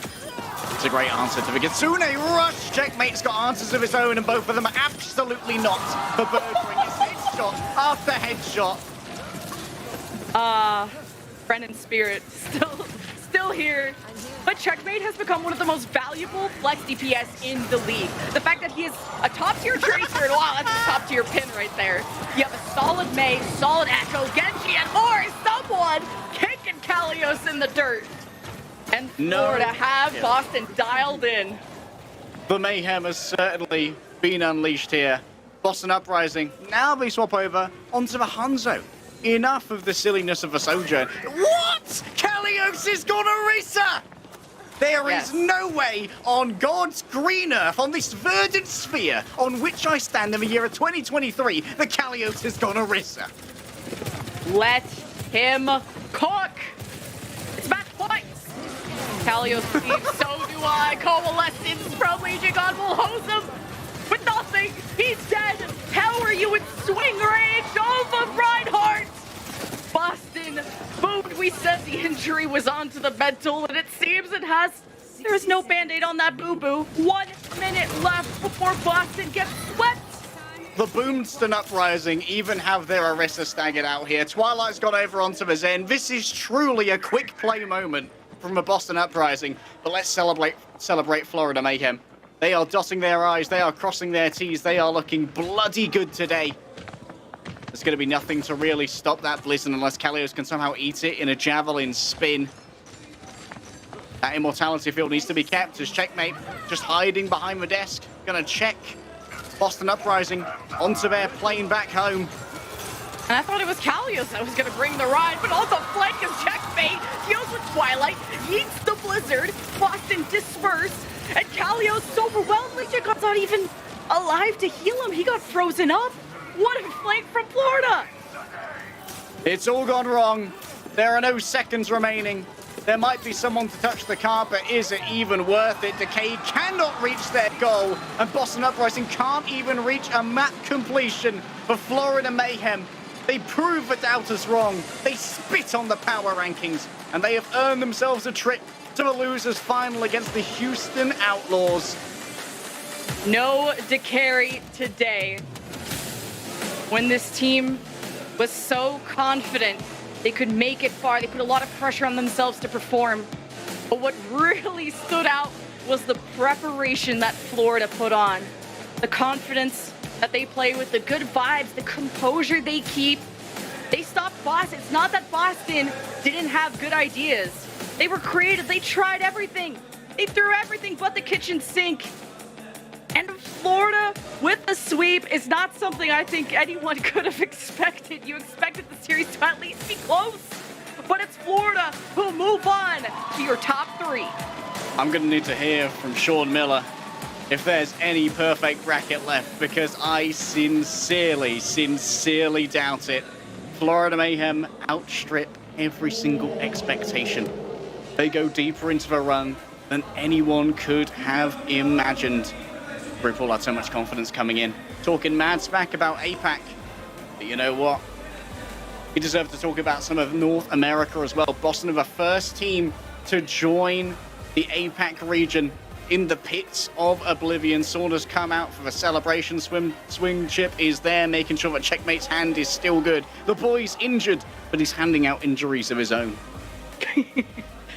What's injured is maybe how the desk are feeling too after there is a lot of hype behind Boston, and I don't blame them. The executions for Boston, they seemed like the stronger team after just Florida having to flounder against the APAC teams.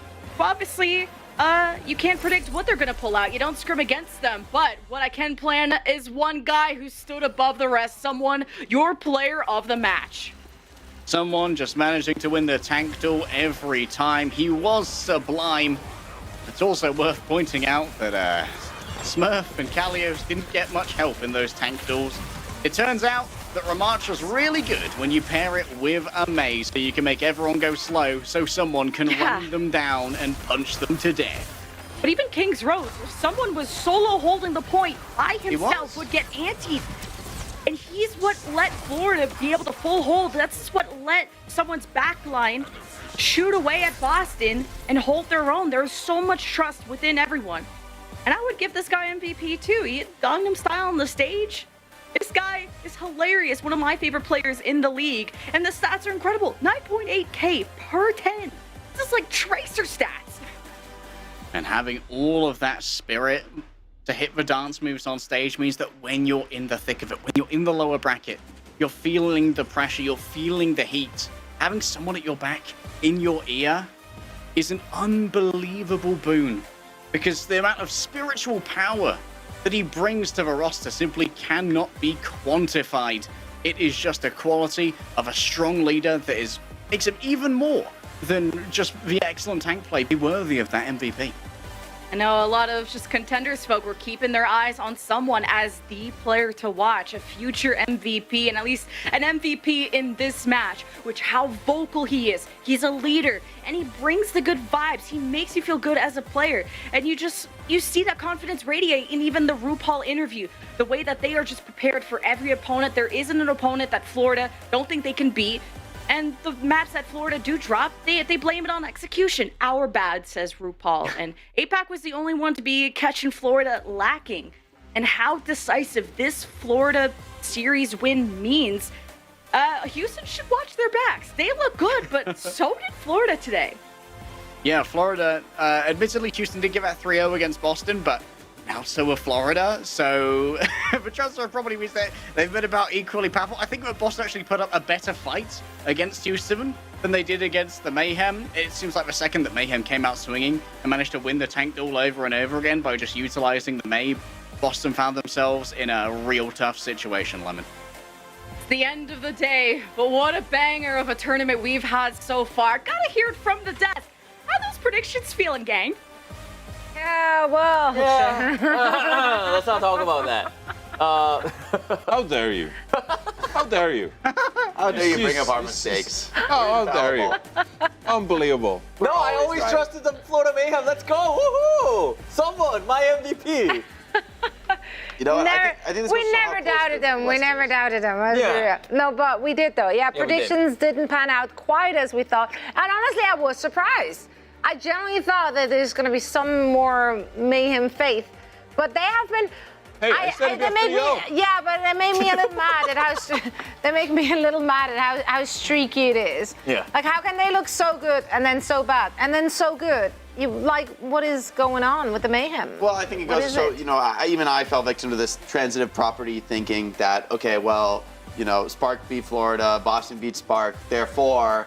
No, it doesn't work that way, it turns out. And also, I think Florida, maybe they needed a little bit to go back to the drawing board, reassess things. They looked like a very scary, dangerous team. And at least now we don't have to watch, you know, Houston, Rio, Boston one more time. So we get to see something a little bit more interesting, I think, tomorrow for that lower bracket final. I'm interested to see if this retooled Mayhem can pose a threat to the Houston Outlaws, make them work for it. I think Houston's going to be very focused on, let's go back to that grand final. But I think Florida wants to make them work for it. And who knows, maybe they can throw a wrench into Houston's plans and mix things up. I do think that's going to be a very tough series for them. But I thought this one would be very tough for them. So, you know, who knows? Maybe we can't count Florida out until they're eliminated. Apparently not. Well, this is the end of the road for the Boston Uprising in the Midseason Madness tournament. Jonathan, what have we learned about this team in their matches? We learned that they're up and down. Yeah? Yep. Sometimes they're good, sometimes not so good. Sometimes they're great, but they're always better than the APAC teams. Just like all nice the one. teams. There's a lot of takeaways. I see that. But, like, these are championship caliber players, and when they hit their stride on the right compositions, and we saw how, you know, at the start of the season, it was honestly like a bit shaky from the Boston Uprising, but they found their Sombra Tracer meta, Smurf playing the Winston at a really high level. You know that this team can execute. Lee Jae-gon, Brigitte, earned a name for himself, made memes on the internet. That's a very good thing to do. Twilight, the way he filled in on Ana at times. So Boston Uprising, when they peak, they are a fantastic team. They just oscillate so wildly, performance to performance. Quick little valley here. Just, yeah, quick valley, but... What is a peak without a valley? Turns out you gotta stay in the valley for a bit now. But at the end of the day, I mean, he got top 4, so you know. Yeah, that's still. Jake would say that's better than APAC, so there you go. I mean, what do you mean I would say? They're getting more It's money. factually, Like, they did better. Yeah, I mean, again, it's good to bring that up, right? Yes, they went out now, but top 4 out of like all of our teams are now, like that is nothing to scoff at. Like that is a great performance, and there's definitely a lot of things to look forward to from that Boston Uprising squad. I'm sure they're coming out of this eager to prove the world wrong. And now we are gonna end today on, or rather with, a treat. Danny, bring in the treat. Any guesses on who I'm talking to? We know who it is. Oh, You know who it is? Who is it, guys? You know who it is. Who is it, guys? Could be anybody. Could be somebody. It's someone! My MVP from Florida Mayhem. Congratulations on getting that win. Now, someone, you guys had 2 great wins today. I mean, for this one, I don't think a lot of people expected the Florida Mayhem to 3-0 the Boston Uprising, quite honestly. Like, how did you guys get it done? 자, 오늘 승리를 축하드리면서 솔직히 말씀을 드리면은 많은 팬들이 특히나 오버워치 팬들이 플로리다가 3-0으로 보스턴을 이길 거라는 생각을 많이 안 하셨을 것 같아요. 오늘 좀 승리 어떻게 이루셨나요? 오늘 같은 경우 일단 임페르날과의 경기에서 이제 극적인 승리를 하고 나서부터 좀 더 저희가 긴장이 풀린 것도 있었고, 그리고 실력 발휘하는 환경을 좀 만드는 것 같아가지고 보스턴 경기에 좀 쉽게 넘어갔던 것 같습니다. Right. I think it was definitely carrying on the momentum from getting the win against the Seoul Infernal. We were less nervous, and so because of that, we were able to make a lot of situations where we were able to make a lot of plays against Boston Uprising. I think that was a key to our victory today. I do want to follow up on, I think I want to focus on the second map. I think it was the King's Row. I think Boston Uprising made an interesting choice of going to King's Row, which I do know that you guys had a very good win rate in that map. So what were your honest reactions when you guys were told that you guys were going to King's Row? 자, 두 번째 질문으로는 좀 더 2세트에 대해서 좀 여쭤보고 싶어요. 아무래도 보스턴이 첫 세트를 지고 2세트를 왕의 길로 갔는데, 제가 알기에는 플로리다가 왕의 길에서 좀 성적이 꽤 좋은 걸로 알고 있거든요. 그래서 그 왕의 길로 간다고 들었을 때 솔직히 좀 어땠나요? 솔직히 저희가 뭐 다른 맵이지만 일단은 하이브리드 맵에 굉장히 자신이 있었고, 그리고 어떤 맵도 자신 있었지만 왕의 길은 좀 저희한테 맞는 맵이라고 생각했기 때문에 좀 더 좋았던 것 같아요. Definitely. Honestly, I think we were very confident in any hybrid map. Of that matter, I think we were very confident in anything that the Boston was going to pick. But King's Row was a map that really suits our style. So going in, we really felt comfortable when we were going up against Boston and King's Row. All right. Final question. You guys are going up to the losers finals tomorrow against Houston Outlaws. What can we expect from the Florida Mayhem? 자, 마지막 질문입니다. 내일 이제 휴스턴과의 경기가 있죠. 좀 아무래도 잠시만요. 죄송합니다. 플로리다 팀에서 플로리다에서 어떤 모습을 팬분들이 좀 기대를 할 수 있을까요?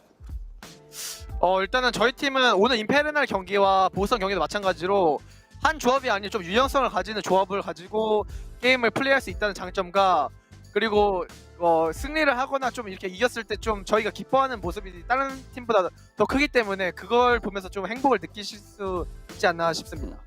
I think the matches that we played today against Boston and also Seoul Infernal, like we saw from those 2 matches, we're not going to stick to one comp. We want to show everyone that we are very flexible and we are willing to use a lot of utility or tools that we have in our kit. So not only that, I think our fans could look forward to our reactions when we get the win, because I think we have something special in that aspect. All right, someone, thank you so much, and I guess we'll be seeing you tomorrow. 자, 내일 뵙도록 하겠습니다. 감사합니다. 감사합니다. Thank you. Thank you so much. No, thank you, someone. Always a pleasure to hear from him. Thank you so much, Danny. What a treat indeed. We're going to hopefully see more of him and his team tomorrow. Bright and early. No, that's it again. Bright and early. What a time.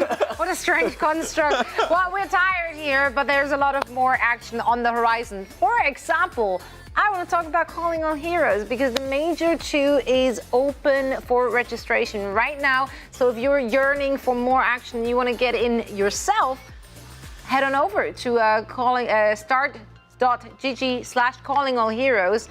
This is where you can register, and on the callingalheroes.gg website you can find out more information about what the tournament is and what the entire project is all about. Lots of great things, of course, from Calling All Heroes all year long, so we're excited for more of that. Now, gents, we have 3 teams left. Let's take a look at the bracket to see where we are and how we got there. Which one of those has been the biggest surprise for you? Are you kidding me? Starting with you, Danny. I'm gonna be honest. I think it's the last match that we saw. Florida Mayhem beating Boston Uprising 3-0. I don't think I expected that. Like I think I'll be, if Florida sort of won against Boston, maybe like 3-1, 3-2, I'll be like, oh, that's possible. But 3-0 against Boston Uprising was definitely a shock for me. Yeah, I'd have to agree. I mean, the other earlier results were a little bit more predictable, honestly, for me. Houston Outlaws losing? Well, other than that, I think for me, the Houston Outlaws losing, the fact that it's 3-2, it's like a super close fight. For me, this result actually just doesn't have much impact on the tournament. I don't think that going down to the lower bracket really matters at all to Houston, or for that matter, if it was Atlanta. Like, I don't think that changes anything about the grand finals. I guess you get to be the high seed in grand finals, you get to pick the first map. Like, you're feeling good about that, potentially. But I think this grand finals in a 7-match series, I mean, honestly, I'll be most surprised if Florida can make it close against Houston in that lower bracket final tomorrow. But they're coming in with a ton of momentum. I didn't think they could do it against Boston, so maybe we'll get a better lower bracket final there. The copium attack. It's all right. What do you think? Is there a potential for an upset tomorrow? Is there any way, any chance, in any way, shape, or form that the Mayhem is going to be facing off against the Atlanta Reign in the finals? I mean, you're going to have to rely a lot on the brawl. Like, the dive comps we've seen from the Houston Outlaws are so good that I don't think Florida Mayhem can match them when it comes to the Winston. Their best bet probably is like Ramatra, and then, like Jake mentioned earlier today, like integrating some kind of like slow play into the compositions, like Brig, for example. Like, hold the line and just try to fend off this dive. I think that's the best bet Florida Mayhem has. It's worked against Boston Uprising, for example, beating them 3-0. But Houston Outlaws, they're a tough task. I'm not gonna count it out though, because again, we saw Atlanta Reign beat Dallas Fuel in the lower bracket when they shouldn't have, and they went to the finals. So, no, I mean, we've seen upsets over Are and you over again. once again taking both sides? As always. That man wants the cake. I'm not counting them out. Like, Johnny's special. Wait. Johnny's special. Johnny's special. I like that. Call it that. I have some of the most like definitive, just like hard takes of all time that's gone wrong, and you're just calling me out for being this median back and forth Andy. Like, I literally came into this tournament and said Soul Infernal would bomb out, and people were like roasting me on Twitter. So yes, I come out and I just like I say some stuff sometimes, and people just get mad at me. So you can't win. And there is no winning. winning. But that's part of our job. That's why we get paid the mediocre bucks. Roasting each other. Exactly. Speak for yourself. But it's coming in hot. That's all right. More of that tomorrow. You know, I can reach over there, right? So no, you can't. Actually, I can. No. My arm is this long. My reach is like way longer. She's gonna throw this at you. Or I can just throw something. She's got a projectile right For there. now, however, we're not going to start a brawl here. We're just going to go to bed, and we are going to be back in full force. Bright and early. No, Not bright and late early. tomorrow. 5:40, in fact, is going to be our start time. So we hope that at 5:40 p.m. PT, you all are going to join us for the conclusion of the Midseason Madness. It's been an absolute treat so far, and we have more to come. So make sure to tune in again. Thank you so much, gentlemen, for joining me here on the desk. We're going to see you again tomorrow. Bright and early. Bright and early. Bright and early. The sun goes I don't up. want to be awake in the morning. 5:30.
Timber.